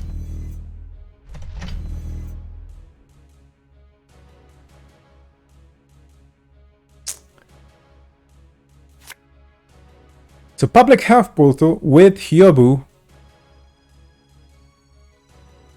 is a very cool combo, because that's basically 3 credits on your mandatory draw. which is just duh. Oh, you have a summer home in Shadowlands? Or are we talking about something else, Mobius? No.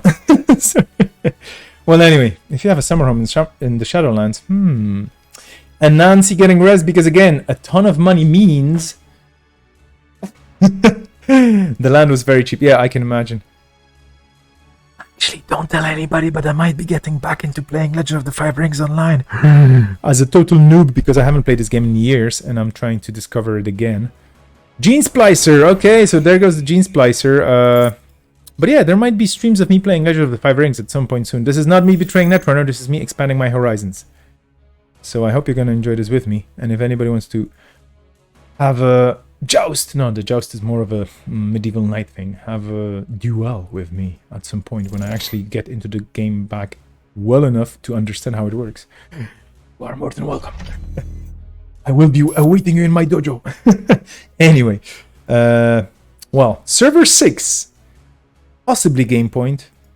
Milda Sorte really needing... Oh no, that's... Ooh, that's really on the nose. That's just saying, hey, look at this. I have a Gene Splicer. Come into my house. Or I just, you know, double advance and score it for 1 point. Duh. This deck is so cool. I like it so much. Kubik, well done with this deck. It's really cool. Like, I want to play it. Just for the experience of resing things like Genetics Pavilion and Gene Splicer and Public Health Portal, because I never played these cards during my Jinteki times. I was more of a Crush, Kill, Destroy, here's a shock person. Oh, well, good old days. And, oh yeah, the Breach Dome, Sniff Sniff, and all the snares. I love my snares. I love my snares so much. Well, anyway. Playing around the drive-by indeed, but is there a drive-by in this deck, Jessica? That's the question. Is there a drive-by here? Looking very, very, very quick look. I don't see any drive-bys, but there are some crim cards here indeed, so chances are there is a drive-by somewhere, right? Emergency shutdowns do exist, and drive-bys do exist as well in this meta currently, so yeah.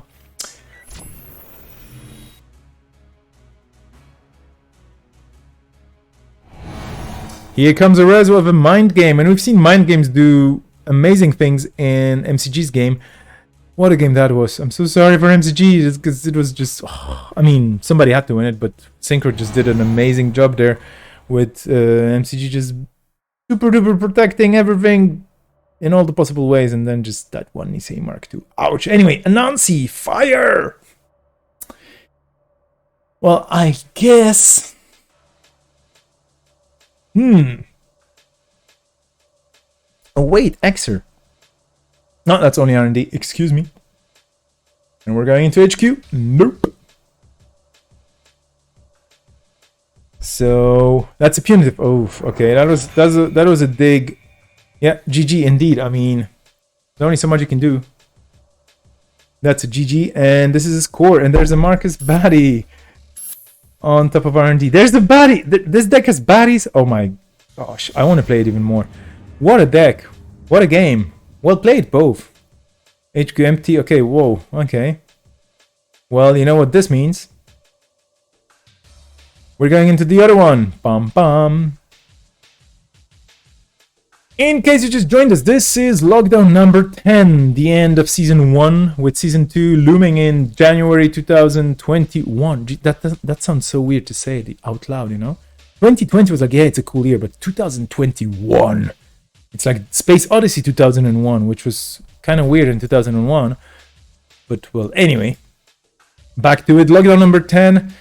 The end of the season, the start of a new season in January only, and I want to thank everybody, absolutely everybody, for being awesome as the people watching the games, the people playing the games, the people, basically the people. You're so cool. I cannot really find the words to express how cool it is to have a community like this one, that is global, that has fun with an amazing game, that is super cool to just hang out with, whoever you are, wherever you're from, anywhere you are, and doing it offline, online, whichever. Well, anyway, both players kept SSO, so I can see Jessica being happy. I wasn't even looking at the chat, and I saw the little purple heart. I was like, yep, and Kumalo.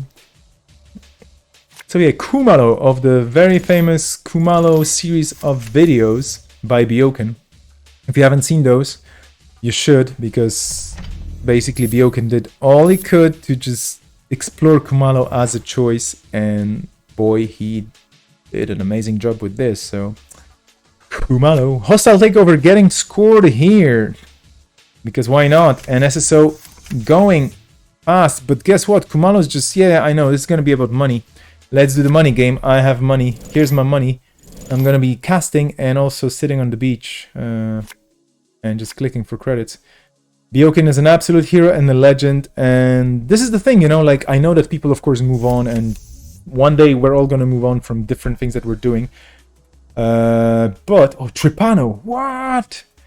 But I really wish some of the old school, like the for me, kind of the people I, that's gonna sound funny, but the people I kind of grew up as a player and as a community member watching, even though I was already a kind of an old person, like, you know, I'm middle-aged man and whatnot, but like Wellington and Byoken, and I mean, all the other people who were doing a lot of content, all the people who were doing the cast and so on.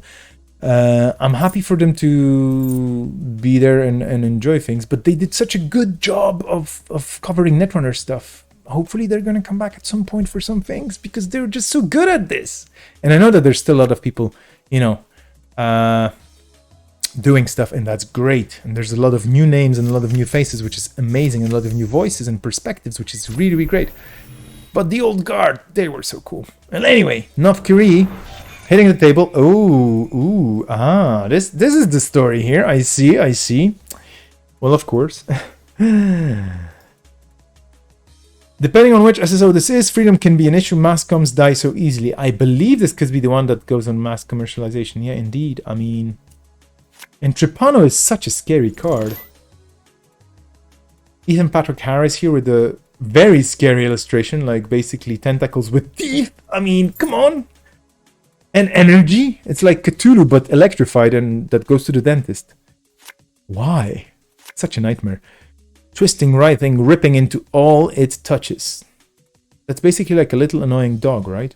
Well, anyway, sorry.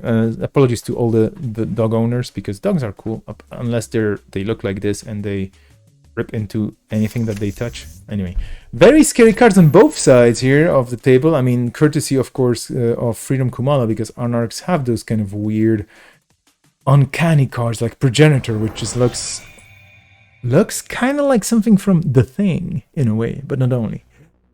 I don't know, could be like a bunch of otters or something, right? I mean, it's probably something else. I don't know. I never looked at this card too much, and maybe I should. Never mind. Let's get back to the game. So basically, we have Kumalo sitting up, tripping here on the arcane and eldritch lore of the game. Purging is probably not a bad idea. Indeed. Yeah. Purging looks like a very decent option here at this point.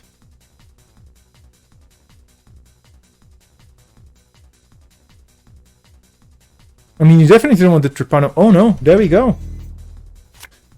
It was basically an unpurge. Freedom is your friend. Cyber otters. 100% otters. Cyber otters. Oh my.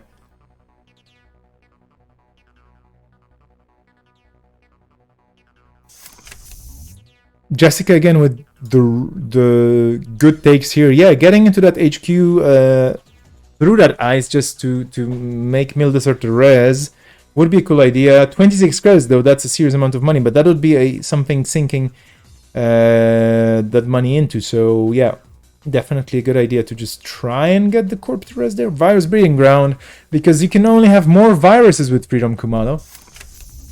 Do we should we ban until like the COVID situation is under control and resolved?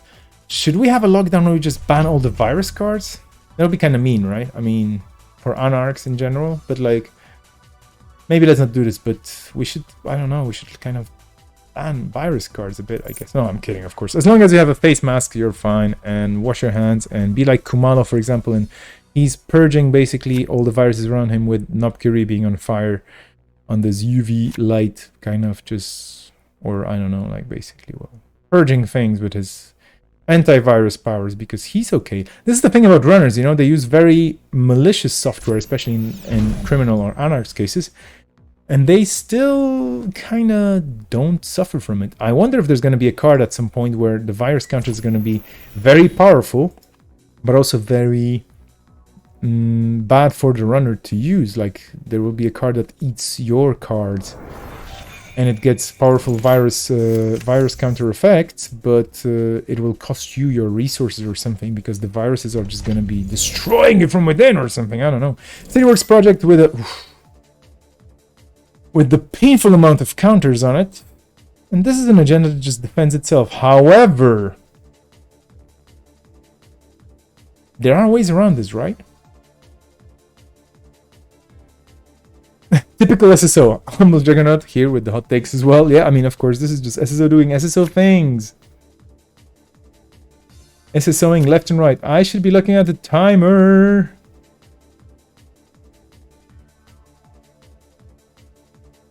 We still have 25 minutes left in the round, so we're fine. We're doing fine. I hope people in the chat are doing fine, and everybody else around the world is doing more or less fine as well.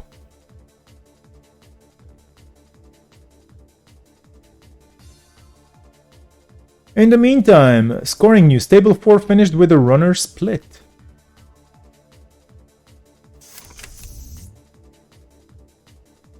In the news.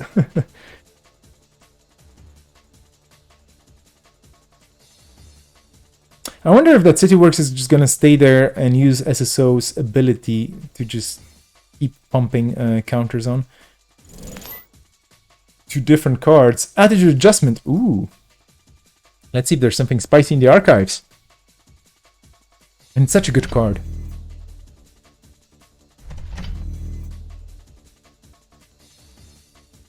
Nope. Nothing was shuffled anywhere. Okay. Unless I missed something in the log, but I didn't see anything shuffled. Longy and Mil Desert are actually sitting in the same room. Awesome. Ooh, there's a steal. No, there's a score, of course. And here comes the winning agenda. Hollywood renovation. Is going to renovate a few things. And Hollywood renovation is a weird card, you know. Before SSO, it didn't really make much sense. Didn't really help with the space size much or anything else. But now with SSO, it's kind of viable. I think Advanceable Ice is one of those mechanics that was really sad, so to speak, in the beginning, because it was kind of like, yeah, what, Ice Wall and what else? I mean, some things were cool, but not really working in the general meta. But now it's a viable strategy, and there are ways to use Advanceable Ice and so on. But yeah, and indeed it is gonna rotate soon, sniff sniff, but well. Colossus! Back from the archives of archives, so to speak, and reinforced. I mean, actually, basically the same card, but still reinforced. All Kubik has to do is not die to the Axis here. Oh yeah, we're talking about the Cityworks though. Yeah, that was basically it.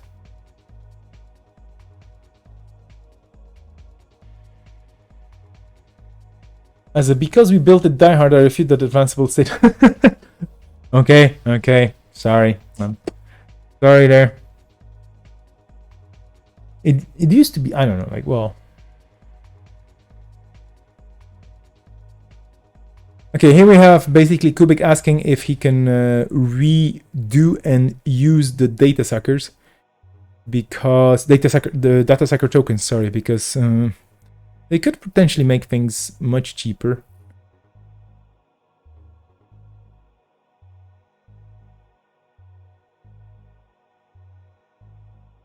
And again, do remember that one of the players is using audio, the other one unfortunately cannot use the microphone, so they're going to be typing a bit in the chat.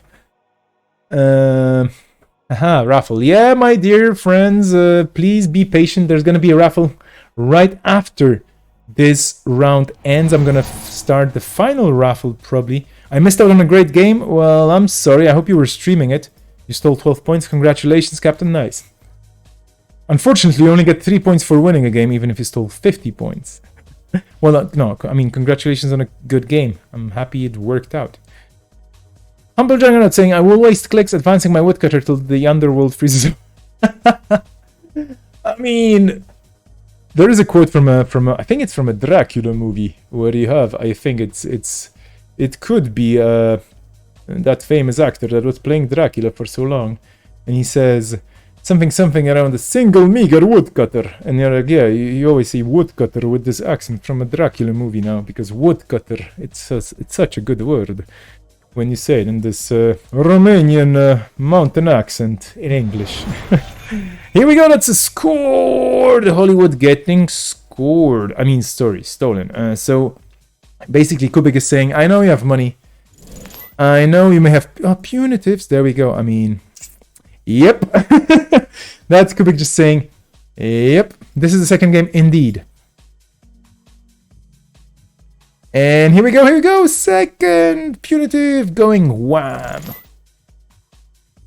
And that's a Kerploink, and this Kumano is too virused. Oh no, I'm kidding, of course. There's just a few credits missing here, and Mildesorted takes the game by flatline turn 11. Very well played by both players, of course.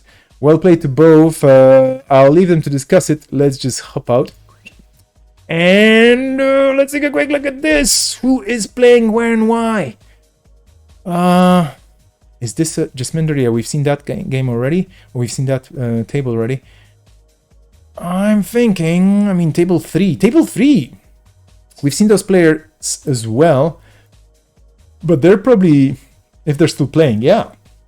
They're the other, they're in the other kind of potential getting into the top 4 situation. So let's see what's going on here. We do have some scored agendas and stolen agendas, Divested Trust, and the SDS drone deployment.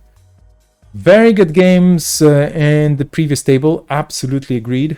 But yeah, the Kablamo happened. Oh, but here we go. This is getting exciting. Or is this going to be over now? Because, no. Ooh! Whoa! Did you just see this? Basically, if it wasn't for that Divested Trust, the runner won. Wow. Wow, what Synchro just saved the corpse behind by forfeiting that agenda on the off chance that there's actually going to be a 3-pointer there, and there was a second 3-pointer.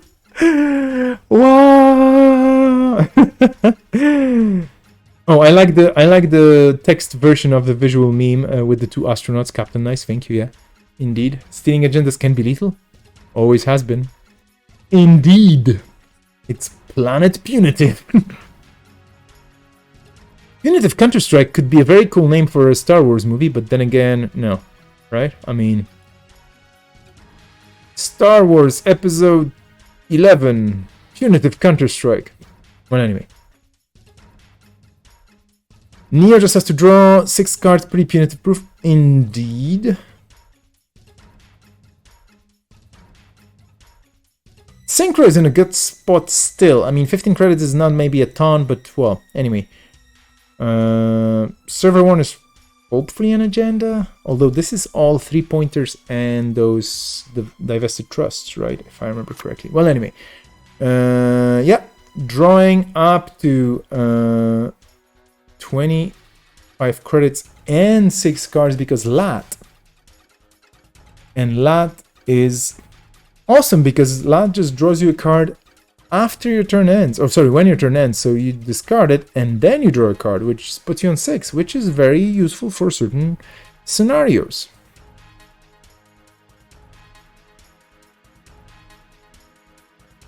Oh wow, Synchro asking me the big deal thing here.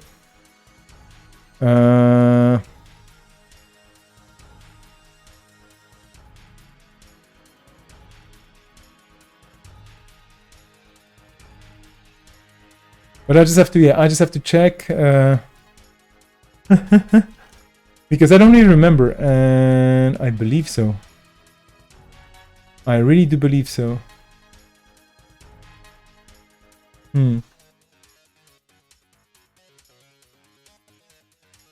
basically,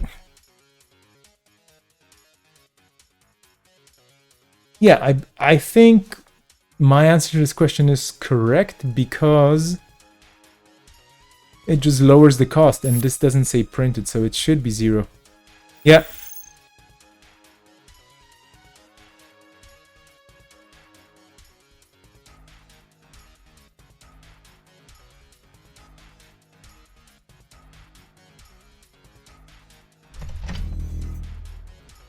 Around 15 minutes left in the round.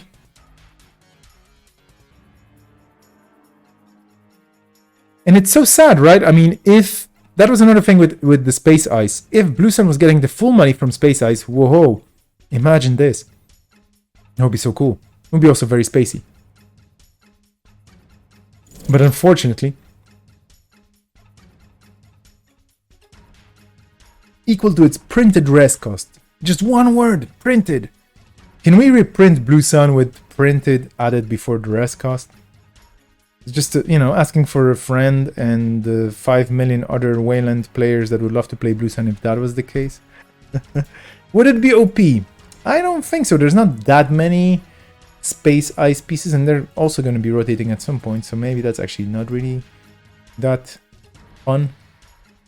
Well, anyway.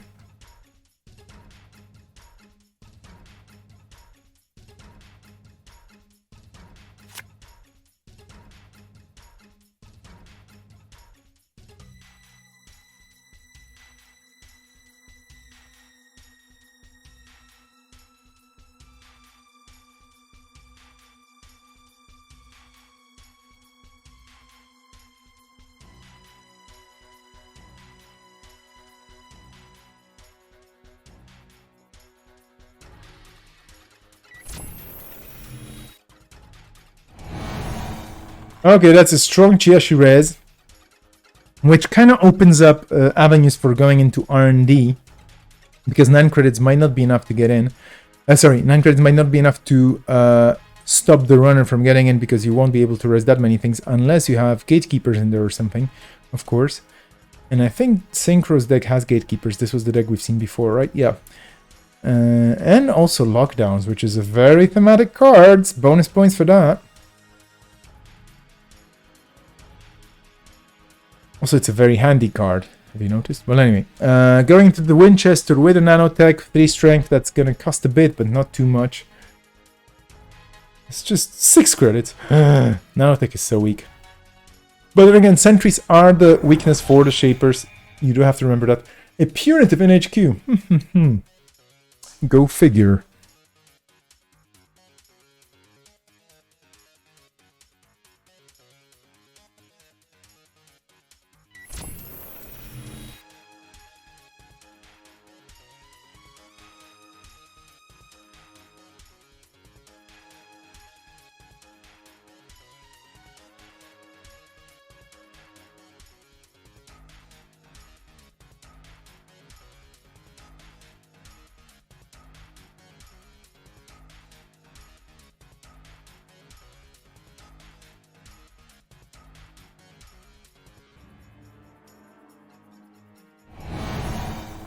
Here we go, that is a guard! Haven't seen this guard in quite a while. Looks more like a runner than a guard, but I assume this is basically the guard running towards the runner, because you have to run towards the runner to intercept the runner so that they cannot bypass you. Remember the good old days when people would would install a Femme Fatale and put a counter on a piece of ice, and then you res and it's a guard and they cannot bypass you with Femme Fatale. You're like, haha, and then they just break you because it's a sentry. You're like, oh. Okay, well, I didn't see that coming, right? It's a sad guard indeed. There's different types of guards. There's the vanguard, there's the rear guard, and then there's a sad guard.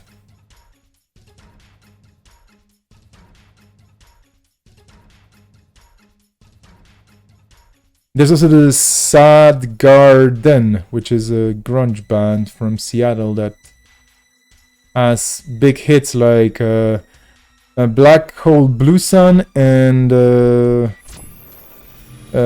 Soon Man and all those things, you know. Anyway, I'm shutting up about the bad puns right now. You can find more of that on the internet, running into HQ again, paying through that Chiashi because you can. Gauss is just so expensive, but still probably worth it because you will be accessing one card. And of course, I mean, no, Tekobi helps a lot here, and this is what we were talking about already earlier on. Tekobi is just so good to help out with this deck because it does need a bit of a boost. We've seen Neo already playing it earlier on in a full game, and indeed Tekobi can be a lifesaver in many situations.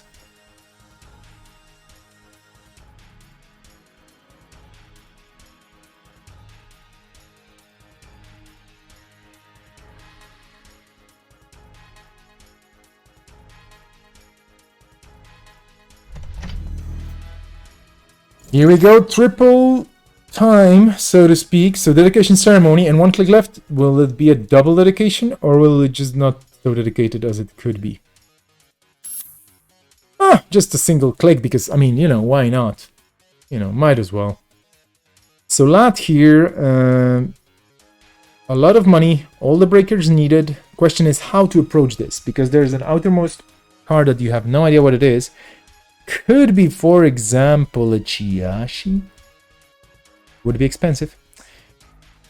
But anyway, there's the scary Surveyor sitting here on a strength of 8. And of course, Nanotech would have strength 5, but it's just painful because strength 5, you would still have to boost it twice to reach strength 8. So that's not good. Unless you use the Tekobi to boost it, because you would get the counters from breaking something outermost. I don't know. Well, anyway, Afshar. Sweet little code gate. I still have that t-shirt. I mean, I actually don't have it, but I should have a t-shirt that says, I keep confusing Afshar with Akhet whenever it comes to things being barriers, code gates, and whatnot. But well.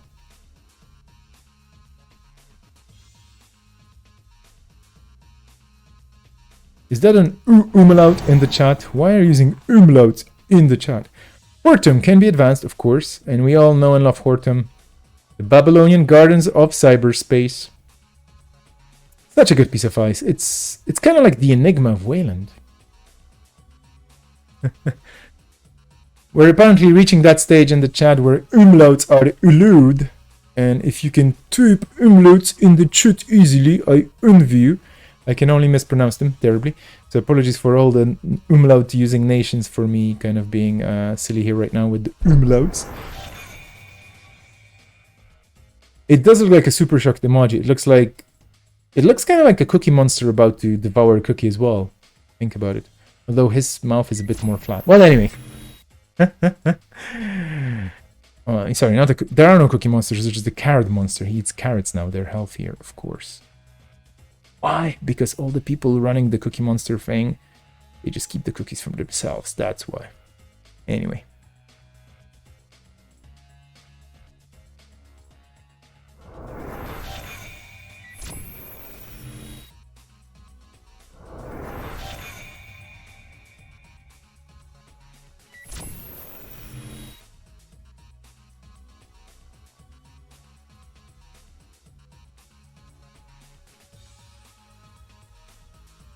So running all over the place, you're trying to poke for an agenda.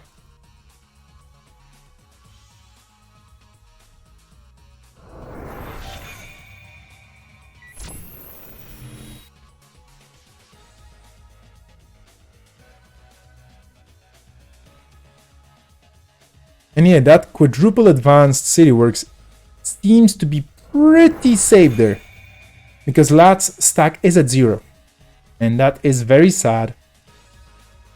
And if there is no more Harmony AR Therapy, of which there seems to have been played only one, with no more in the game, I guess? Yeah. That could be a CityWorks that wins the game, so you just have to find, for example, an itsy bitsy teeny weeny yellow polka dot hostile takeover and just score it from hand, or just get a Divested Trust and just rush it out or something. You have the time, but of course timers are running and you are lower on points. So I'm just gonna check the timers. Oh, actually, I don't have to. Neo just did this a second ago. So we're around 5 minutes away from the game end here. Or the round end. And Neo knows it now. And Synchro knows it as well. So time is not on anybody's side here. They better close this one out fast.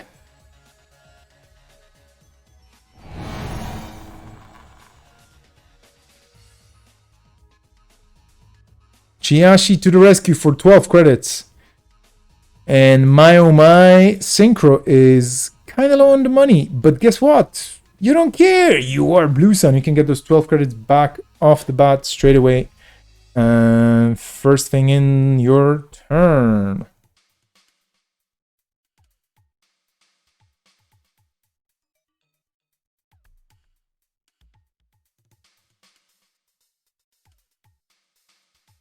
Graham, really sorry for your deck not pulling through, but thank you so much for playing. It's always great to see you and to have you, join everybody and compete in this super casual, absolutely silly format. Is this game? Nope.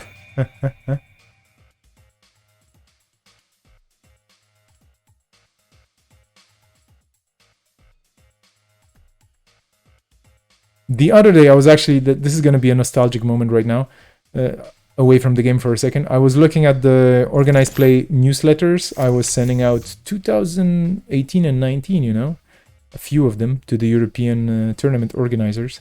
We had a newsletter for them, or I put it together. It wasn't like a team effort. It was just more like me saying, hey, I don't want to send a ton of emails. I just want to send one email to everybody. So newsletter it is. And whoa, that was a wild ride back in the day, I can tell you. Like, just reading about all the problems and issues with different things and customs and all that stuff, and people being absolutely lovely and understanding and just communicating with me about stuff. It was so cool. Good old days, huh? Well, anyway, here we are. It's 2020 and the game goes on.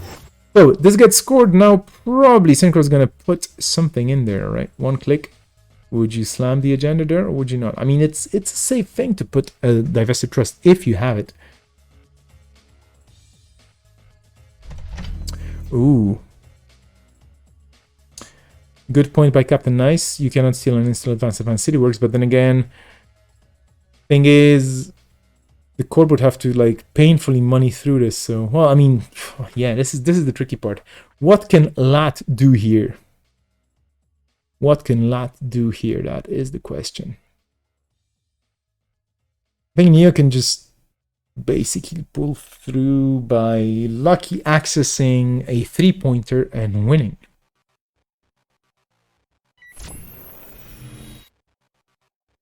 Double Takobi definitely pulls you through this. You have 1 credit extra from the Bat Pub. Wait, why is there a Bat Pub in the game? Did I miss something?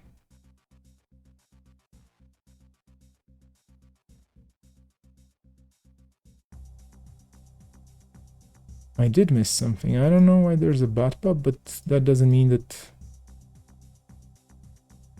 Oh, too big to fail. Indeed, Jessica, thank you so much. Yep.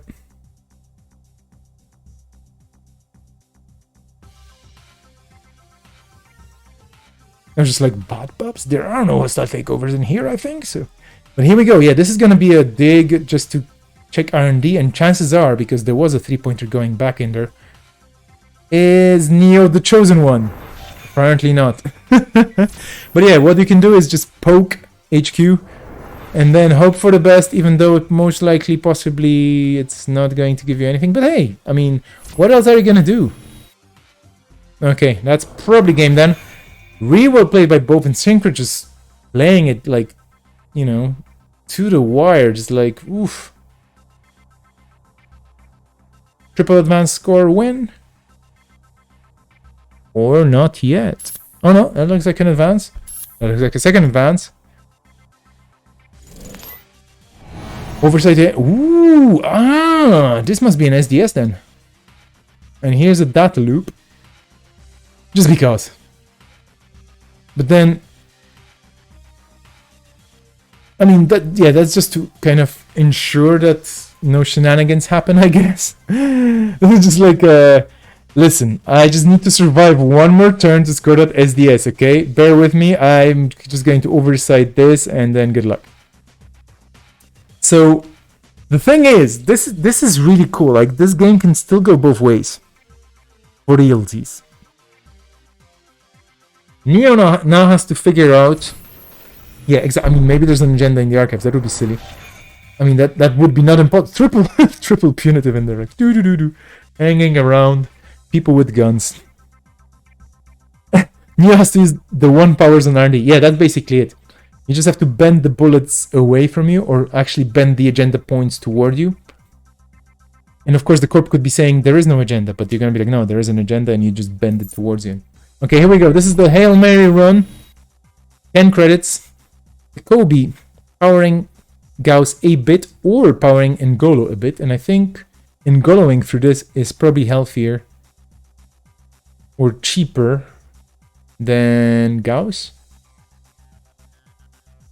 Although I don't do the math on my fingers that fast. Gauss would be 4, and then N'Golo is already 2, and then 2, and then... Yeah, I think N'Golo is cheaper, or maybe it's the same cost, basically. I don't even know. I'm not gonna do math. You do need the Kobe at some point here, though, I guess. Although maybe you actually don't. No. Okay, so yeah. Gauss going higher. Oh yeah, Cyberdelia, of course. Never a bad thing. Cyberdelia is cool. I totally forgot that Cyberdelia here is the value. Afshar, whatever. You have to lose the 2 credits, but that's okay because you can still get through the guard with your super duper nanotech with 4 strength. And now... Now, fingers crossed for both players because this is going to be exciting.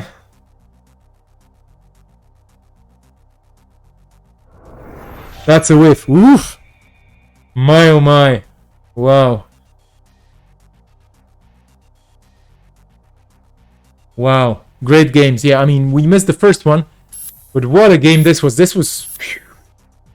Here comes the yes, and Synchro wins by scoring turn 25. Ooh, 55 minutes! What? Okay, serious business. Oh yeah, I should be probably calling time, but this was the last game anyway, so they ran to time basically this turn. So yeah, basically that was... Okay, nothing bad happened. Oof!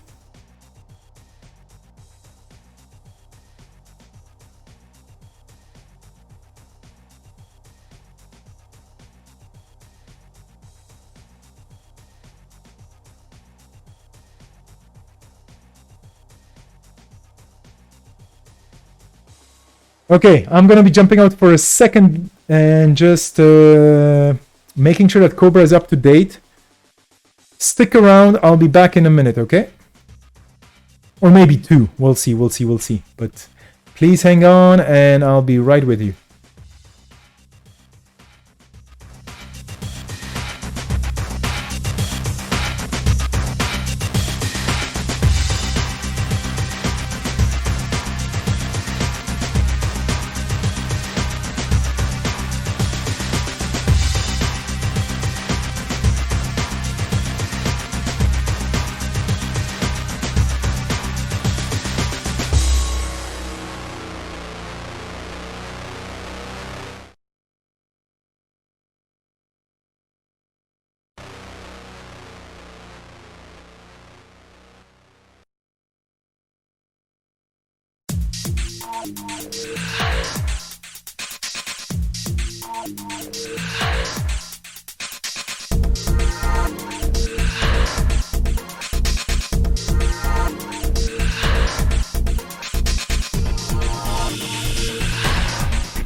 Okay, I'm back. I just jumped into what's his name?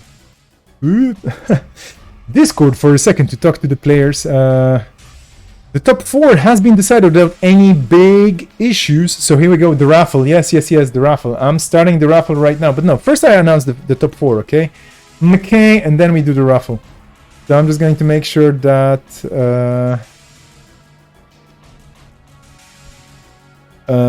we do this properly. First spot! With a single intentional draw with number 2, Mobius Striptease running Wayland Consortium and Max that we have to see in action.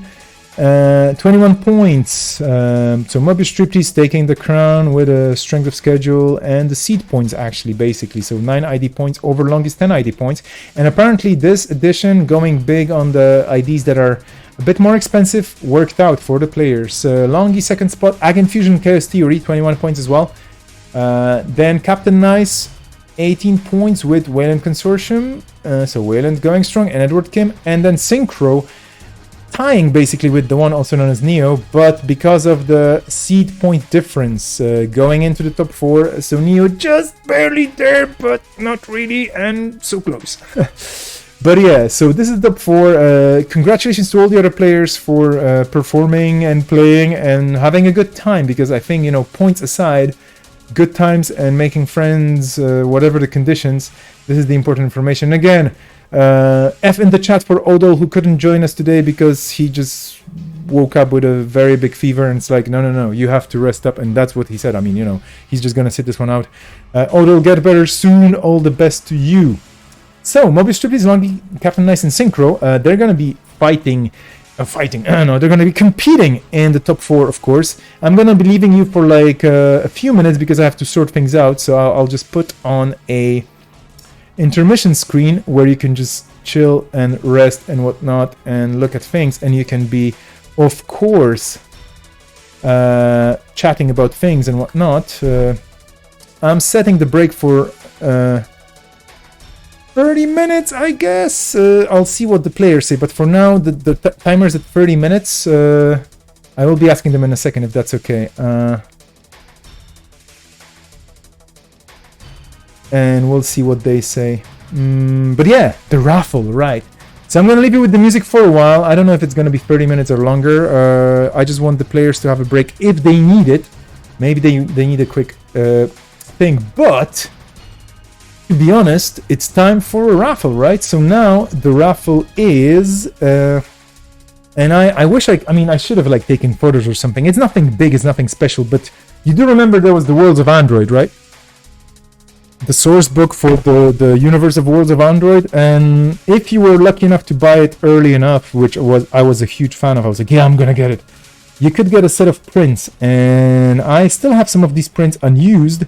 So I decided to just raffle something called The Root by Ben Zweifel. So this was done for FFG back in the day by Ben Zweifel. This is I don't even know the size, but it's like a standard size print. It's kind of big enough for a wall. If you frame it nicely, I hope it can travel safely to you wherever you are. I'm going to pack it, of course, properly with plastic and a tube and all the other stuff. But basically, it's called The Root. It's by Ben Zweifel. I'm going to raffle it on right now. It's going to go for an hour, so you have all the time in the world to actually get a print of this. Good luck to you. Press the buttons and go for it. Might take a photo and post it onto the chat somehow if I manage to figure out how to. I mean, I can just upload things to Imgur and whatnot, but this is not important right now. What is important is that we're going to take a break.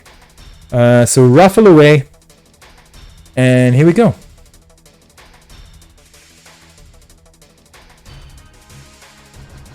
I'm leaving you with the music, and I'm off to set Cobra things up and talk to the top 4 players right now.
Wait, this is what happens when you push volume a bit too low. But here I am. Here we are again. We're getting back into the fun stuff. And welcome back to the stream. Hello, Koshe. Thank you for joining as well.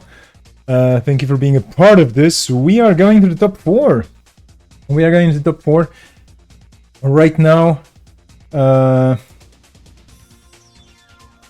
The top 4 players who are, again, Mobius Striptease, Longy, Captain Nice, and Synchro are taking a look at the decks. I just shared them in the chat as well. Huge thanks to Humble Juggernaut for organizing this very quickly, as in the previous edition as well. Thank you so much, and I hope you're all going to enjoy looking at those decks. I, for one, will definitely be interested in seeing what they have. I haven't had the chance to look at them just yet. I'm just trying to make sure that all the top 4 players are ready to go. And yeah, Mobius Striptease, as the player playing against Synchro with a higher seed, will get to choose whether he wants to corp or run. Longy, the same versus Captain Nice, gets to choose whether he wants to corp or run. Whatever happens, I don't even know which table to choose, but I want to see that max. So if Mobius decides to play max, we're going to see that max. Otherwise, we're going to see some other things, I guess. The decks apparently are quite cool. I haven't really looked at anything just yet. Although maybe I just should. Yeah, I'm just going to click all the links and we'll see where they bring me.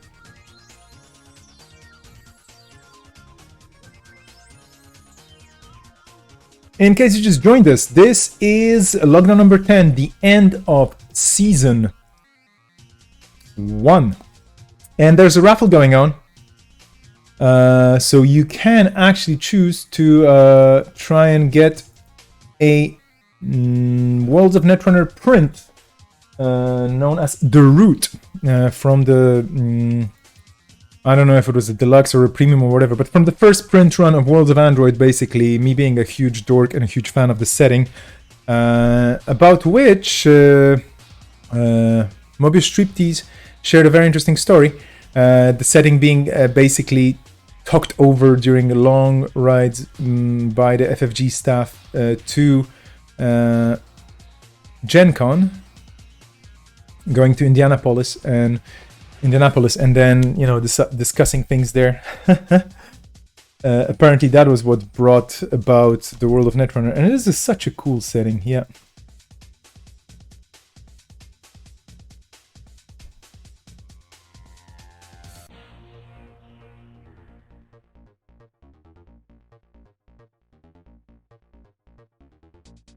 Okay, Mobius is gonna be corping. Okay, so we're gonna slow down a bitsy bit, okay? So, no pressure on anybody. I'm just gonna show you what's the situation here. Whoops, I should probably scroll down because you cannot see this as well as I can. Yeah, so here we go. We have Mobius corping with Builder of Nations and Longy corping with Agni Fusion versus Synchro running with Null and Captain Nice running with Edward Kim. That's going to be the setup here, so I'll just ask the players to set up.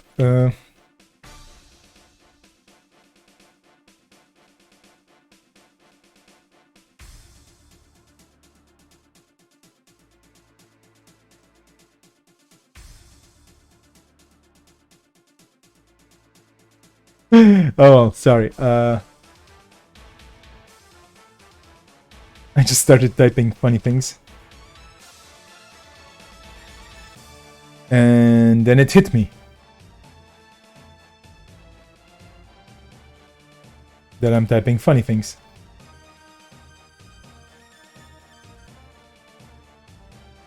Patience, my friends. Because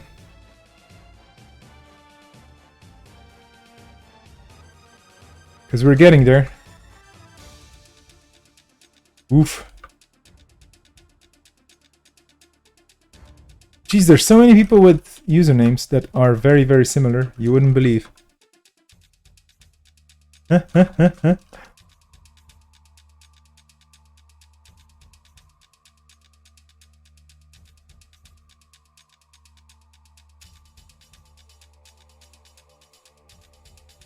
Oh, well, there's gonna be a timer of 40 minutes.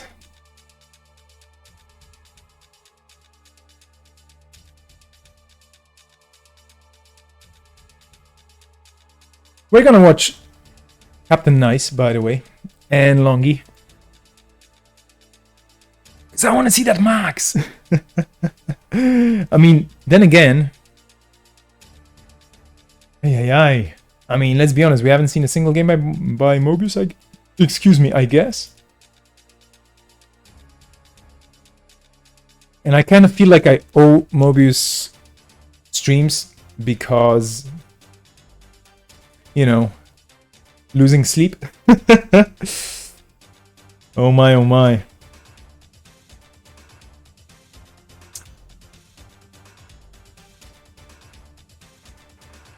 Let's just wait and see how they set up. I'm gonna be looking at things.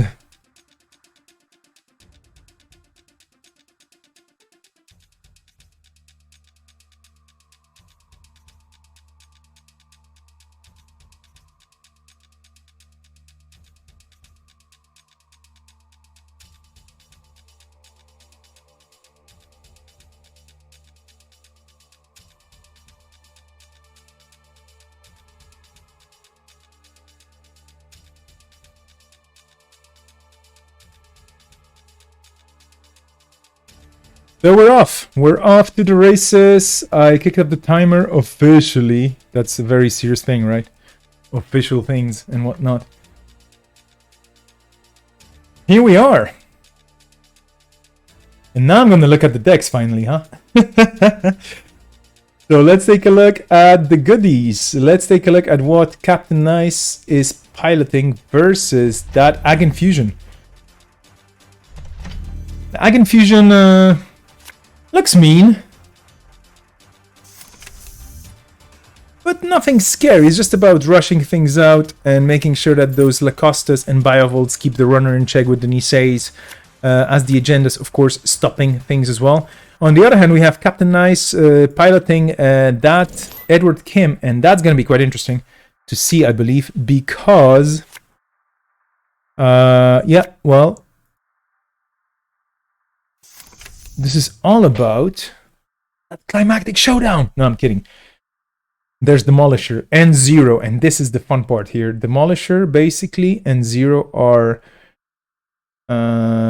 cool cards that speed things up a lot. The buffer drive is very cool as well here, especially against Jinteki, even though that Jinteki looks pretty vegetarian, you know? There's not a single trap in here or anything. I mean, there's pain, of course, but... there's a lot of stuff in here that's basically not going to kill you. Maybe that Philotic is going to ping you a bit, but nothing scary. Let's see how they play this out. I hope, chat, you're having a good time. I'm having a great time. Thank you so much for everybody, to everybody for playing, for participating, for supporting this, for making this happen. This is awesome. Dueling at the 2 data folding by turn 2. Yes, indeed.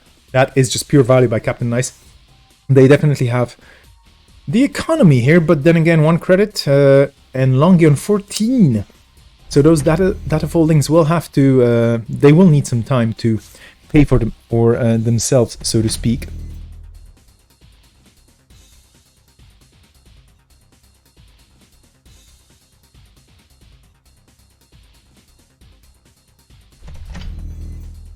And Longy definitely going here straight away into the server building business. Seeing a huge scoring window here because it's going to take Captain Nice a while to get set up. And there is some money dripping, but that will go into draw. And there is a good chunk of econ, but I would say for another turn or two, there's not going to be much on the contesting front. Whereas the Corp with 13 credits can already start... pushing out maybe an agenda or two. I would definitely, if I had a Nisei here, Nisei Mark II, I would go for it. And here we see this is like install, and a credit. Could be a Lacosta, and if there's a Lacosta, that's even better value. Because then you can just score that Nisei Mark II, for example, in 1 turn only.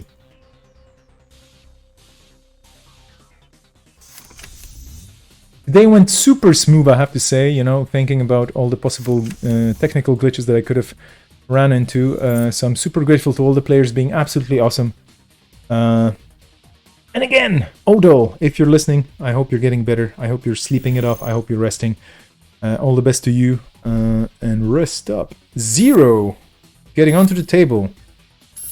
And here we go. That's an Nisei Mark II. Told you. There we go. So Longy not waiting for the runner to set up. And let's be honest, Captain Nice is already quite well set up. There's draw, there's econ. Things are slowly ticking away here. That Aesops is not gonna eat anything just yet. Cyber Trooper to loot onto the table.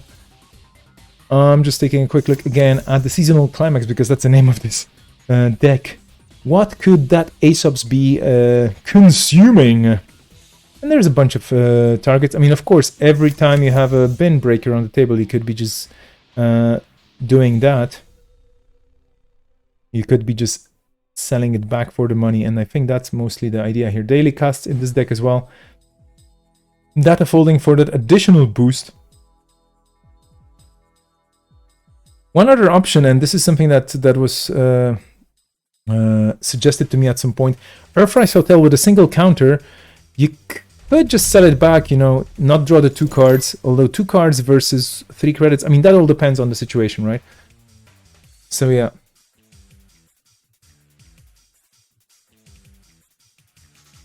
Longy not waiting at all. This Ag Infusion going for speed. This is basically Jinteki's kind of almost Atlas, I would say.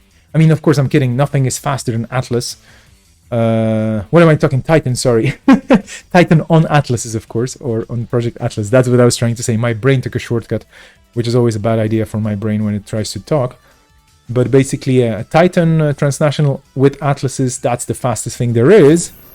But this Ag Infusion is not a slouch either, right? I mean, it can boop you. It has the resources and the influence to control the situation. And with that, Lacosta. I mean, imagine Lacosta and Titan.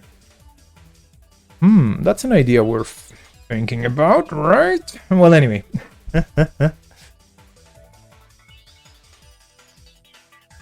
Oh, Grim in the chat saying I should make a Max deck with Brain Cage so I can just call the deck Max Headroom. Oh, that's a cool reference. And yeah, I should rewatch the series again. It's been years since I've seen it, so... Okay, still the slot machine that's vertical. I don't know why. I tried to fix it. Doesn't work. I have to clear cache clearly for JNet.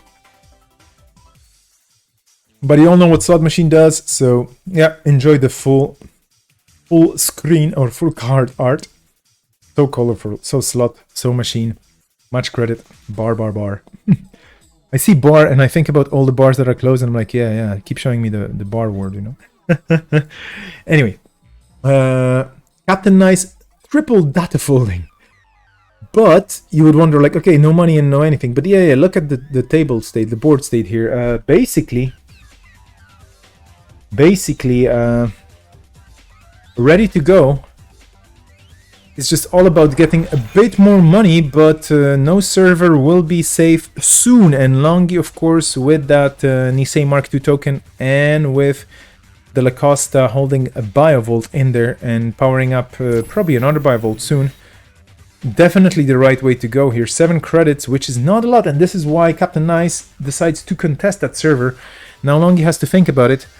Do you want to defend and then potentially have to res that Biovolt and churn, and chuck the token at the runner and trash the card, or do you want to use the Nisei Mark II token and defend? I mean, 2 clicks and 1 credit left. Maybe you just res something. Maybe there are things you can res because the runner cannot really break through much. With 1 credit only, I mean, you know. Then again, this is calling the bluff as well. I mean, maybe the corp is sitting on a bunch of different cards. Oh, there we go. This is a boop with the slot machine being actually the ice encounter. So the boop happens. Checking the archives just to see if there's anything interesting in there, but not really. The slot machine only with 1 sub. So the runner loses 3, which is basically nothing for Captain Nice at this stage. A reminder about the raffle. Indeed, there's a raffle going on. You could win a cool, I think, print from the Worlds of Android source book, which is a really cool book, by the way. And I think there was a print recently of it. It's still going to run for a while, the raffle, for another 15 minutes or so. So be fast about it. I'm going to be sending it anywhere in the world where I can actually send a cube containing a poster safely. Otherwise, we're going to figure it out somehow else. Maybe I'm just going to order the print from you. For you online somewhere. But I do have a copy and it's in my possession. I'm just going to put it into a tube and send it away. Captain Nice going for it. They're not giving up here. That Nisei counter a possibility, but there's also Bivolt, and a Bivolt is cheaper to res, and you can recur it. Nisei counters are for those crucial plays, but Captain Nice just not giving up. And there we go. Wow, this was strong. I mean, I assume this is a second Nisei Mark II in there, because otherwise, why would you just put so many resources? Indeed, that is the case. This is happening. So, a second Nisei Mark II, and this is down to the wire here. Again, like, no mercy. And Captain Nice knows that they have to trash that Lacosta, or else it's gonna be short shrift. Longy saying that, yeah, I counted money from slot machine, but there's nothing in there.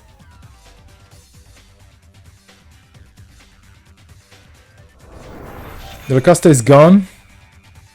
4 credits in the core bank. This is a very low resource game in a way, but now, and this is the fun part of the game, Edward Kim in a dominating position. I mean, unless the corp can rest some painful things, this is all gonna be about Edward Kim just pushing the corp as much as possible and accessing as much as possible and trashing as much as possible, trying to get. There we go, Cyberdeck Sandbox, trying to just get as many agendas as fast as possible while building up the econ. And the triple data folding there and that ASOPs, to boot, is just, and the daily cast ticking away. That's a lot of money on the runner side. Meanwhile, the corp is rather poor and there's not that much econ happening. Let's take a look at the archives. There's a lot of econ there. I mean, there was an IPO trashed. And there's already quite a lot of econ cards in there, so Longy definitely has to draw into some money, because otherwise it will be hard to res anything meaningfully. There we go, another agenda. Wow, there we go. I mean, using those Nisei Mark II tokens, probably not. I don't know, maybe this is just the deck being unlucky, but there we go. Career fair for a liberated account, so at a 3 credit discount. Apologies for the missing graphics again. There's something wrong with my browser. I tried to fix it in the break as well. It just wouldn't work. I don't know. Maybe me and JNet, we have to, sit down and have a chat, because maybe I did something wrong with JNet at some point. I'm sorry, JNet. Apologize. I apologize profoundly. Protecting archives. What is going on here? Is there an agenda in the archives we don't know of? Was Longy flooded, and did he chuck a 3-pointer into the bin? Well, whatever's gonna happen, this is an Anansi. Ooh, and this is gonna be interesting. So, Anansi has this painful thing of being a sentry that's gonna damage you a lot, and you can still survive it. You can pay to draw up as well if you feel like it as the runner. There are no traps in the corp deck, and this is what Captain Nice knows. Like, they know they can just run into that Anansi and there's no nasty stuff behind that R&D. But Ag Infusion is going to be painful. Apparently it's a JNet issue with the liberated account. Okay, fair enough. I mean, in a way, sad for JNet to have issues, but that just happens. Browser cache, yeah, I mean, we'll see. Coincidences happen. Okay, Captain Nice getting through to R&D. Nothing in there but the preemptive. Oh, that's a big one. Preemptive action hitting the bin. That is a big one. That card is definitely very useful in this situation, especially since there are quite a few cards that the corp would probably like to see back in play at some point. DreamNet. Okay, so there we go. I mean, Longi pushing very hard from the very start just to get the agendas out, and those Nisei Mark II's definitely counting. But now it's all about hoping that the runner is not going to find what they need to win, which is a 3-pointer basically. And going back to the deck lists, and by the way,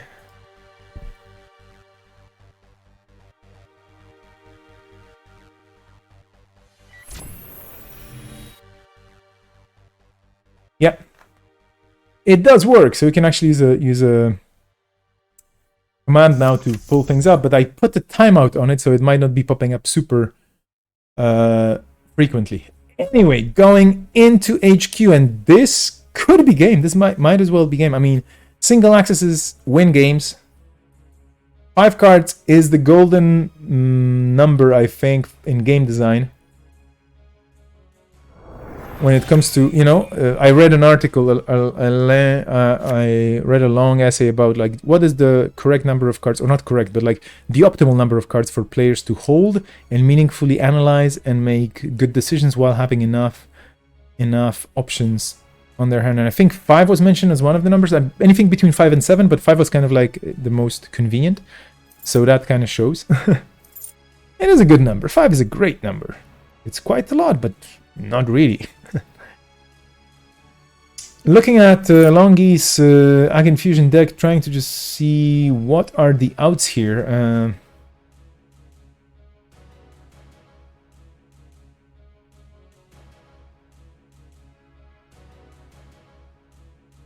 Yeah, Black Orchestra in the bin as well here. Everything in the bin the right way, so basically, well, sorry, MK Ultra's not there just yet. But we're getting closer. And, oh, sorry, I keep clicking and unclicking.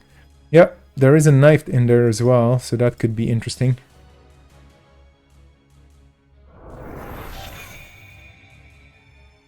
Given the right circumstances, that knife could be very good. Although I'm thinking, no, there is no way to paint the eyes.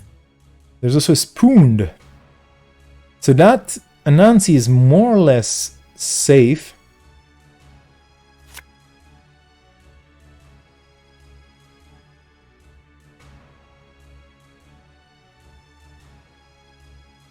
Single access is when you trash most cards you don't steal. Indeed, that is pure value.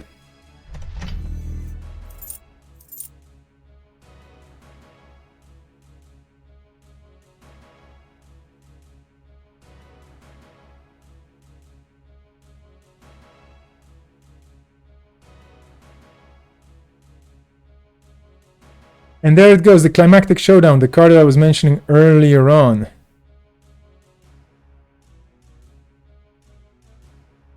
And this is a very strong card. Because right now, what are the 3-pointers in the game here? Clicking between tabs again. 2 feature perfects, which kind of defend themselves. And they're the only 3-pointers, so that's actually not that bad. I mean, Longi is in a good spot for kind of self-defending cards. There's only 2 feature perfects in here, so even though there are 9 agendas, there's only 5 of them left in the game. And you only need to well, only is a big word, of course, but like you only need to score 1 more Nisei and then a Cyberdeck Sandbox. Basically 2 2-pointers. You could try and get the feature perfect sorted out as well, but I don't think that's going to happen. Unless you have a good supply of Biovolts and Lacostas, and there's 1 Lacoste and 1 Biovolt already in the bin, and 5 cards face down that we don't know of. So who knows what's gonna happen here for Longi. This is still anybody's game, although I have to say with 25 credits and with this very well developed board state on Captain Nice's side, I think the runner's advantage here is clear. I mean, this is basically the runner saying, okay, now I'm ready to play, you know. Now I'm taking the gloves off. We're gonna have a fight here, and you won't have a lot to say about it unless you money up and start defending places. And of course you can be still booping people, you can still play this quite well, but Longy definitely will have to strain here to make things work on the corp side. And here we go. Will this be a boop into the Anansi? Which is not really a problem right now. That's another Anansi. I mean, why not? Might as well res it so that there's double Anansis on the board. And it will be expensive, fair enough. The MK Ultra definitely has to pay quite a bit. But on the other hand, you know, you have a ton of money. You just have to keep installing things. You can keep making money on MK Ultra with ASOPs, which sounds like a silly thing, but that's basically what it does. Yeah. Lacosta, there we go. I mean, Lacosta out again. That's another big card that could have helped. And Longy is just way under powered when it comes to the finance.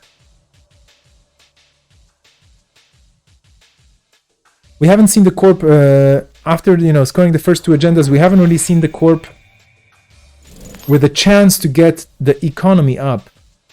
In the meantime, the runner is just pushing out a lot of credits every turn and investing them into either more credits or more pressure.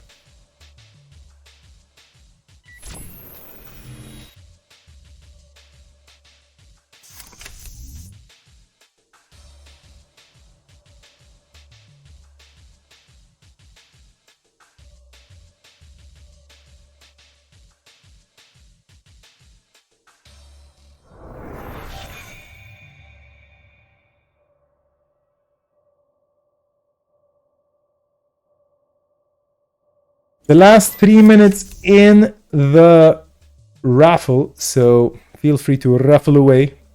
This time it's a print by Ben Zweifel.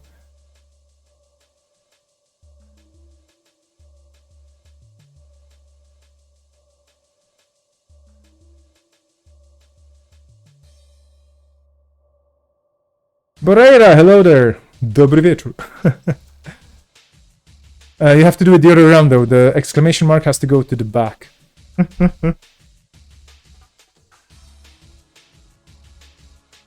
Sorry, to the front. That's what I meant. I'm a silly person. The other way around. Anyway. Indeed, that's the way to do it.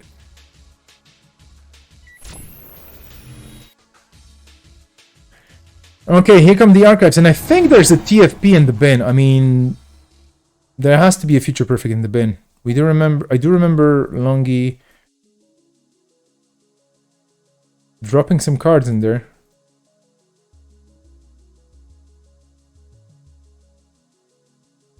That's not gonna stop Captain Nice. Is there gonna be any same Mark II counter? Is this gonna be a GG? Is this just gonna be a 2-pointer? Let's take a look.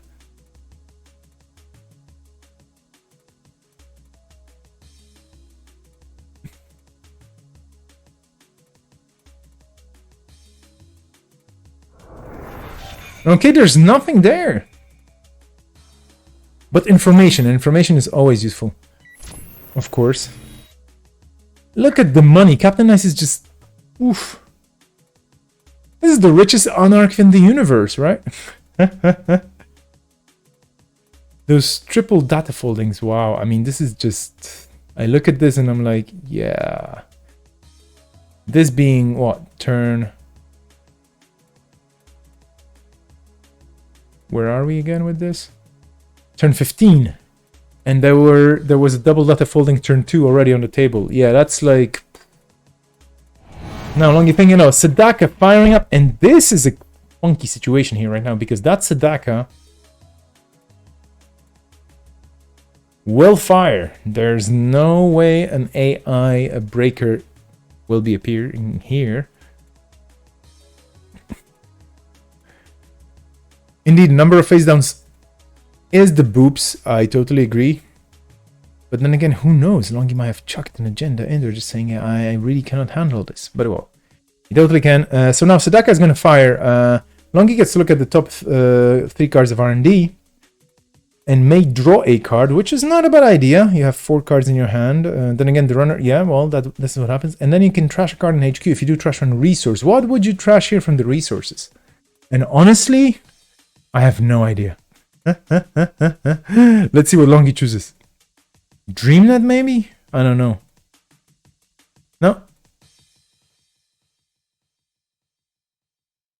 That was the Talut going away. Fair enough. I mean, the Talut does switch off the DreamNet, or the more powered up version of the DreamNet, of course. Okay. This tells me that the raffle is over. But you know what? Let's keep it a bit more fun. We're gonna open it up for another few minutes. Basically until the end of this round.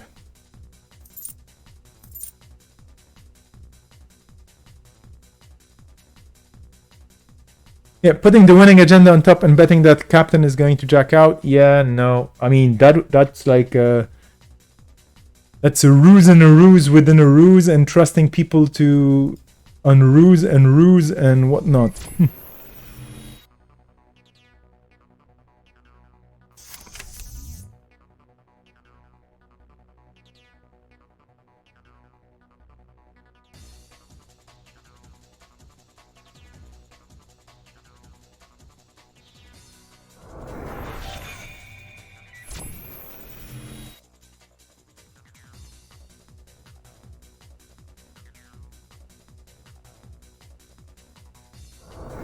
Okay, Captain Nice hammering R&D. MC hammering. Edward Kim hammering.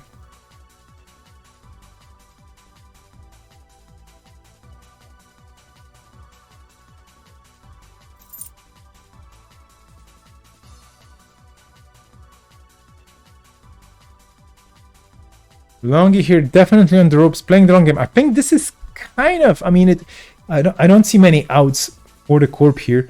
I could completely be wrong about this, of course, and there's some sort of a play, but I don't really see how Longy can salvage this, which is not to say that this is not a game that the Corp can win, but seeing what the runner can do right now and the amount of damage the runner can do to the Corp every turn while controlling the board state, while making sure that nothing untowards happens, while making sure that the remote is totally unsafe for the Corp. Just, you know, there's not much that the Corp can do here. But hey, let's see. I mean, there are still cards in R&D. You can still try to tax the runner out a bit, and R&D, both R&D and HQ are not cheap to get into. I mean, Captain Nice still has to pay money. The problem is they can make money as fast as they need to pay and not go too low. Basically, Captain Nice has been in the double digits for a long while now when it comes to credits. And with servers that are just 2 ice deep, even those Anansis are not that scary. NGO, I mean, this is just merciless. This is the runner swinging that hammer left and right, taking out everything necessary for the Corp to survive.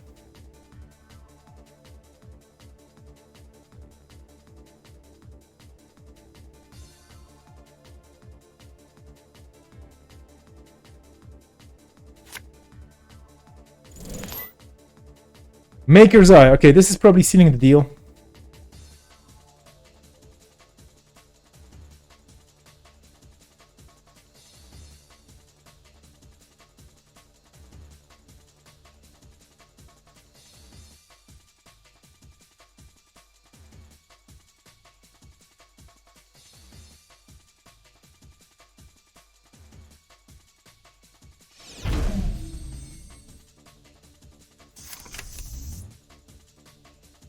Yeah, that was a very good use of the Nisei Mark II token, because you definitely, I mean, you know, you don't want to give the runner any access. Remember, 5 more agendas in the game, and 12 cards in R&D, and 5 in hand. So, in 17 cards that we have here, 5 of them are agendas. This is really rough, and I don't see a way out, honestly, here for the Corp.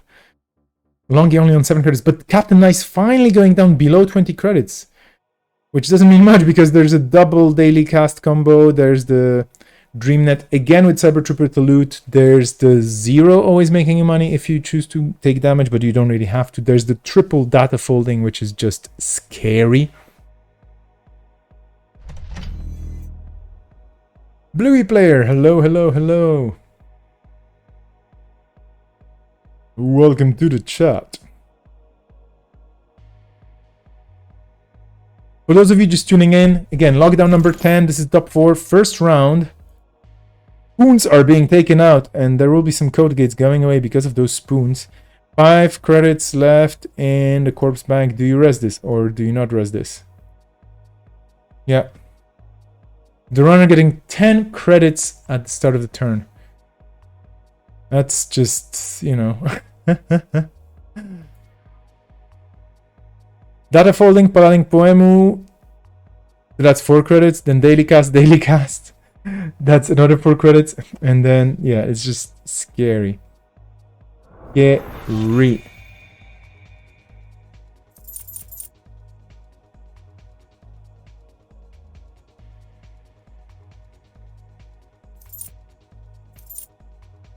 Hey there, EWDFQR. Or should I just call you EWD? Well, anyway, welcome to the stream. Thank you for joining. Longy burning for the bank. Captain Nice just casually installing whatever is necessary. There are no arc lockdowns in this deck. There's no rig shooting whatsoever. You can just shuffle the breakers the way you need them. Just to keep those data foldings ticking as well. Although, as long as you have 2 MU, you're fine. And Demolisher does give you an extra MU, so you're fine. Even with all breakers, you're on the limit, so to speak.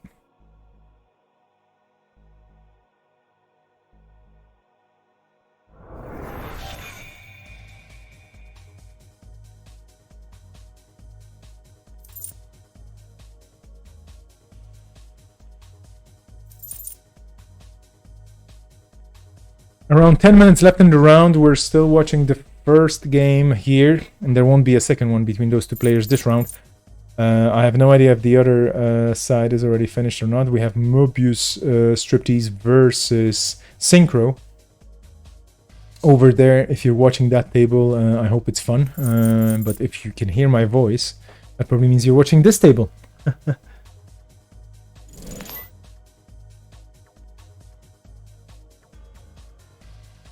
Let's just zoom in. Let's lower the drones.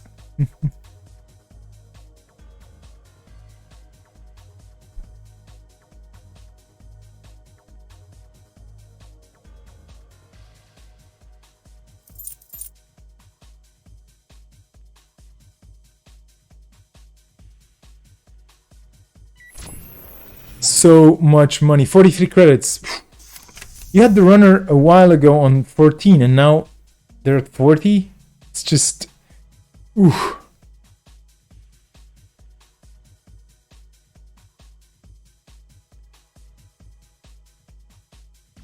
Thank you for the report from the second table, Humble Juggernaut. Thank you so much. So they're still going strong.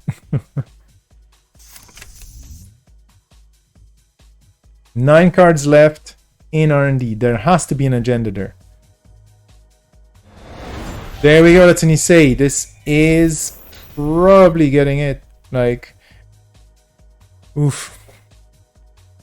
So the moment this round ends, I'm going to be ending the raffle and then we're going to know who gets the print.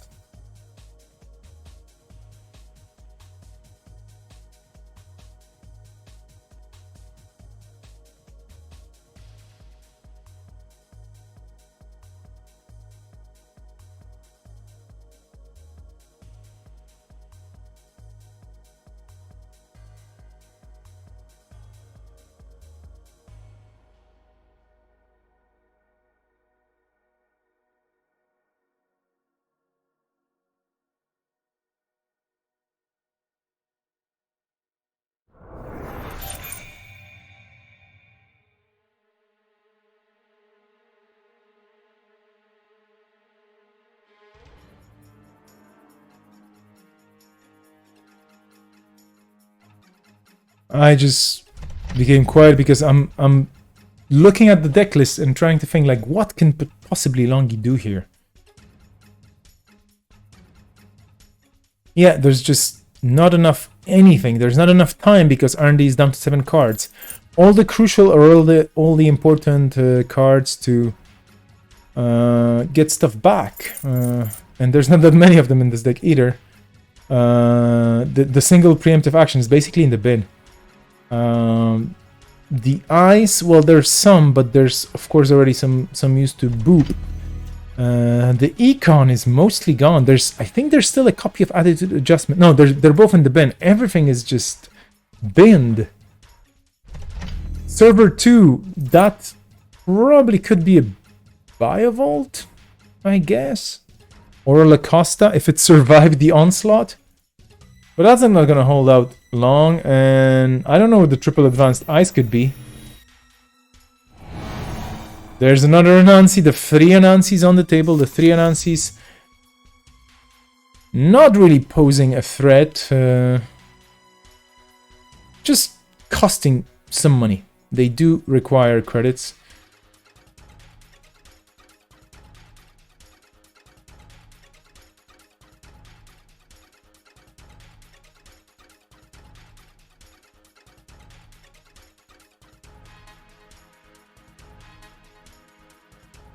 That's a double Anansi boop.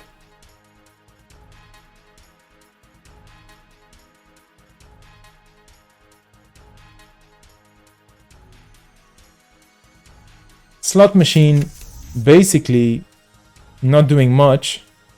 This is the liability. Slot machine is a cool card early game because the runner has cards, but when they go down and you have no way of punishing them, it just becomes kinda not really that taxing. I mean, kinda yes, but kinda no. Timber Rig, that's a cool card for this deck, definitely. You can manipulate the ice. Is this game then? Chances are. Longi had a super duper uphill battle here. Like seriously, there's just so many. That's a Biovolt. Going down on those credits, but well, let's see. I mean, you know, this is still not over, and timer check, of course.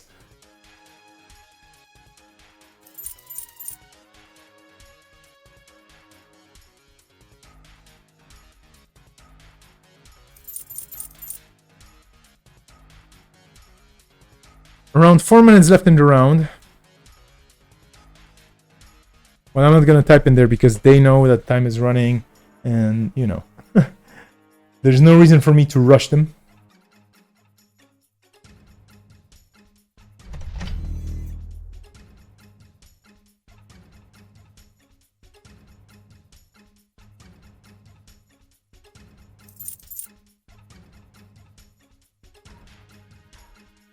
Longi clicking for credits in a deck that definitely has the econ to not have to click for credits, but it just didn't happen this time because there was just so much oppression from the runner's side.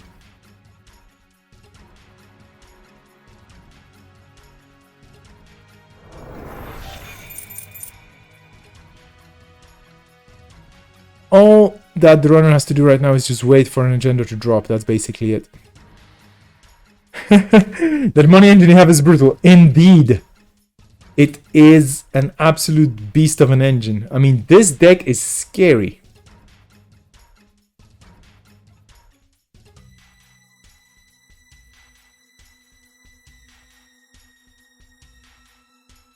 We have a concession from Longi because this is just going to be Ban Anarch. Banarch, banana arch? Banana arch. Yeah, that would be, well, I mean, I think Longi wants to concede here.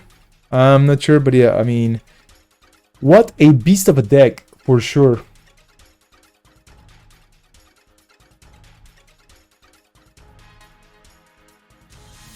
That is a concession, indeed. Oof. Serious business this. On the other side, we had Synchro beating Mobius Striptease. So, I'm just gonna jump into Cobra.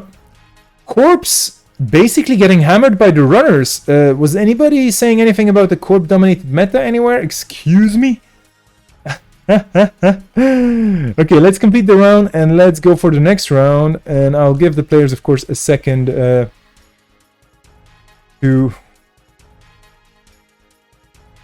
for the players to just chill. and you know, gather their thoughts, because this must have been a lot of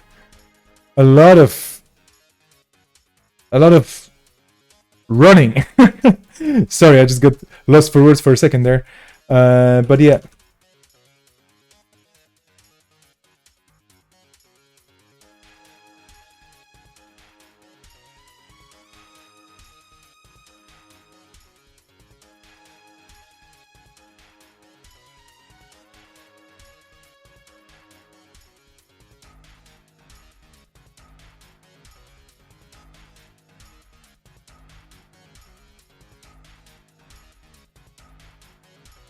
Wow, what a game. I mean, seriously, for reals?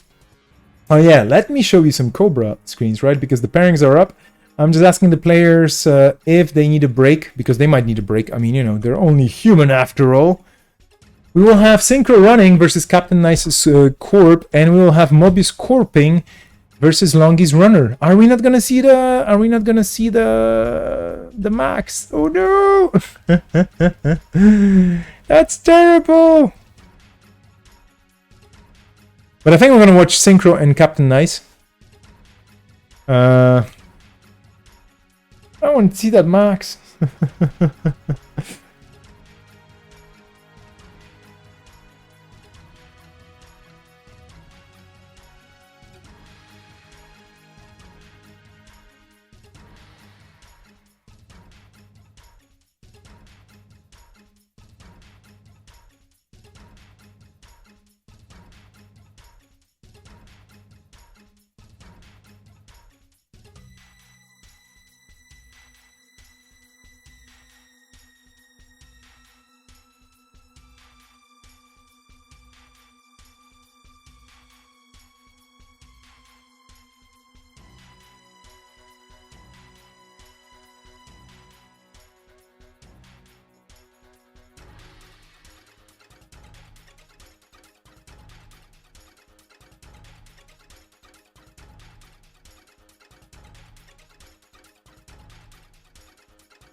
So I did a mean thing, and I already set the timers up so that people know that there's a 5-minute break. They all graciously agreed.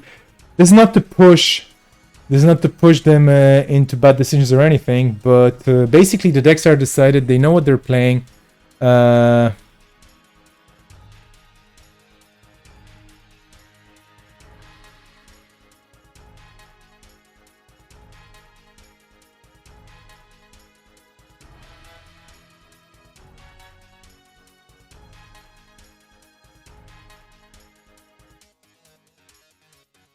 Okay, I was going to end the raffle. I will. Okay, I'm going to click the button right now officially. This is going to be totally random because I know it's just the random picker winner is going to happen right now. Humble Juggernaut, there we go. Congratulations. Well earned, I would say.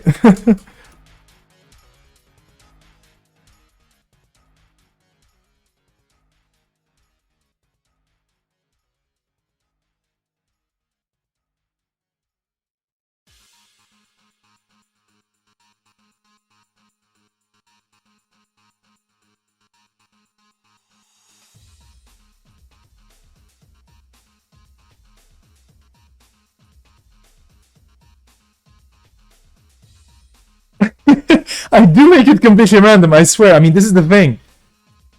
Actually, I don't. It's the bot basically. It's the what you call it?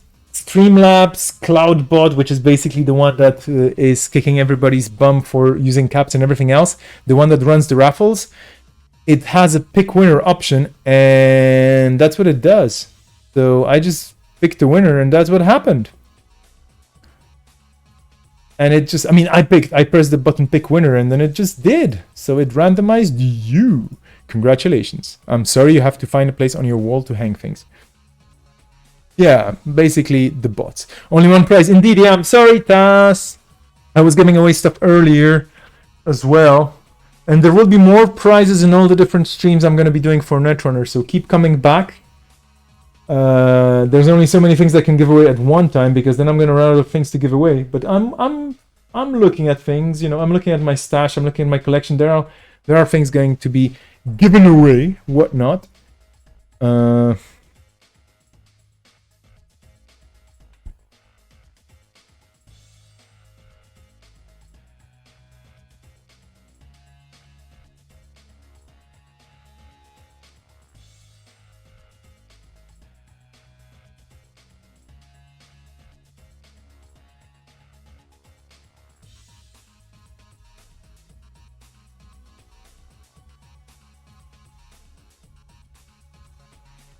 Okay, we're getting ready for it.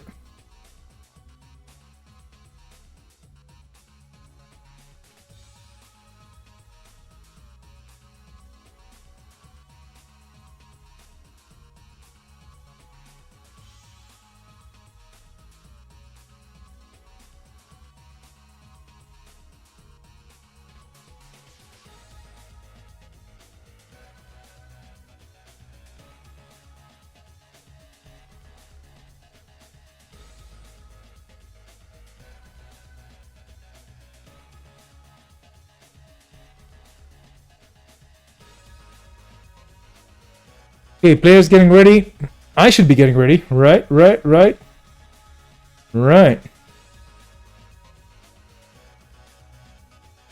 So we have Building a Better World. Does anybody still remember this? Gain 1 credit whenever you play a transaction operation. Hardcore core experience versus Null, as piloted by Synchro. And here we go, straight away, because we already started this round, and there's a lot of drawing happening. Captain Nice going straight for it. The round just started. And we're off. 40 minutes. With 13 seconds on top. For people to click the right buttons. Oh my, oh my. So this is the winners facing off here. Whoever wins this goes into the final. The person that gets defeated here will have to face the winner of Mobius Striptease versus Longy. So we're still going to see either of the two people I just mentioned coming back. And I hope we're going to see the max in full effect. I mean, Mobius Striptease is an absolute monster for playing basically on 3 hours of sleep, more or less. I don't know. Well, some people can do it. I cannot do it anymore. I don't think it's a matter of age. It's just a matter of training your body the right way. And I just trained my body over the last few quarters to just sleep and enjoy, sleep and rest and dream a lot. And that's what's happening with it. So, hey. Anyway, here we go. 40 minutes of this. Maximum, of course, because maybe that's going to get shorter. Jessica, welcome back. There's a Null scoring straight away a CityWorks project because you just can. I mean, you know, just access things and you just win. That's a boo indeed in the chat from Captain Nice. That's a big boo. That's a 3 points worth boo. And the wall-to-wall slowly providing some extra value for the corp. But 3 points, you know, to be 3 points behind so early in the game, not good, not ideal. Then again, it is what it is, and access is happening. Well, Null will have the time to set up, and this is exactly what's happening here. Null just taking the time, 3 points ahead. That means the corp will have to play catch up, of course. That changes the dynamic of the game of this particular matchup quite a bit, but not dramatically. And by the way, I should be looking at the decks. So we have Go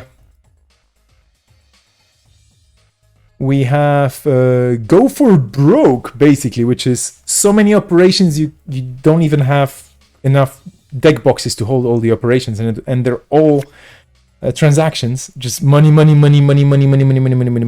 money, and gingers, and then a ton of ice. And by a ton, I mean a ton, like a ton of a ton. This is all about taxing the runner out and scoring stuff, and then using SDS drone deployment to just mess with them as well, because you have a lot of barriers, a lot of code gates, a lot of sentries, so you can just play around things and trash things, trash breakers that you think are gonna be the most terrible for the runner to reuse. However, Null is of course running Bin Breakers. So let's just see if this Wayland has... no, it doesn't have any arc lockdowns. So the rig shooting is limited, unfortunately. But that's okay. There's dedication ceremonies for the CityWorks project, so that's good news for the Corp. But one of them is already out, so yeah, well, that's not good for the Corp. But this looks like a vegetarian Wayland, or basically a Wayland that just taxes you out, doesn't kill you, doesn't do anything bad. Well, okay, there are 3 punitives. Excuse me, I missed that part in the deck list. On the other hand, the Null basically just goes in for the kill and has a lot of nasty toys here. There's Prey, there's Maw, there's Bagat, there's the Miss Bones, just in case. There's the Salset Slums. So yeah, this is just going to mess with you and your card pool and your deck list, basically, as much as it can, given the choices here. And at the same time providing a fair amount of pressure early on, building up the board state if you get the right cards in your hands. And the 2 tropes in this deck also are going to be ticking away slowly once installed to recur those cards that you need the most. So an interesting deck, and there we go, the first trope hitting the table. 2 breakers already in the bin.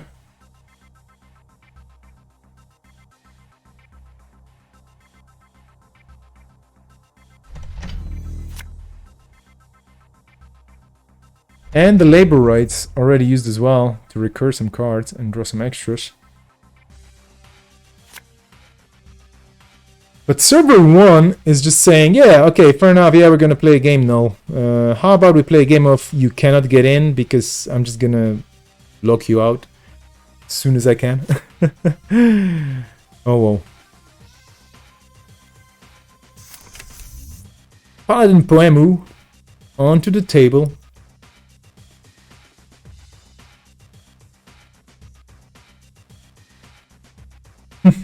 Who needs Jinja if you have the install action? Indeed.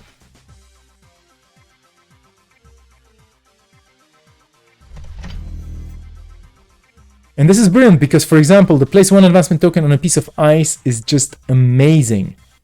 For the right pieces of ice, this is just a brilliant thing. And this Wayland is running the right pieces of ice. We have 2 copies of Hortum, we have Mausolus 3 times, we have Misvingo, we have Akhet, we have Colossus. So there's a lot of stuff in here that could be potential targets.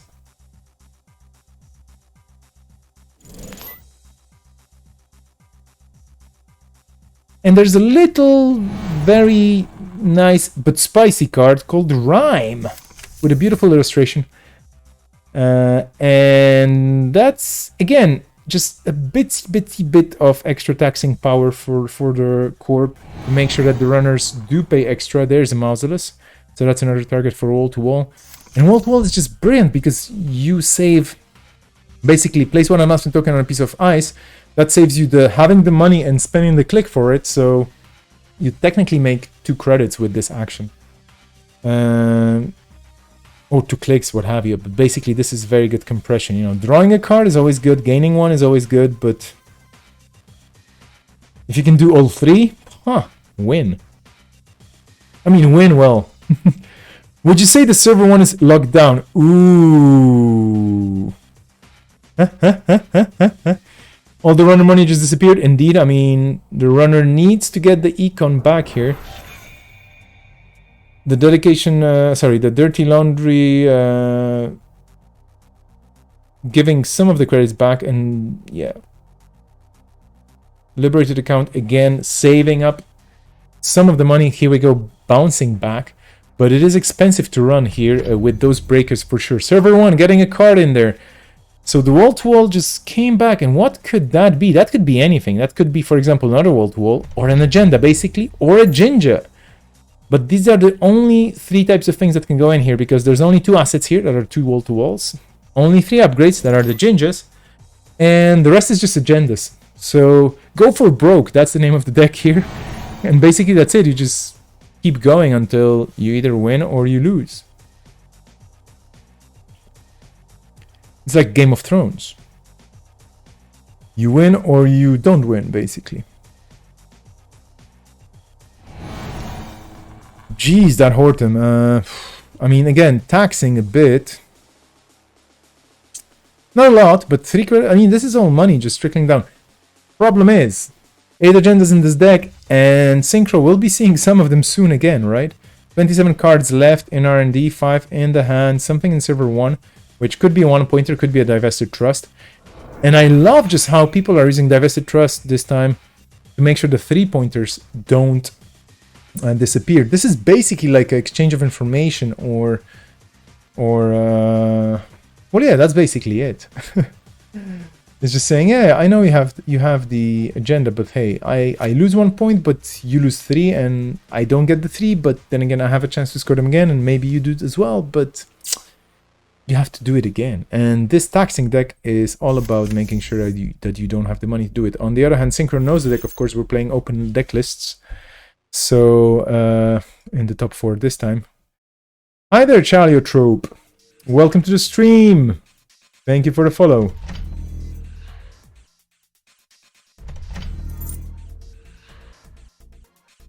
Server 1 getting a Jinja. Annual to wall, so more value for more fun. I'm wondering if the innermost ice on that server is a Colossus with 4 counters. That would be super powerfully brutal. I mean, imagine breaking a Colossus with 4 counters with the bin breakers. Ouch. Synchro definitely feeling the game here and aware of the fact that Server 1 at some point is going to get super terrible to get into, even though Captain Nice is really low on credits. So now it's time to use as much as possible the accesses that Synchro still has on R&D, for example, because R&D still seems passable. You can get in there. It's not cheap, but you can get in there, and then if you access cards, chances are you're going to get those sweet agendas.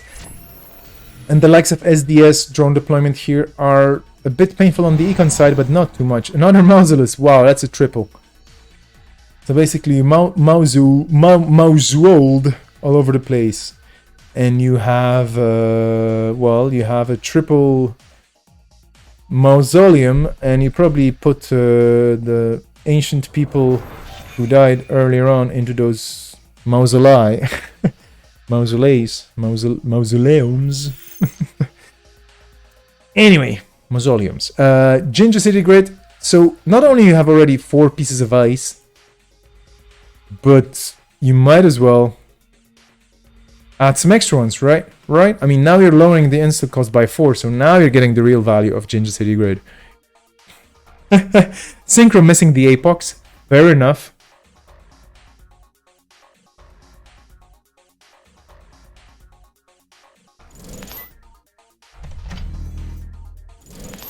City Project. Triple advance with the dedication ceremony.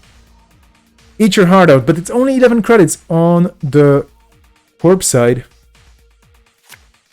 Oof, grim with the puns. I do appreciate. I feel like you need a cat breaker to deal with the Mausolus. Yes. I wonder if a triple Mausolus is basically Disneyland. I don't know. It's the Mausoland. Bagat. Okay, well, Bagat has this distinct disadvantage of having to get into HQ, of course. But hey, still better than nothing. We found the hidden Mickey. Indeed, there's a Mickey in all those ice pieces.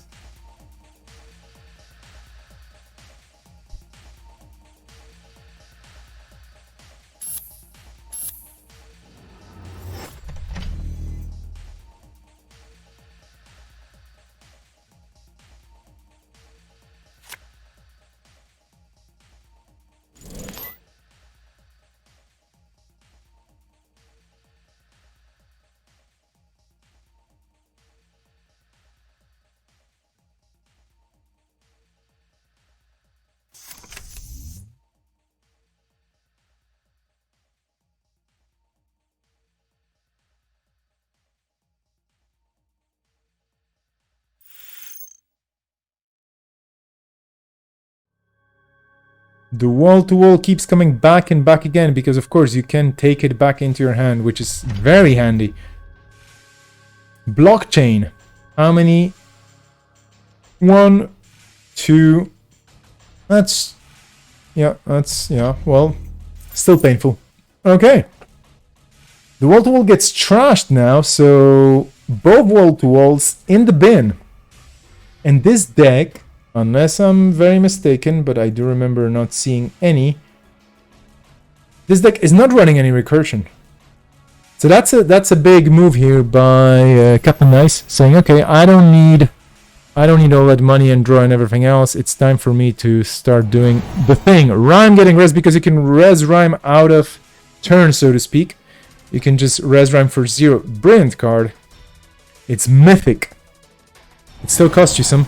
And here we go! Surveyor Strength 11. What are you gonna do with this? I have no idea. You can still break it. 21 credits and that Ice Carver. That is a good start. But the yikes in the log, in the chat here, is definitely warranted.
We do have a bit of a take back because, like I already mentioned earlier on, different players, different time zones, different biological clocks, different everything basically, and we've had people... This is the fun part, you know, I'm running this in Europe and it's kind of early evening in Europe, but there are people playing from South Korea, New Zealand, the US, all over Europe, and not only. So yeah.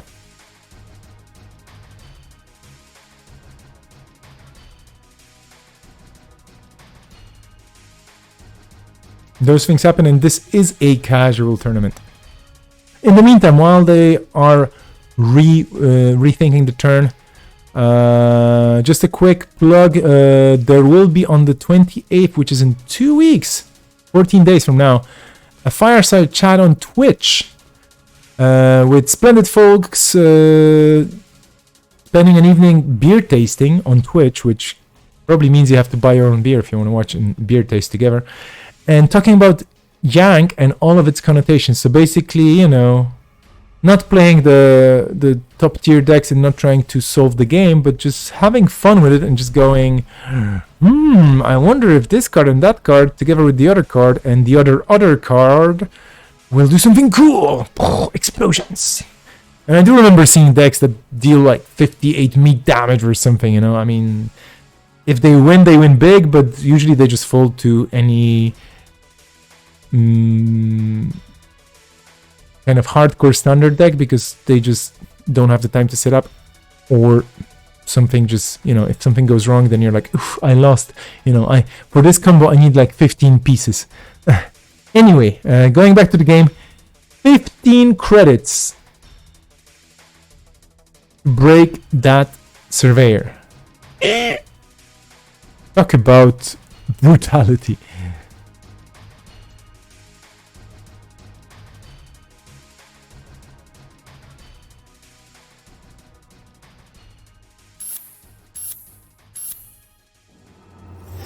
Devastator Trust getting scored, and this is looking very good for Captain Nice. The Corp is in a good position, but the runner has, put it any way you want, but the runner has the econ advantage here. Also because trope can recur econ. The problem is the liberated accounts will potentially, yeah, there we go, this is all econ now. So this is basically trope getting trashed for all the different accounts that make money and maybe drop it. But yeah, all that good stuff coming back. So triple liberated account, career fair, sure gamble times 2, diesel and dirty laundry, a lot of money. And yeah, you do have to get that money back, because getting into remotes like this with a single surveyor that costs you 15 credits. Sir Loading, hello, how's the event today? Well, we're missing you, but you're taking your well-earned break from this madness that is lockdown. So yeah, we're doing fine, I hope. I think all the players have had their fun today, and we're in the top 4 stage of the good things, and we're down to Synchro, Captain Nice, Mobius Striptease, and Longy. This is the second round of the top 4 cut.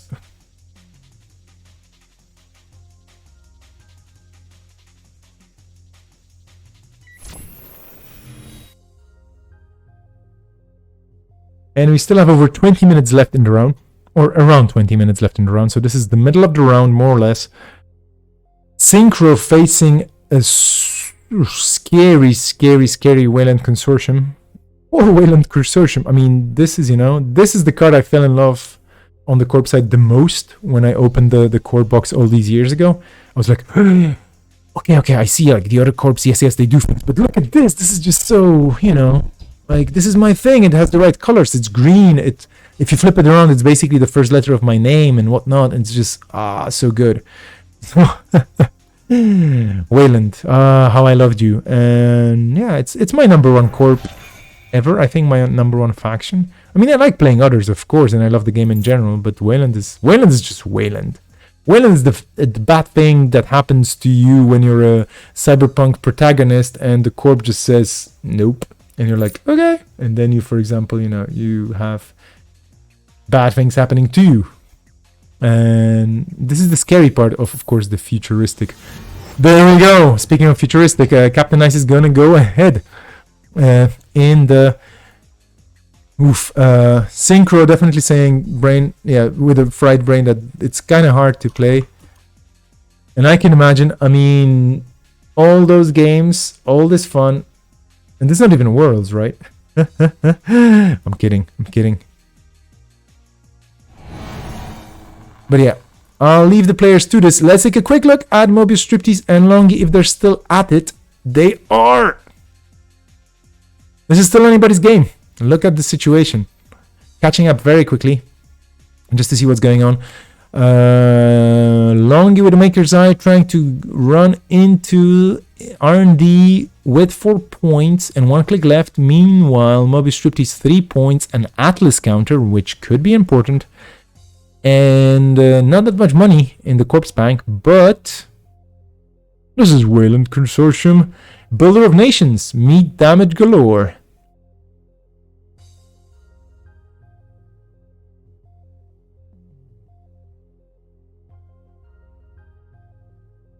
Whiffing happens.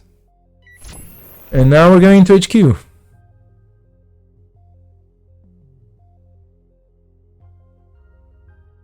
Look at all those Kakugos. Sir Loading. On one hand, yes. On the other hand, only the first time. Once per round. Yeah, first time, basically. So, yeah. If there was a good way of making the runner encounter ice on your turn, that would be so cool.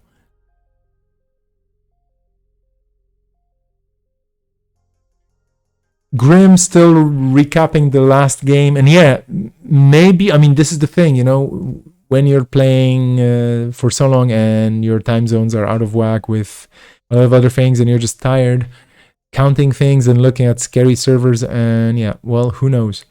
But yeah, I'll let the players figure this one out and talk it through.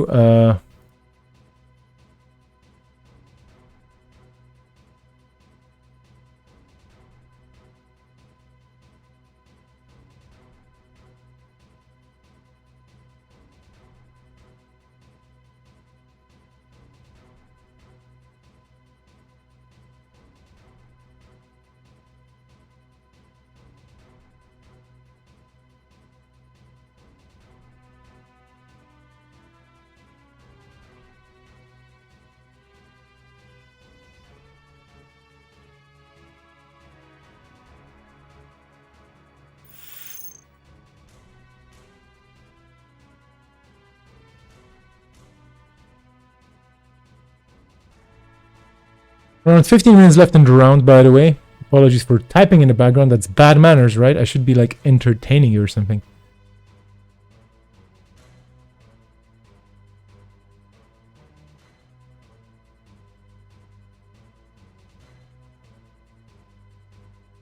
Who wants to do math in a Netrunner game? Nobody.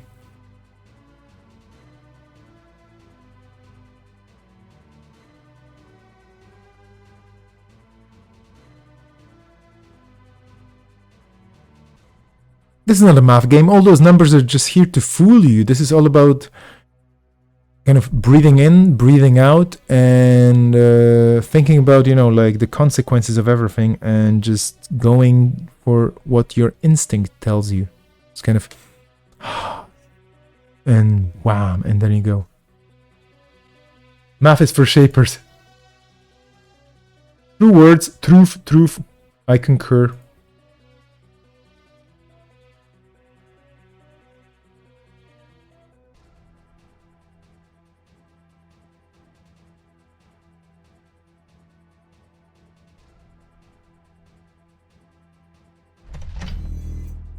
Oh, I have received some messages in places that I haven't checked in a while. So apologies while I click some buttons and look at other things while you see a double dedicated project, dedication ceremony, CityWorks project. That's what I was going to say. This is basically a dedicated project.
Around 12 minutes left in this game. Sorry, but just I'm in 4 different chats right now, imagine. And it's kind of things happening in the background. We'll see if that works out. All of it at the same time. And of course, some of it is lockdown related, some of it is completely not. So apologies for that.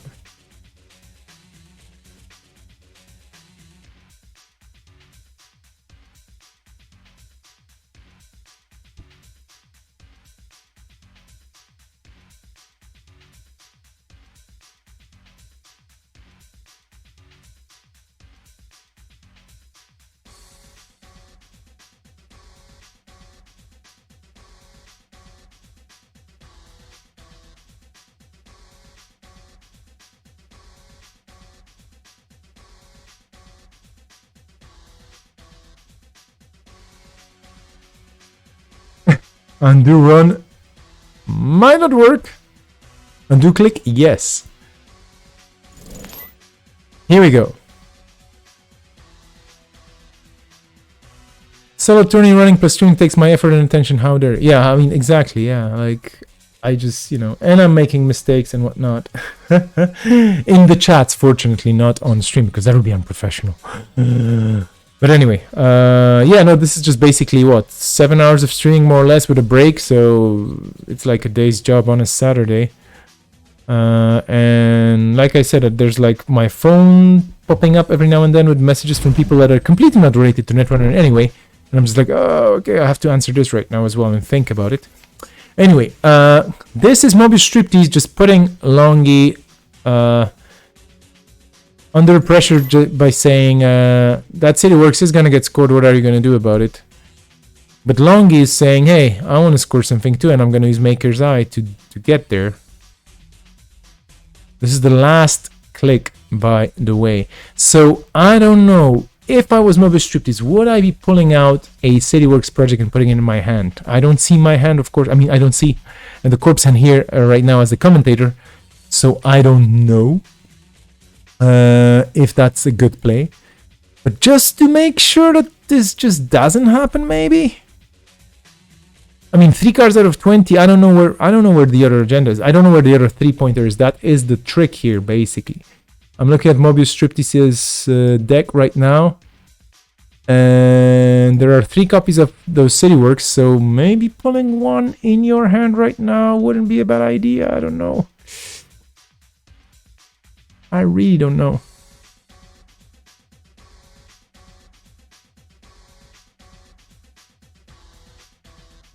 Longy is definitely getting in. Now, do use that counter. I think I would. I would just panic. But that's just me.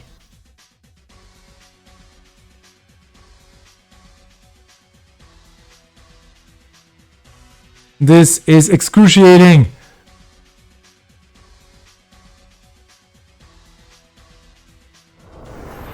Urban Renewal. Oof. Okay, so that CityWorks probably gets scored because, right? I mean, what else?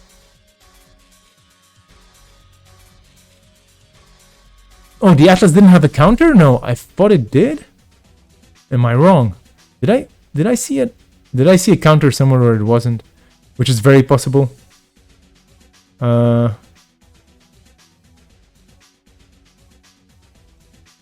Chances are. I'm just scrolling up the. Yeah, maybe I have just seen things where they actually were no things. Never mind. I mean, disregard me. Oh yeah, the counter was used to get the CityWorks. Okay, never mind. Sorry. See, I basically see across different multiverses right now. I was hoping that the Project Atlas had a counter on it because that's like. Oof. But anyway, okay. So yeah, Longy definitely here with the right play or with the correct way of just going all in and going in all the credits because the Netmerker still has 5 credits on it, so you can use it for anything whatsoever. Atmos Vingo getting bigger, this getting scored, and now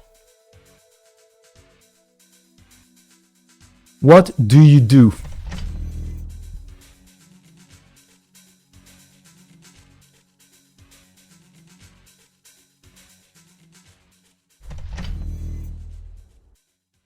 There is a single hostile takeover in this deck, indeed. And both Atlases are out of the game, so it's either Broad Daylight or CityWorks Project. So basically, it's the long way for Mobius. But, and this is the fun part, or is it the fun part? Actually, I don't know. I mean, the only 3-pointer is the CityWorks Project, so there's 2 of them still left somewhere out there. The Broad Daylight, of course, is 4-2. But there's also a snare, and is the snare in the bin? Nope. So who knows?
Running that server 7 just because he can.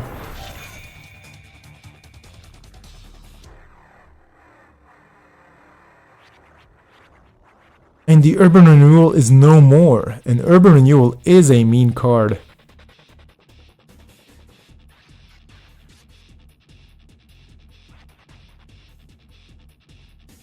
Basically, it's just draining Longy's resources in the hope of scoring those last points on server 1. 5D chess with multiverse time travel. Someone needs to make that for Netrunner clearly. I mean, of course, that's what we're doing right here, right now. So, just to inform you what's going to happen. The winner of this game is going to be playing against Synchro. Synchro is hopefully taking a break, a well-deserved break, after playing against Captain Nice. Captain Nice is going through to the finals. And we'll just see. I mean, I really do hope that we get to stream Mobius Stripteasus max, because that max is to the max, and I want to see that max maximally on the screen. I'm gonna maximize the screen to play that max, you know? I mean, seriously, it's even called Max Watches the Watchman because there's just so much goodness in there. There's Acacia and Obolus and Devil Charm and Simul Chips and Counter Surveillance and Rogue Trading. It's like, what is this deck doing? You know, but anyway, that can only happen if there's not an agenda. Which it clearly isn't, right? Right?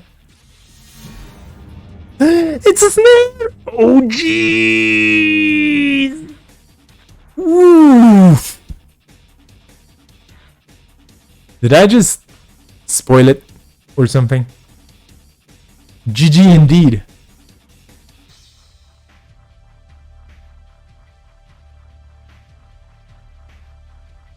Oof. It's kind of weird. Should be able to... I don't know. Well, anyway. What a ride.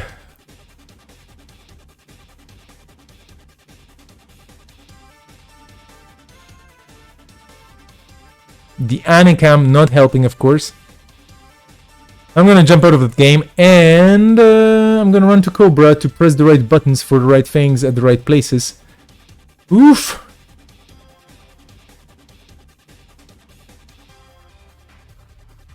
So basically what happened right now is we have Longy taking the 4th spot, and now we have Synchro Corping versus Mobius Striptease. And that's gonna be interesting.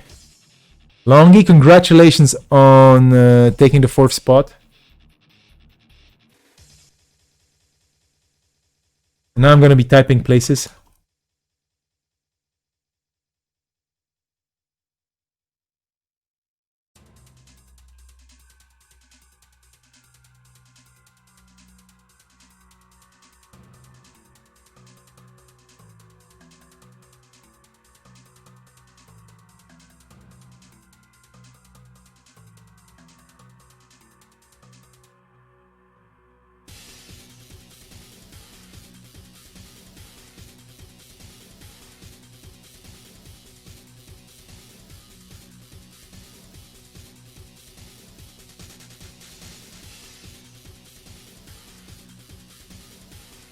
Oh, I'm wrong. Oh no, actually I'm right.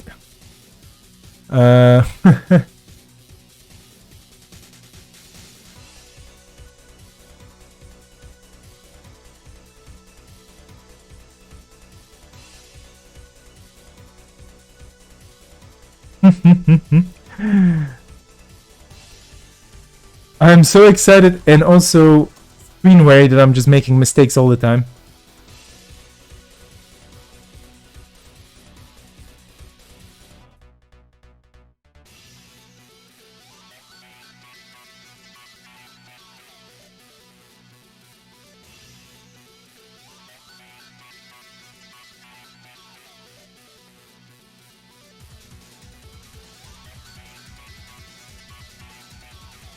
The terrifying blue sun shall be indeed the enemy.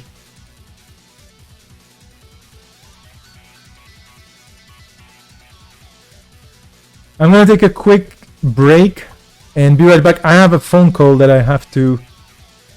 Oh, jeez, I just messed up again.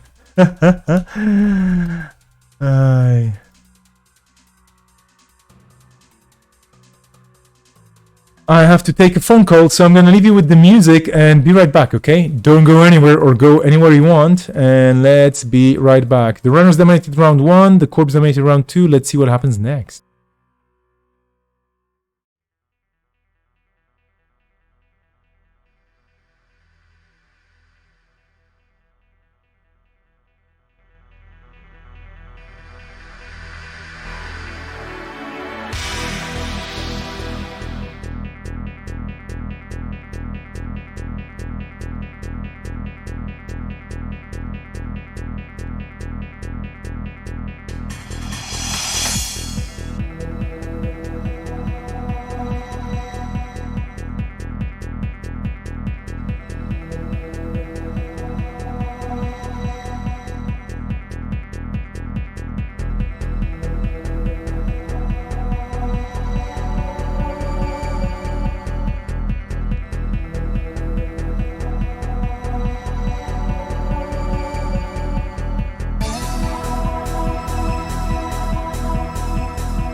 So here we're around ready for round 3.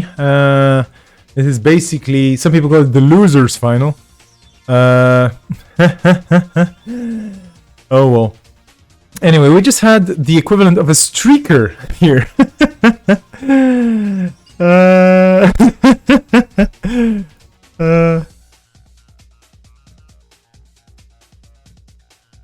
We just had the equivalent of Elemental just jumping in and saying, hey, I'm gonna play for Mobius Striptease, but...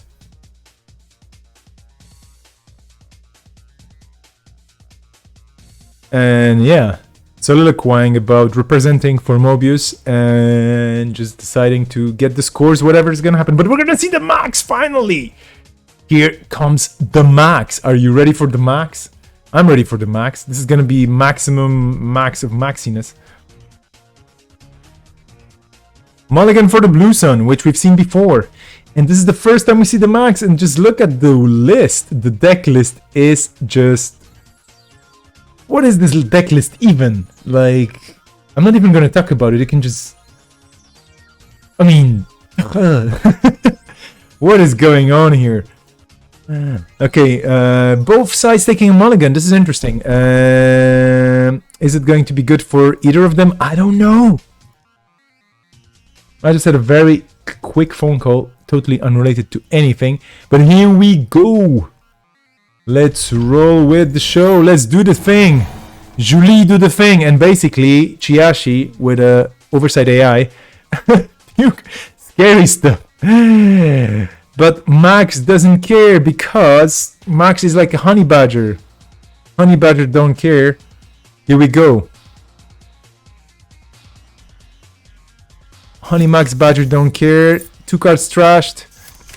And here we go. Obelus. Duh. And Imp, because why not?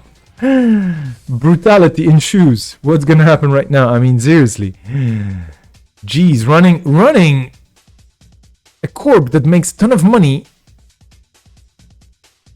What is this even? With 0 credits left? Are you asking for it? Because there are 3 punitives in this deck. Oh my. That's probably game. Just saying. Just saying, this is probably game.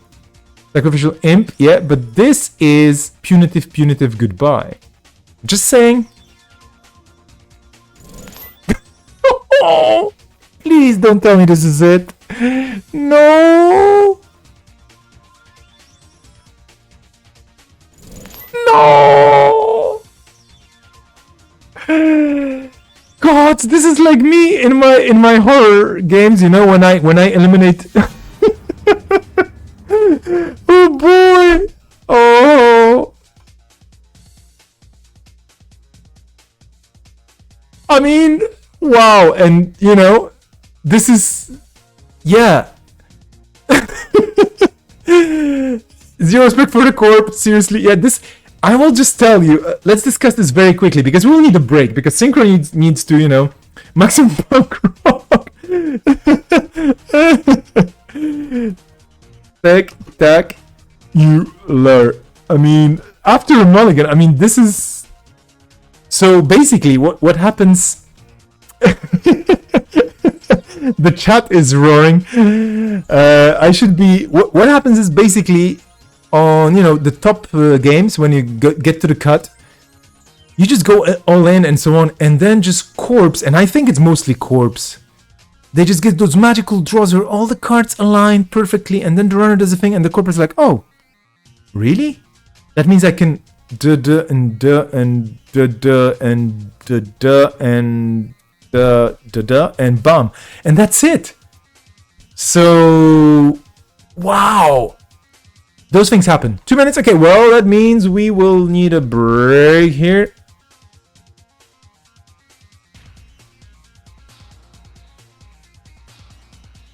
I'll be right back. I have to go places. I don't even know which chat to be more at, you know, right now, but I have to organize the continuation of this absolutely beautiful event which just imploded with this game that lasted 2 minutes. No, I'm kidding, of course. I mean, wow. Nobody was expecting to settle in for some Netrunner here. Indeed. Mobius, what is this? This was like playing against me and me drawing the right cards, you know, as the corp, no less. It happened to me several times, to be honest. You almost trashed it. You should have trashed it. That was my idea. Trash it. No way he's got 2 double punitive. Well, yeah, there we go. I'm gonna go into the chat to organize things in Discord. Be right back.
Okay, I think I know what's gonna happen. We're gonna have a bit of a break, but I'm gonna be talking to you during the break, okay? So do not run away. I won't be raffling anything else, but we're gonna give people a bit of a break just to make sure that they catch some relaxation time.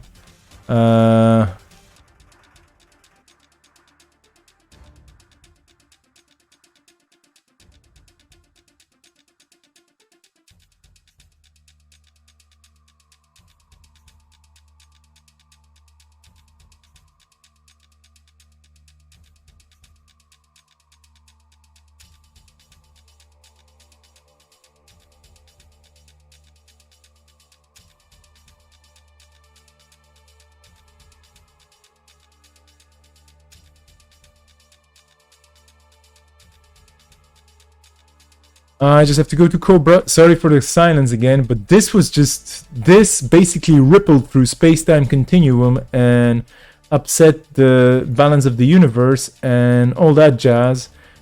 And round 4 is basically gonna be Captain Nice running versus Synchros Corp. That's gonna be the first game.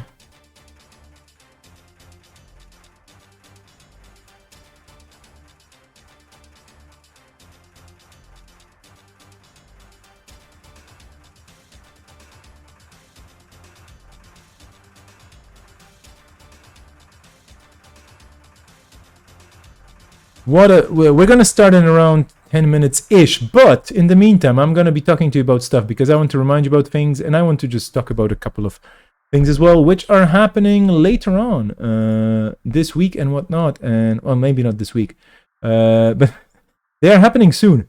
And I just want to remind you that this is not the only thing happening around Netrunner nowadays, you know. So do remember that there are things happening in different places. For example, online we have remote access number 8, and this is happening, I guess, on San Francisco daytime. Yeah, that looks like it. So that's going to be organized by Swan. Basically, that's going to be happening on the 21st, in a week, online as well. Pre-rotation Yankfest, people having fun. But what I really wanted to draw your attention to, and this is the important part, it's going to be a really cool event, and I think if you can attend, you totally should. The Hemophilia Charity Tournament. This is going to be a really cool thing organized by Whiteblade, who seems to be good at this game sometimes, you know. So yeah, I would suggest you can totally take a look at this at least, and then decide whether this is going to be at the right time for you, whether it's going to work out, and so on. But this is a charity event, and we all love charity events because basically it's about probably the greatest community in the gaming, at least the one from the ones I know in person, doing something good for people out there. So do take a look at this. It's for the Canadian Hemophilia Society, for the Manitoba chapter. There is a new format, and this is the exciting part about it, called Throwback. And they're so cool that the Hemophilia Society of the Manitoba chapter has its own website for this, so you can actually go there for this charity website, and they have a subpage which is called the Netrunner Tournament. This is so cool. You get cool cards illustrated by none other but than Kat Kizra Shen, one of the super exciting artists in the community with amazing alt arts. And it's a new alt art thing, okay? It's going to be streamed on Metropole Grid. It's going to be happening on JNet. There's going to be guest commentators. This is going to be super awesome. I'm pretty sure the production quality will be top notch. Because hello, Metropole Grid, hello. And it's just going to be so much fun. I don't think I'm going to be playing, although it does kind of start at a time that could potentially work for me. But we'll see. I mean, there are people from Europe signing up. There are people from the North American meta signing up. Whoever signs up, I hope you have a great time. I hope to be there as well. I don't know. I have to take a look and read about it a bit more and maybe think about some decks. I mean, it's for charity. So that's, you cannot go wrong with charity, so to speak. So just do it if you feel like it makes sense for you to play on that day. That's going to be in December. And speaking of December, I cannot really share this thing with you just yet because it's still work in progress, but I will try and present again just to remind you again that, and again, we're not looking at this, we're not looking at this, we're looking at this. So yeah, just to remind you, because I have my own agenda here, of course, like the corp that I am. I hope the slides are showing up now. Please recognize the slides. No, you're not recognizing the slides. Damn this. Anyway, I have to choose a window. Yeah, here we are. Should work. What's going on? Okay. So this is not going to be really the introduction, but still, just as a quick reminder, while the players are chilling and whatnot, the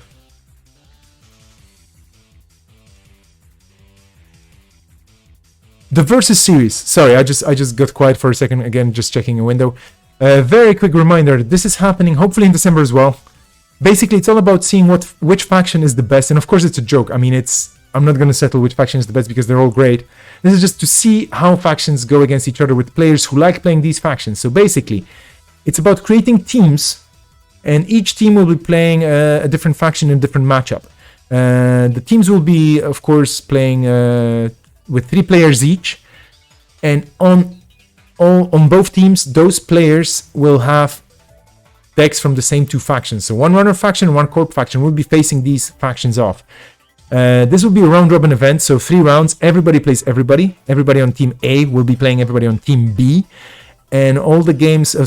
Each round will have one different table streamed, so everybody gets one of their games streamed. I don't know about the pairings. We'll see.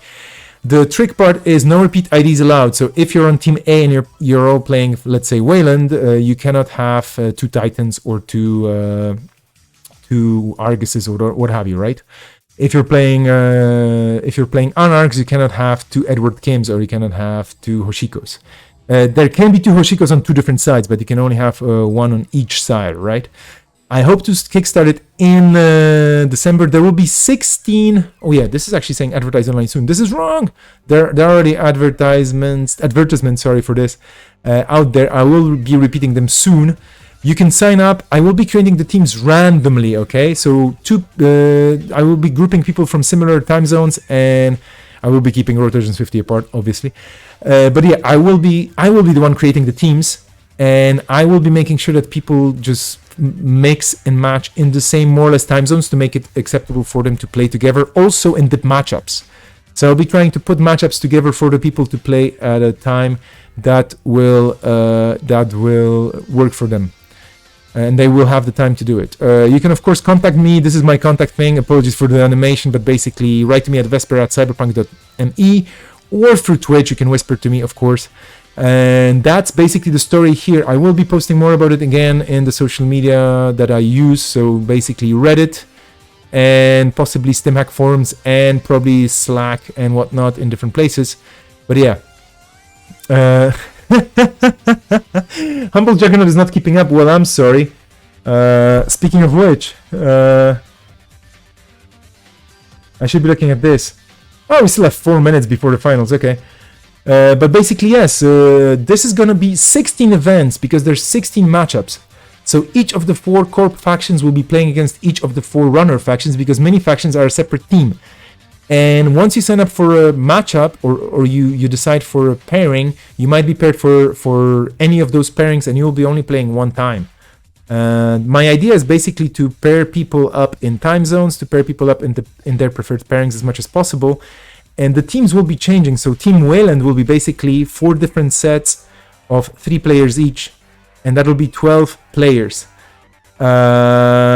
So each faction will have 12 different players. And each player will be only playing once. Maybe I should have stated that on the slides as well. But there will be a website launching for this soon. I'm just putting things together just to make sure that it all is written down so you can write about it and whatnot. Mobius, thank you so much for the sub. You rock. You absolutely rock. You should go to sleep or rest at least. But yeah, this is what's going to be happening. I should be jumping out of those slides because they are not important anymore. Yeah, I hope to run this. I hope to make this fun. I hope to stream all the games because streaming is the fun part of it, of course. We see how this works.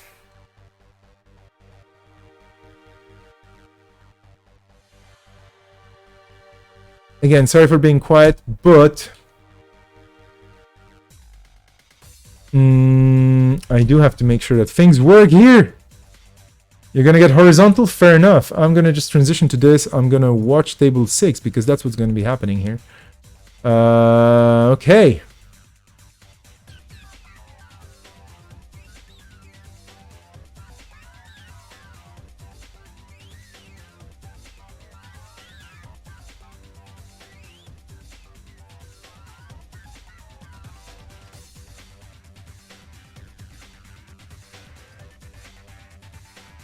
The table is up, the players are in. This is going to be exciting.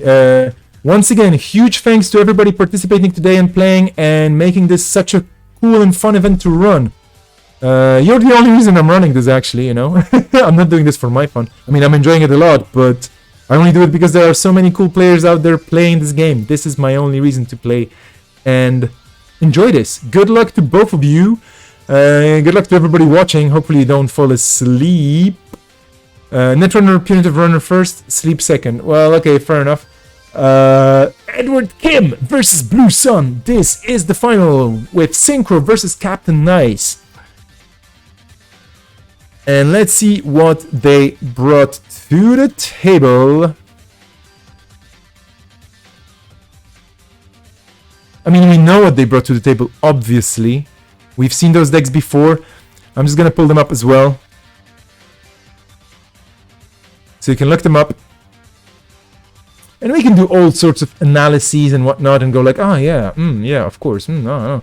But we won't. We're just gonna say this is a Lockdown Blue, which is the blue son of Lockdowns, versus the Edward that Kims everything. This Edward Kim is called Seasonal Climax, and basically makes sense. This is the end of the season. This Edward Kim is the bee's knees, because of course all bees have knees, and you just trash building blocks like this. Turn 1, that's gonna put a wrench into the plans of the corp. Yeah, well, if Synchro wins this game, we get a reverse. If Captain Nice wins this game, they get the title of Lockdown number 10 champion, of course. And there will be top 4 prizes as usual, and then there's going to be a break while I rebuild the format a bit and reform it a bit, but don't worry, I'm going to be back with this particular format in January. And there will be more games and there will be more tournaments. Maybe it's going to change slightly, a bitsy bit, but I think the formula works. People are enjoying this a lot. And yeah. We're going to keep playing this until people get bored with it, which I hope will be not too soon. Here we go, Synchro, putting things down, advancing things. Could be an SDS, could be a Divested Trust, could be an NGO front, because there are 2 copies of this here. I'm thinking it's an NGO. Captain Nice checking R&D, and that's a Divested Trust, sorry, 1 of 2, so that's big.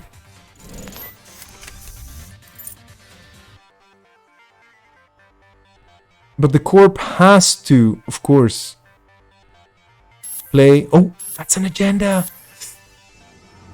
Wow, wowee, that's super awesome. Does this mean that it's a flood situation for Synchro? I don't think so. It was just a bold 3-pointer score. Dedication Center. Oh, that is painful. The trashing game. The trashing game is strong in this deck. Seriously, it's just gonna keep trashing as much as it can. And Captain Nice nicely ahead on the creds. Here we go with the Chiashi res. That's not gonna be easy to crack. Waylands and Arnarchs in the top indeed, but let's be honest, all the top 4 players have put on an amazing performance with a lot of adrenaline action, and that unfortunate round 2 flatline. What a game. It has happened to me before on the corp side, flatlining runners on the second turn on kind of a high tier situation. Well, not super high tier, but like in the top cut. And it's never nice because you kind of, I mean, it's always great. It feels great, let's be honest. It feels great as a corp, but it's just like, wow, did I really just win? And yeah, well, speaking of preemptive counter-strikes, 1 out into the bin, 2 copies still in the game here, but Edward Kim is going to keep pressuring the corp. A single credit Blue Sun is sad, however, that Oversight AI is going to produce some good results. Or will it? Because I mean, can you imagine? There was a paperclip. I mean, no, there was no money to pull it off, but if only, that would be brutal. I mean, paper clipping through that oversighted Chiashi, oof.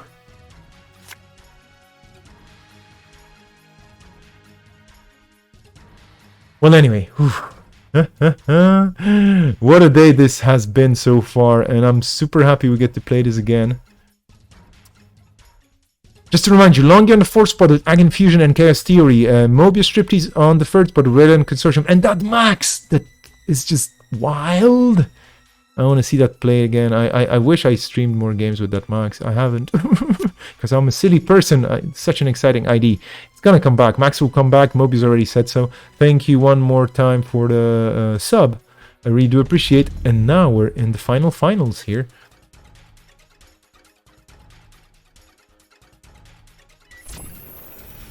And Synchro being pushed by Captain Nice here to res Fangs. I mean, come on, do res those Fangs. Nope, that's a nope, and that's preemptive. Oh, this is the damned if you do, damned if you don't. This was the single preemptive and it's out and it's not coming back. There is no other recursion in this deck. So basically, unless the Corp can build up their defenses here pretty fast,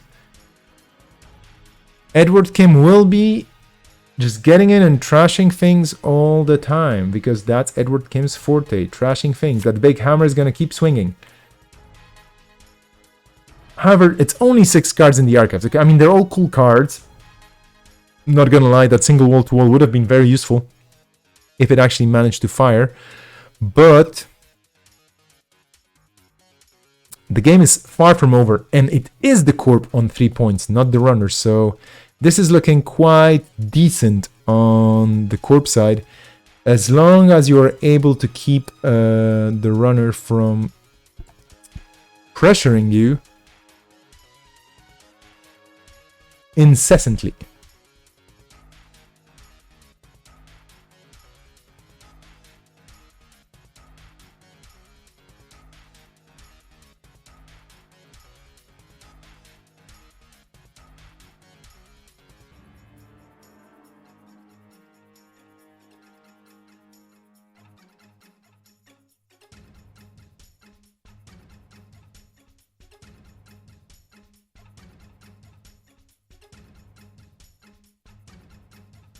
That climactic showdown might be quite a clutch play here at some point, depending on what's gonna happen, of course, with the situation. And for now, we're still in the early game. This is very early game.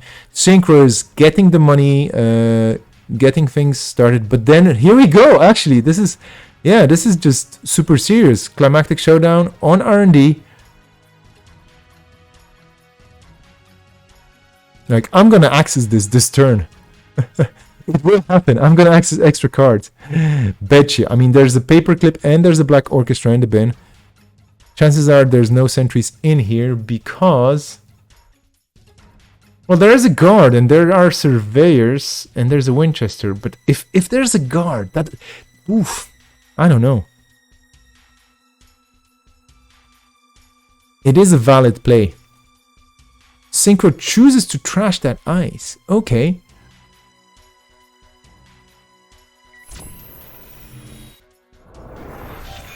Oof. Building blocks number 2. Still one more copy. I think building blocks into Orion will be the saving grace for Synchro, although 19 credits is a solid amount, and yeah. Captain Nice is definitely firing on all cylinders here. But the Corp is holding the game. The Corp is definitely doing okay here. There is a lot of pressure. There's trashing left and right. But nothing is decided just yet. And remember, finals are not timed, so we are going to see either a score win or a flatline. Or a decking out, if that was to happen, of course, in this game. But there will be a deciding moment in this game. Demolisher. This is basically Edward Kim trashing things and making money. And Edward Kim with Demolisher is basically like Ken Tenma with Swift. Or, you know, with Aragon, or just like, yeah, I do my thing and I get rewarded for it.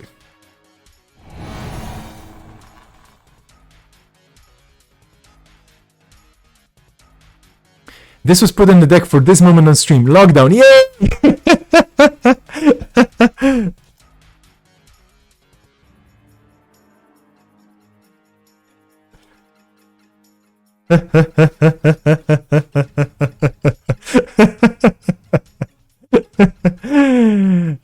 Rezzing lockdown during a lockdown event during the season finale, no less. That's like 500 agenda points. You just win. Oh, hedge fund. Oof. But Synchro is in the... Oh, what happened there? Oh yeah, the draw. Sorry, yeah, that was...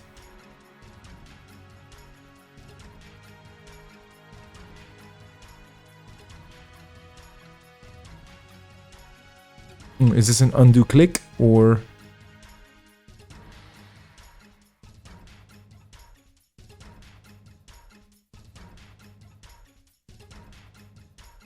Oh, okay. Everything is okay now.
Okay, that is an oversight AI.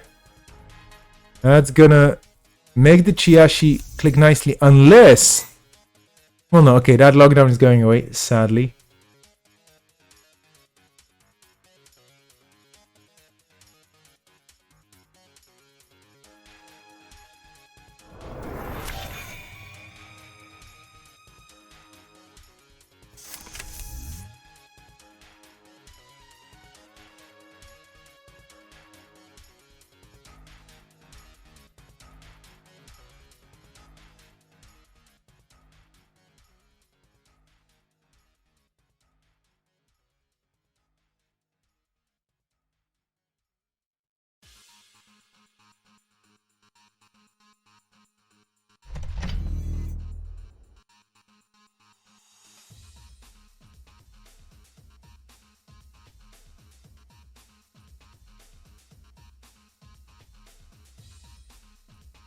So the Chiashi giving more money to the corp and server 1 becoming safer and safer. I think the game is stabilizing slightly towards the corp's favor, but let's not forget that this is Edward Kim that can definitely mess any good plans up.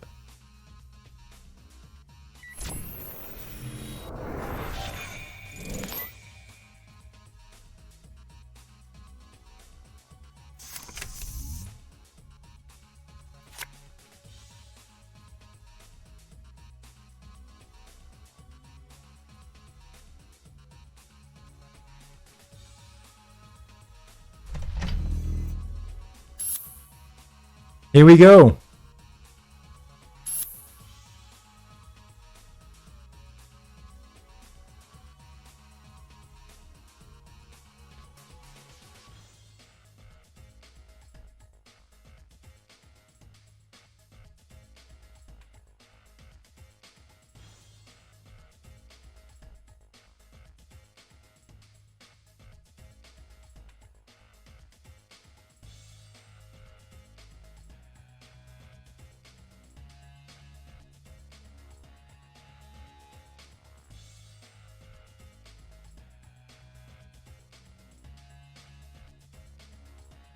That City Works is worth 3 points, which is quite solid and puts Synchro very close to winning this game.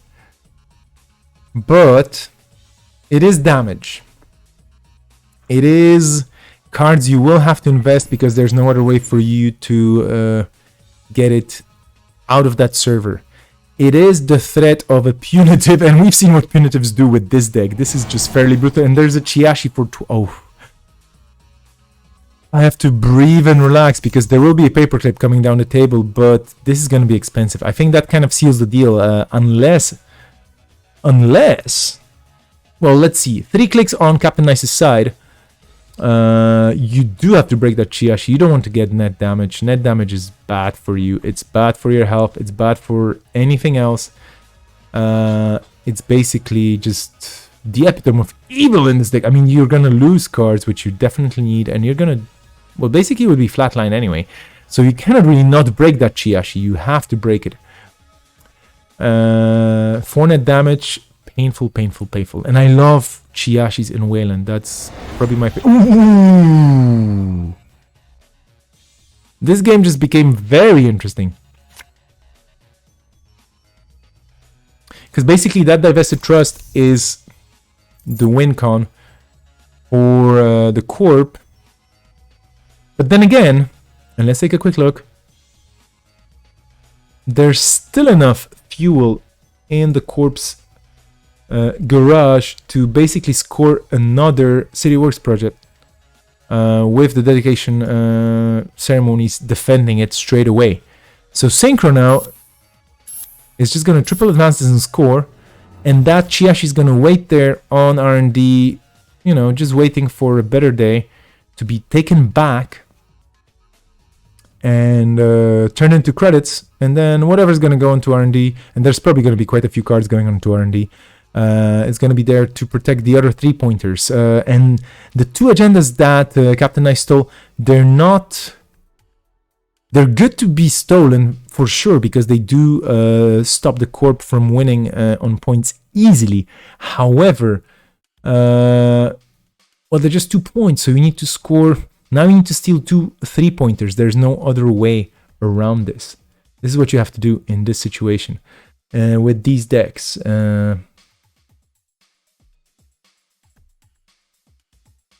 Captain Nice definitely nicely set up. Knifed. Ooh!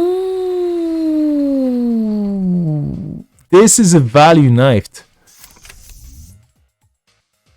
But wait. Oh yeah, Paladin Poemu. But wait, still, no, wait a second. That's 1, and then... No, yeah, you're there, yeah, wow. That was a brutal play. Unitive... Oh! This could have been the play that oh, wow.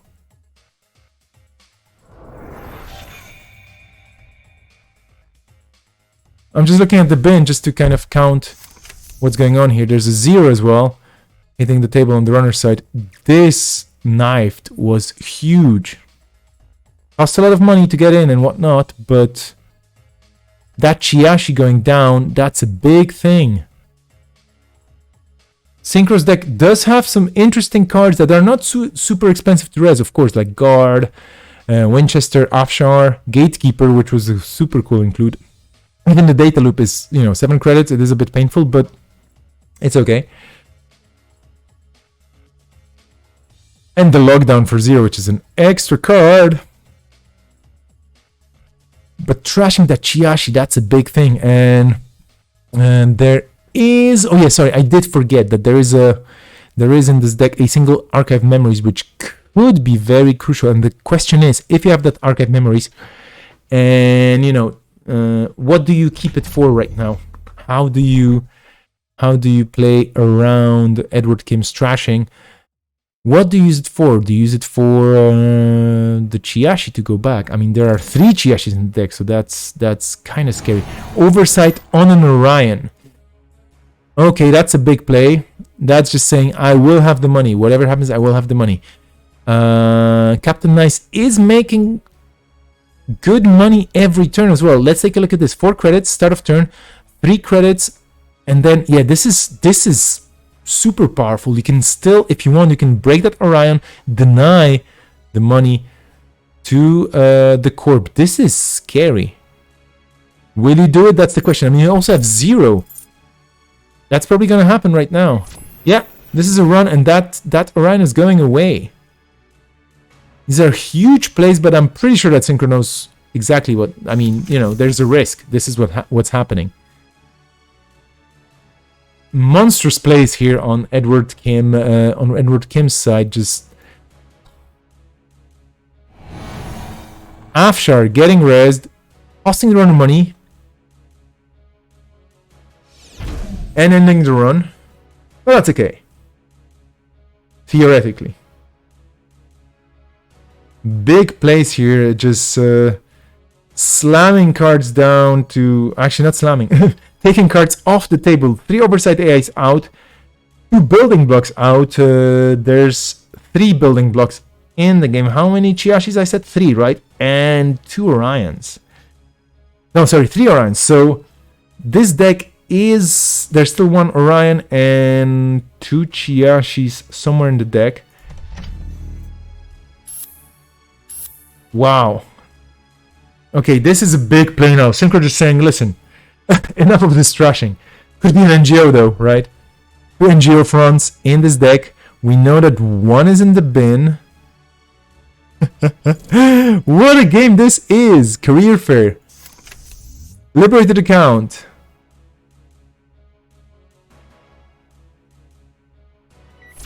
Running that server. There's no way you don't check that remote.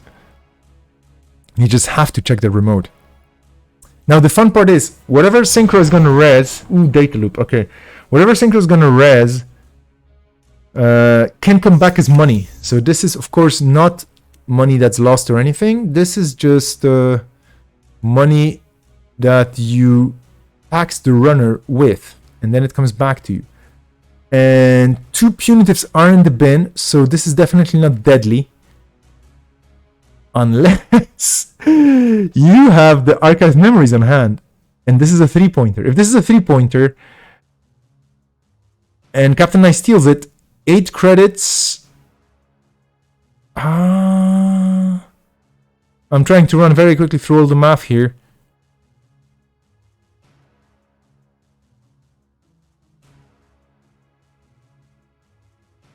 People probably watching this can... that's not an agenda, says Grim. I don't know.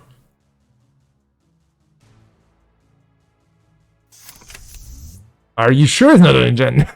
If it was an SDS, they wouldn't need to res the ice to keep Kim from stealing it.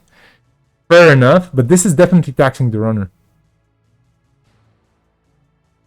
Grim, just saying, this is an agenda, just saying. Oh well. So now, indeed, I don't know if this is the correct line of playing here on the runner side, sorry, on the corp side, but yeah, just thinking, because you could take, yeah, and now, hear me out. Exactly, and double punitive, and I think that's a win.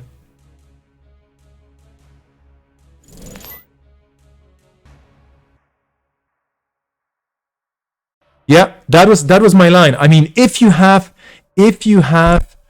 this darn link, it is fine though. Yeah, I believe, yeah. Yeah. That was my thinking as well. This is the way to do this. Murder is the word of the day. I mean, those double punitives are brutal, and that recursion, that archive memories is the thing. Because here you can, yeah, that's basically it. Oh no, wait, 1 credit short. Oh, he can pay this. No, I mean yes, but no, but oh jeez.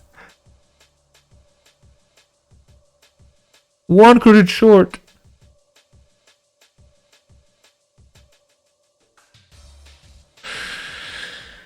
Oh god.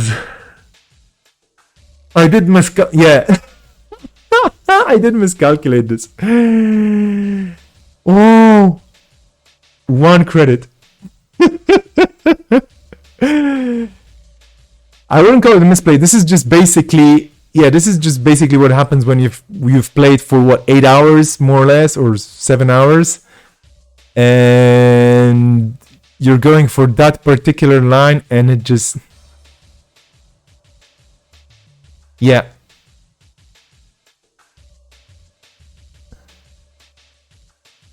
What a play. And this is, I mean, this is definitely like, you know, close. 1 credit. But Kim lives to see another day.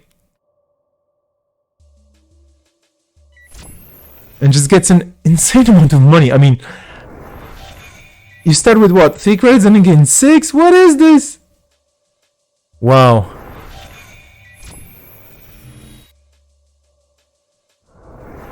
And Captain Nice now definitely in a great position. I don't know. I mean, Synchro is going to try and do something about things here, but 14 cards left in R&D, 22 cards in archives.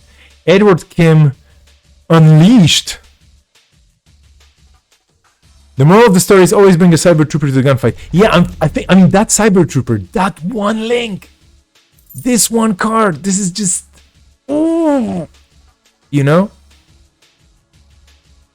And this is a beautiful engine here with Edward Kim, with the bin breakers, with the Cyber Trooper, with the link. It's just amazing. Super efficient.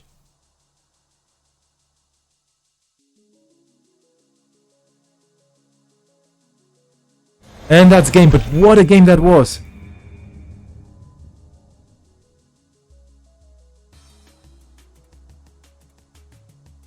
Wow.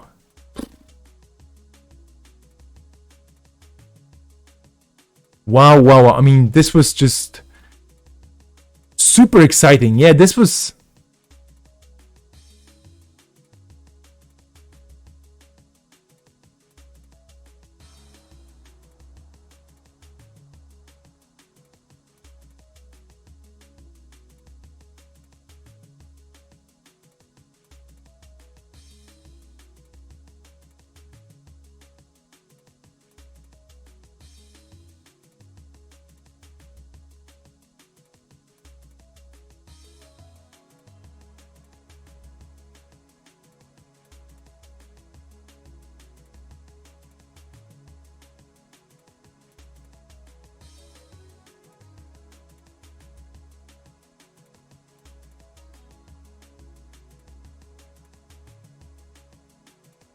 What a game.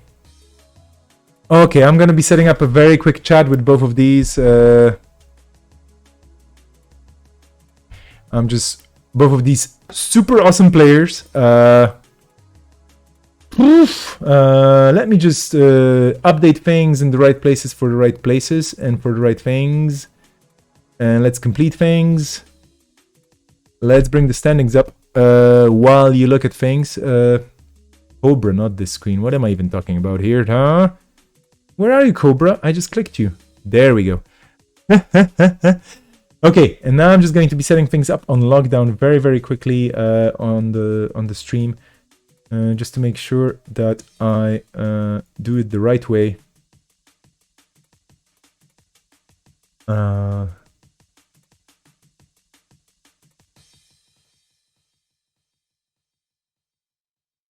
Let me just very quickly do the right thing. Dun.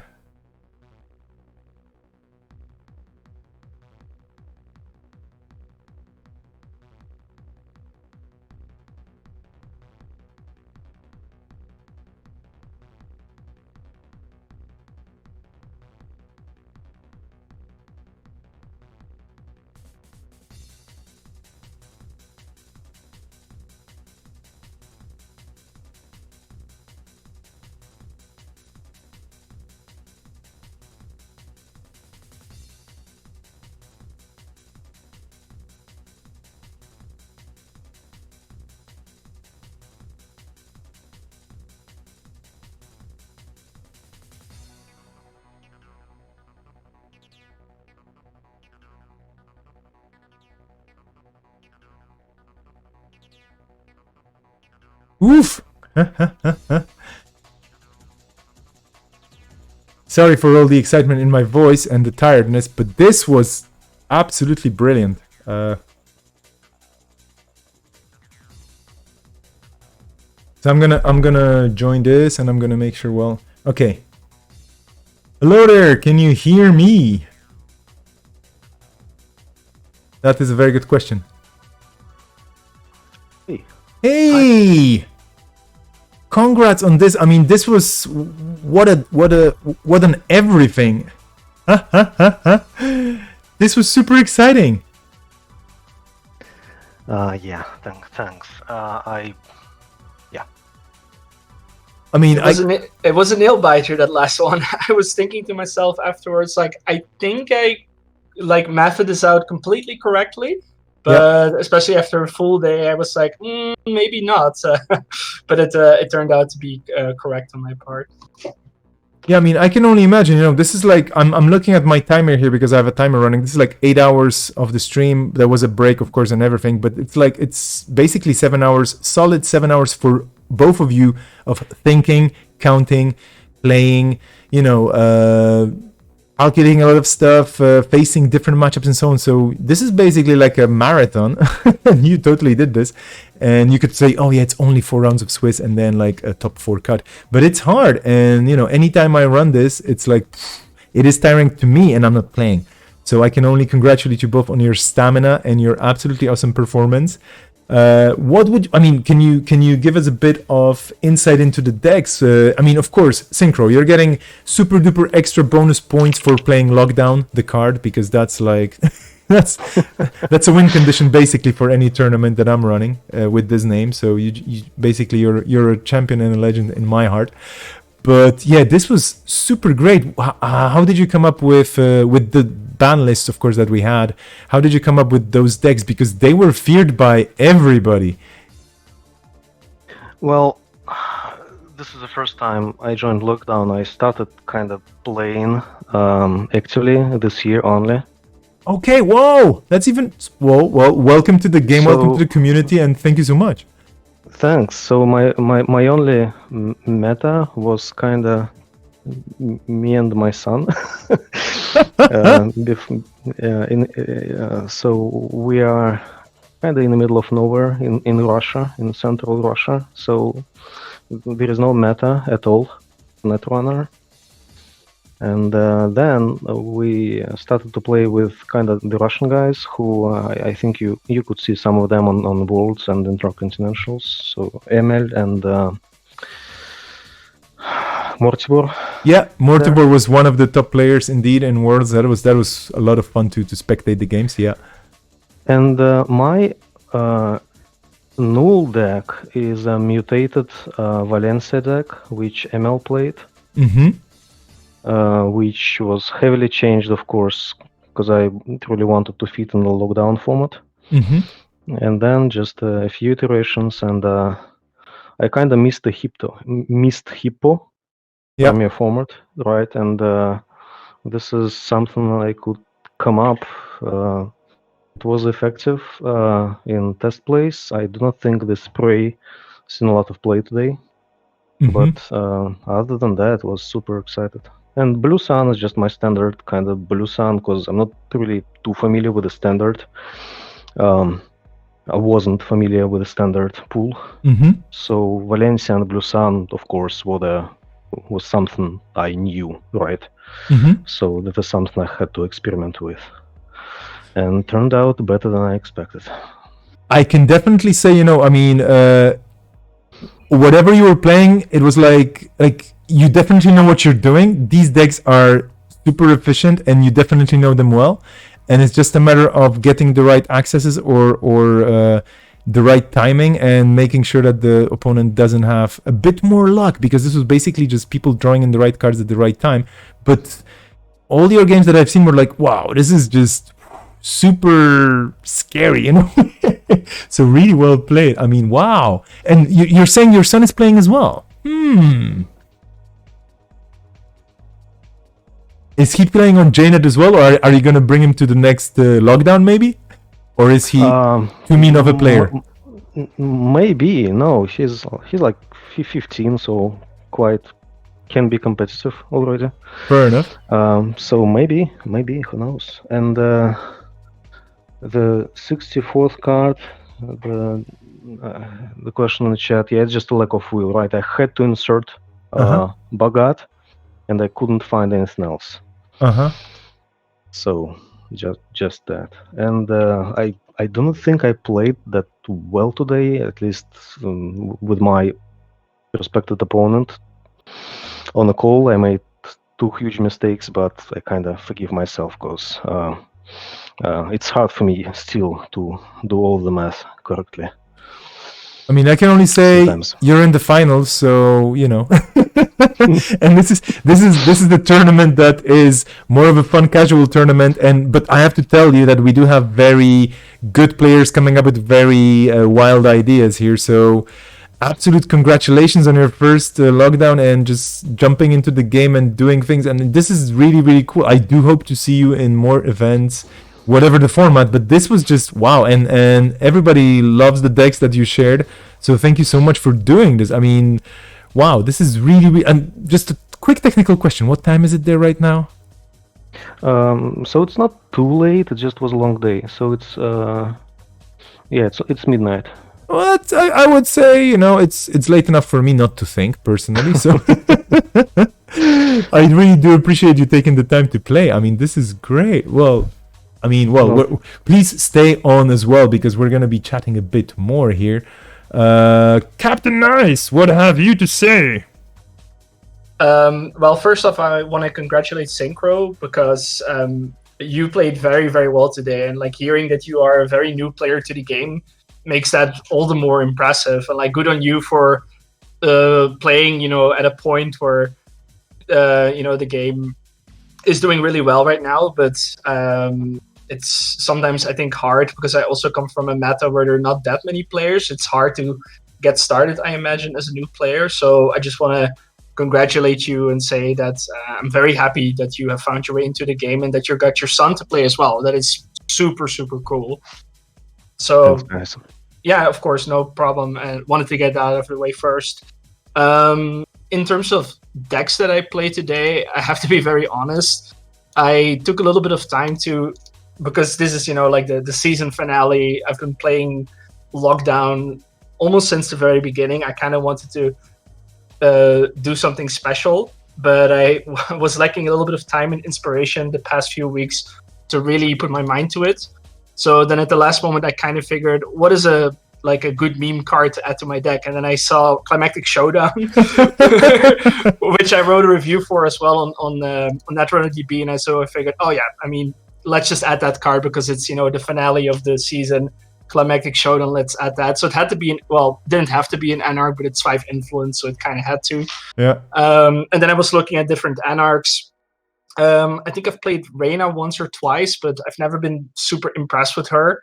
And then I started looking at a few different Anarchs, and I settled on Kim eventually. And so the engine that was absolutely fantastic today, I've never played with before, but I've seen it pass by on Netrunner DB. And some people played in standard, like the double A subs, double Cyber Trooper, and then the bin breakers, trashing those to make money, and then reinstalling them with Paladin to get extra value. Yeah. And I had that played against me in standard, and that was just absolutely ridiculous. And this was a good chance to try it out. So that's how I came on it. I don't remember who was the original person who came up with the deck list, but it's on Netrunner DB. So if you want to find the deck, you can find it there. And kudos to them. This was not my idea at all. And the Wayland list, so the Corp list, that is actually, I base myself on MCG's list, who played this for Lockdown 8, I believe. Mm-hmm. So this was his idea. And then I made a couple of adjustments, like I played one Violet level clearance, and I think he played a Hostile, and I changed that for Divested Trust because I really like Divested Trust. And a couple other changes, but it's largely the same, I would say. Yeah, I have to say that, thank you for the explanation. And I have to say that the Edward Kim deck on your side and Synchro, your Blue Sun, were basically the two scariest decks today that I got to witness, of course. I mean, I haven't seen all the games between all the players. And when I say scariest, I just mean the most impressive when it came to big plays and just going all in and obliterating the opponents, or, well, not obliterating, that's maybe a bad word, but making sure that the game is basically super exciting for both sides and just steamrolling people. I mean, you both ended up in the finals, and once again, congratulations. And this was just, I don't even know how to, first thing, I'm a bit tired, but because it's been a long day here as well. But second of all, it was just super, super, strong to see your decks perform like this. They were just keeping a game plan, going with the game plan. And this is, I totally agree here with Captain Nice. Synchro, you playing, you're saying you started the game not so long ago, and it's well, yeah, but this was just basically Knife's Edge Netrunner and things happening, like 1 credit miscalculation. I wish I was that good to just miscalculate by 1 credit. I usually play using my instinct, and yeah, there's no need to be humble at all. And this is coming from Humble Juggernaut in the chat.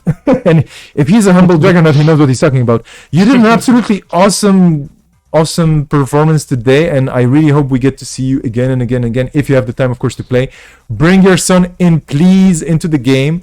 And I'm scared because if you're saying, yeah, well, he's only 15, he's kind of competitive, that's gonna be I can only tell you that personally, one of the superheroes of this game for me is Beckett, who's probably around your son's age, and he's a very fierce player and a very dynamic player as well. So basically both of you did an amazing job, and I couldn't have dreamed of a better 10th edition of this to kind of finish this year, because I only started this year with this, and we're gonna keep playing in the next year, but for now there's gonna be a bit of a break. Anything you would say about the most exciting matchups other than the finals, of course, because the finals are the big game, but any other games you remember fondly from the whole day that were wow, what's going on, or wow, this is really cool, or my opponents are pulling out some really cool tricks, or I can actually do something very fun. And I don't think we have to talk about the game against Mobius Striptease Synchro when that was it happens. No, I will just tell you, this is exactly what happens to me when I play as a corp and I get a runner that just goes in and I'm like, oh, I can punish you. That's gonna be super silly, but it's round 2, but hey, I'm just gonna do this. And then you do this and it kind of feels bad, but it feels so good because this is just your cards working for you. But any other games that lasted more than 2 turns? Well, if you're asking me, then the highlight I think was the game with the one also known as Neo. Yeah. Right. So we almost ran out of time, and I think we were both at the game point, and I was with not a lot of cards, and it's just I think his lack of luck which got me through that game. Was extremely close, and he was playing Lat. Right, so something I think really strong deck with Beth and kind of recurring economy, and I thought usually it's easier for me with Blue Sun. So that Blue Sun deck, I'm playing it kind of semi-successfly on Jinteki. I even had the courage or stupidity to take it to Worlds, because why not? And I think I lost to Pincel, some new guy, perhaps. Just kidding. Oh no, of course, yeah. I mean, losing against Pincel, I think that happens to some people, Yeah. But I think he never played this game before. He just joined this world. No, complete noob. Never heard of him. Yeah, Pincel. No idea. And that deck, I mean, that was it was suffering from Rashidas. Without Rashidas, badly, right? So I learned to respect Rashida because without it, I cannot just get to the dedicated ceremonies fast enough, which was a problem throughout the tournament, actually today. Yeah, if it was one game, it was that tiebreaker with Neo, which got me to the finals. Okay, what about you, Captain Nice? That was definitely the game against I think Dunch. Dunch. I hope I pronounced it correctly. Where he was on a Builder of Nations, and my start was not that great. So that is the one problem with that deck. It takes a while to set up. So he was at 6 points, I believe, and he had a couple of eyes with advancement tokens on it. Then I knew that the whole biotic Planet Couriers thing was coming up. So I figured I have to be a little bit fast. So I trashed a couple of his eyes, and he kept reinstalling eyes and advancing it to set himself up. So that went back and forth a little bit. So it came down to the wire. And just at the point where I was pretty certain he could score on the next turn, I sniped. I was at 6 points myself. I think we were also almost in time, and then I sniped the government takeover from HQ, which put me at 12 points and winning the game.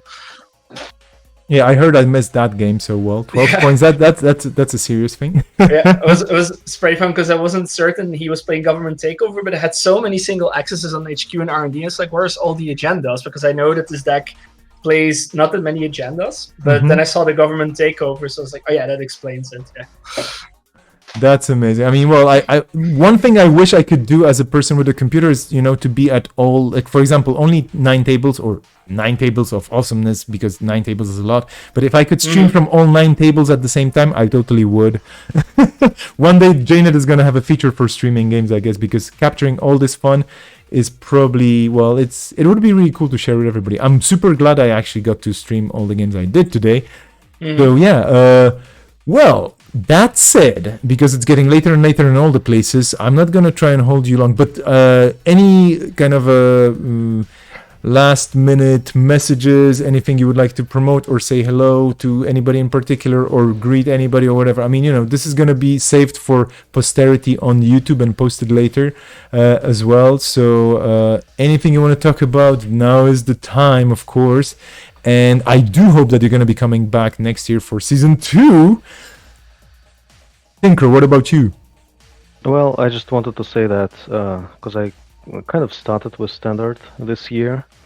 It is only due to the, I guess, the huge involvement from the Green Level Clearance channel in Discord. Yeah. The guys who ran it, which got me and I think many new players this year, because our local metas are non-existent.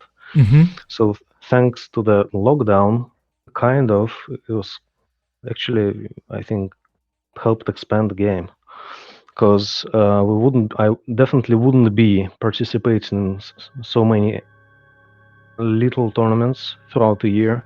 I started with Red Runner, which is basically their time machine, right? Yeah. Which kind of was similar to me and my son, because we are still opening data packs. Oh, you still get all the fun, yeah. I'm still in Moonbot. Oh, I don't have the Red Sand opened. Right, so I know some of the cards, but not all of them. So it's super fun, and I think I just wanted to, say thanks to everybody, you included, who are running all this. It was such a pleasure. Thanks. Awesome, and I mean, yeah, I that's gonna sound a bit silly, but since the frequency of releasing cards has changed, and it's not like every month you open a new pack, but I still remember, like opening a new pack and smelling the cards, and of course you know what they are because they were spoiled before. But it's just the excitement of being able to put them into the decks and play them. Nowadays it's a bit different because we're going more and more virtual, which I think is also fair. And I totally agree with you that it opens the game up to so many people, and it makes it so much easier for people just to try it out and just to see how it works and maybe get involved a bit more. But the smell of fresh cards, oh yeah. And the excitement of going like, now we're changing the meta a lot because we're just adding a couple of cards. Yeah, that's the fun part. Really looking forward to that. Okay, thank you for this, Captain Nice.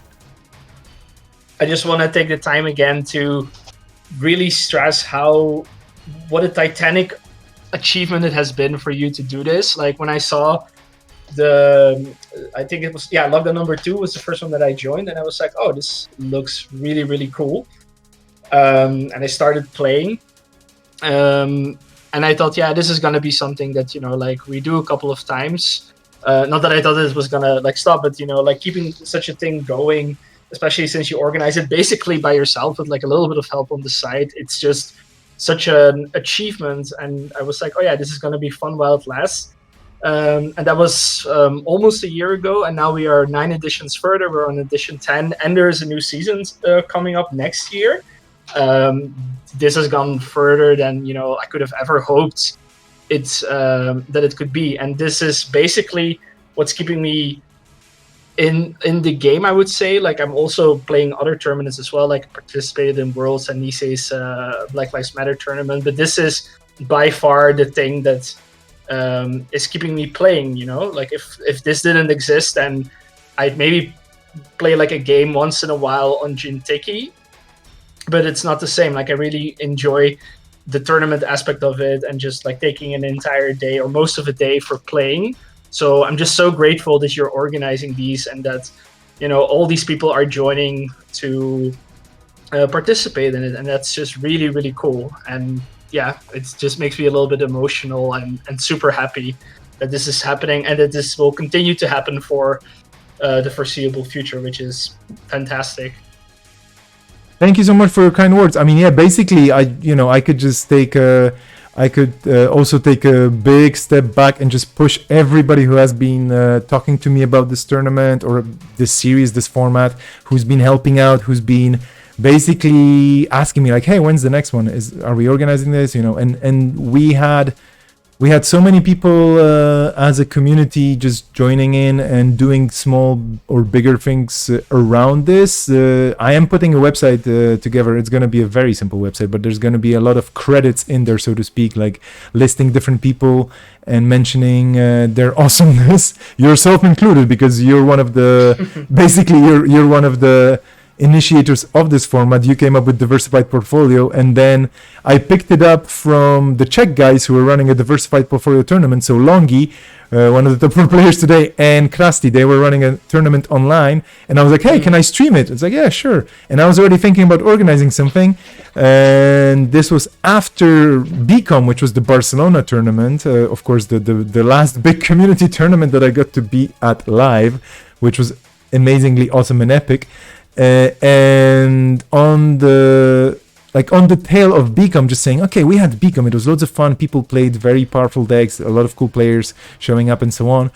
How about we just make a BCOM that's kind of a negative BCOM? So I just take the cards that were most popular and I just kick them out of the game and say, hey, how about we play a meta that's a bit different and you cannot play 419 that easily, or you cannot play 419 at all. And basically that was the first lockdown, was cards from BCOM that were too good, they were just very powerful, kicked out of the game. And that was mostly the IDs. But then the idea developed because I was like, hey, Diversified Portfolio, that's really cool. And I just streamed that tournament for Krusty and for Longi, and I was like, how about?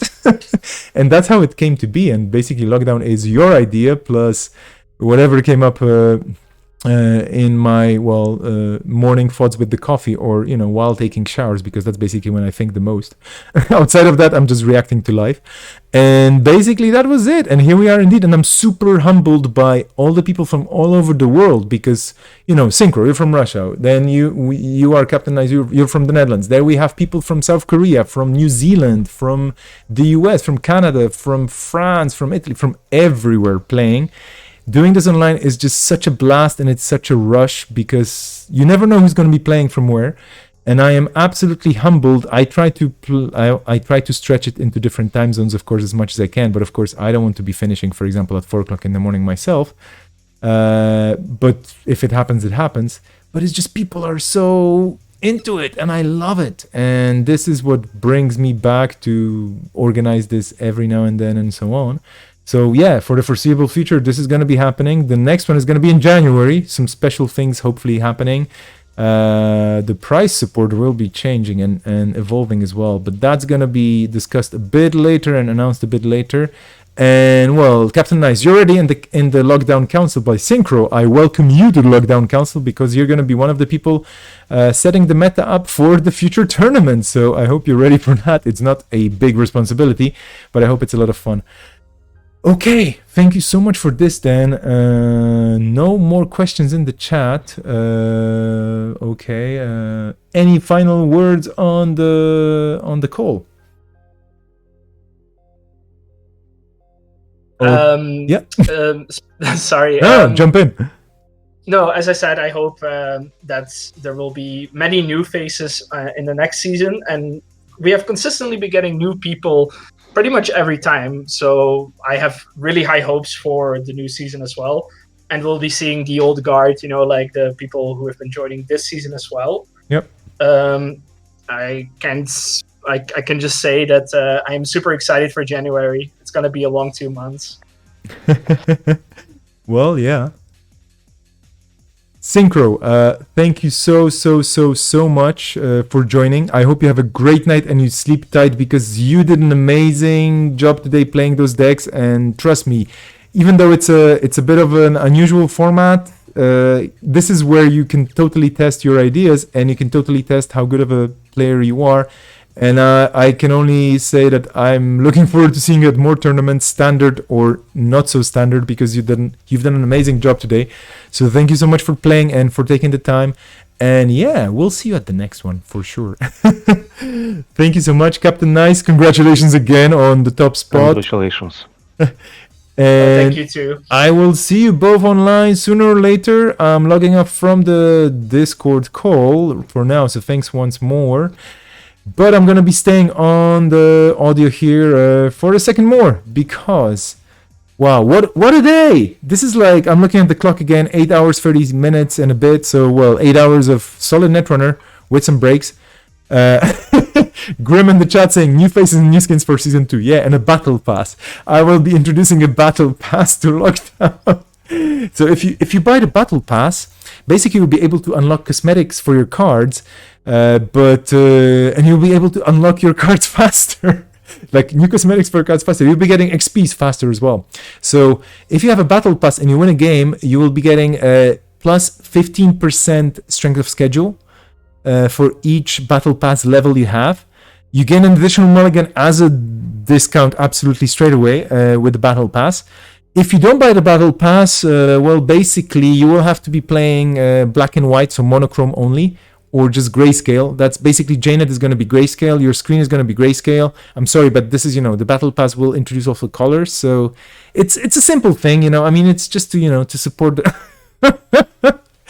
grinding will basically require a running against an open R&D where there are 49 cards and 48 of them are snares, and the other one is an Obokata.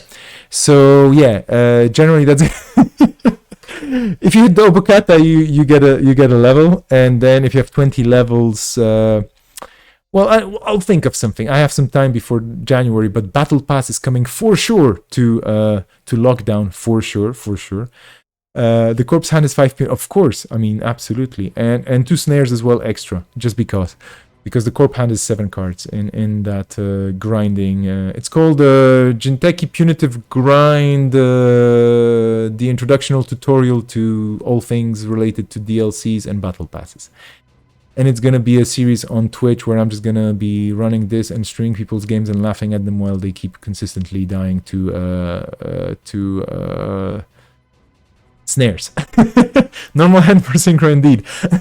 Punitives all over the place.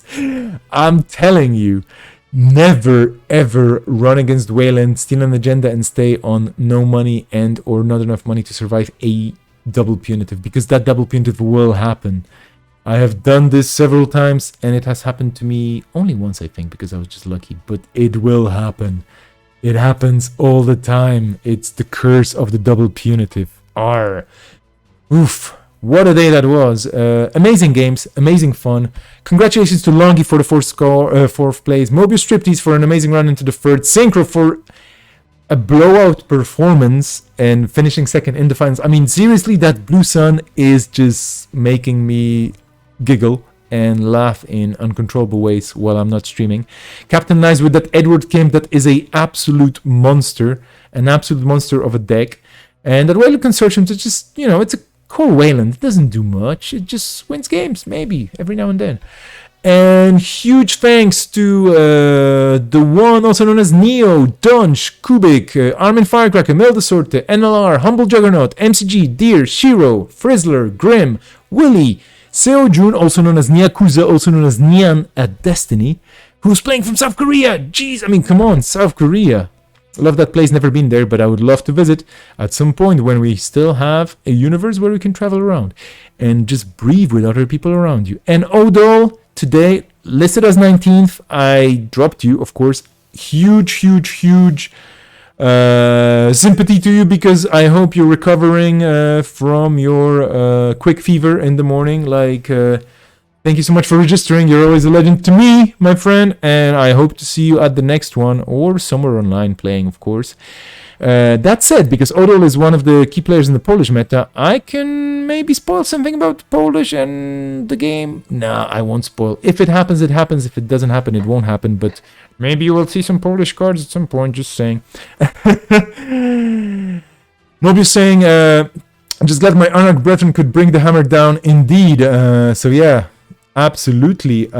Scoops, I don't have any scoops. The scoops are basically translating cards into Polish, and I will be working with the Polish community later on to make sure that the Polish translations make sense and they sound Polish enough, because I am Polish, I do speak Polish, but I don't want to make them sound weird because I haven't been reading that much of Cyberpunk in Polish in a while, and I have never ever played the Polish version of Netrunner, even though there was a Polish edition at some point, up to a certain point.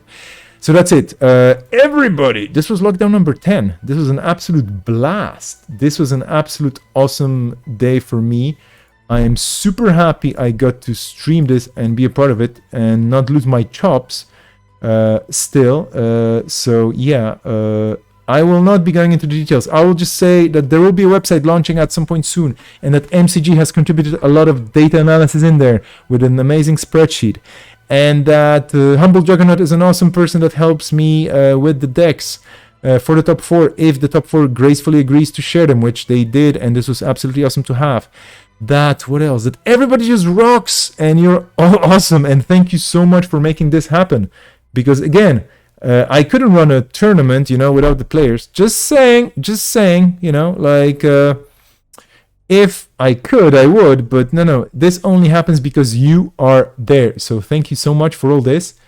I will be seeing you soon for the next one, and in the meantime, ciao, so long, and talk to you soon, I guess. Well, there will be things happening. There will be announcements coming your way. There will be, well, I don't know, just watch the internet. It's gonna happen. It's gonna be there. It's gonna be hacking the planet. Should I shout hack the planet? I kind of feel like I'm stealing Christian's and Trace 5's thunder here by shouting hack the planet. So instead I'm maybe just gonna say plank the Hanet? No, I don't know. Thanks to everybody who made this possible in any way, and thanks to all of you for playing, watching, enjoying. I'll see you soon.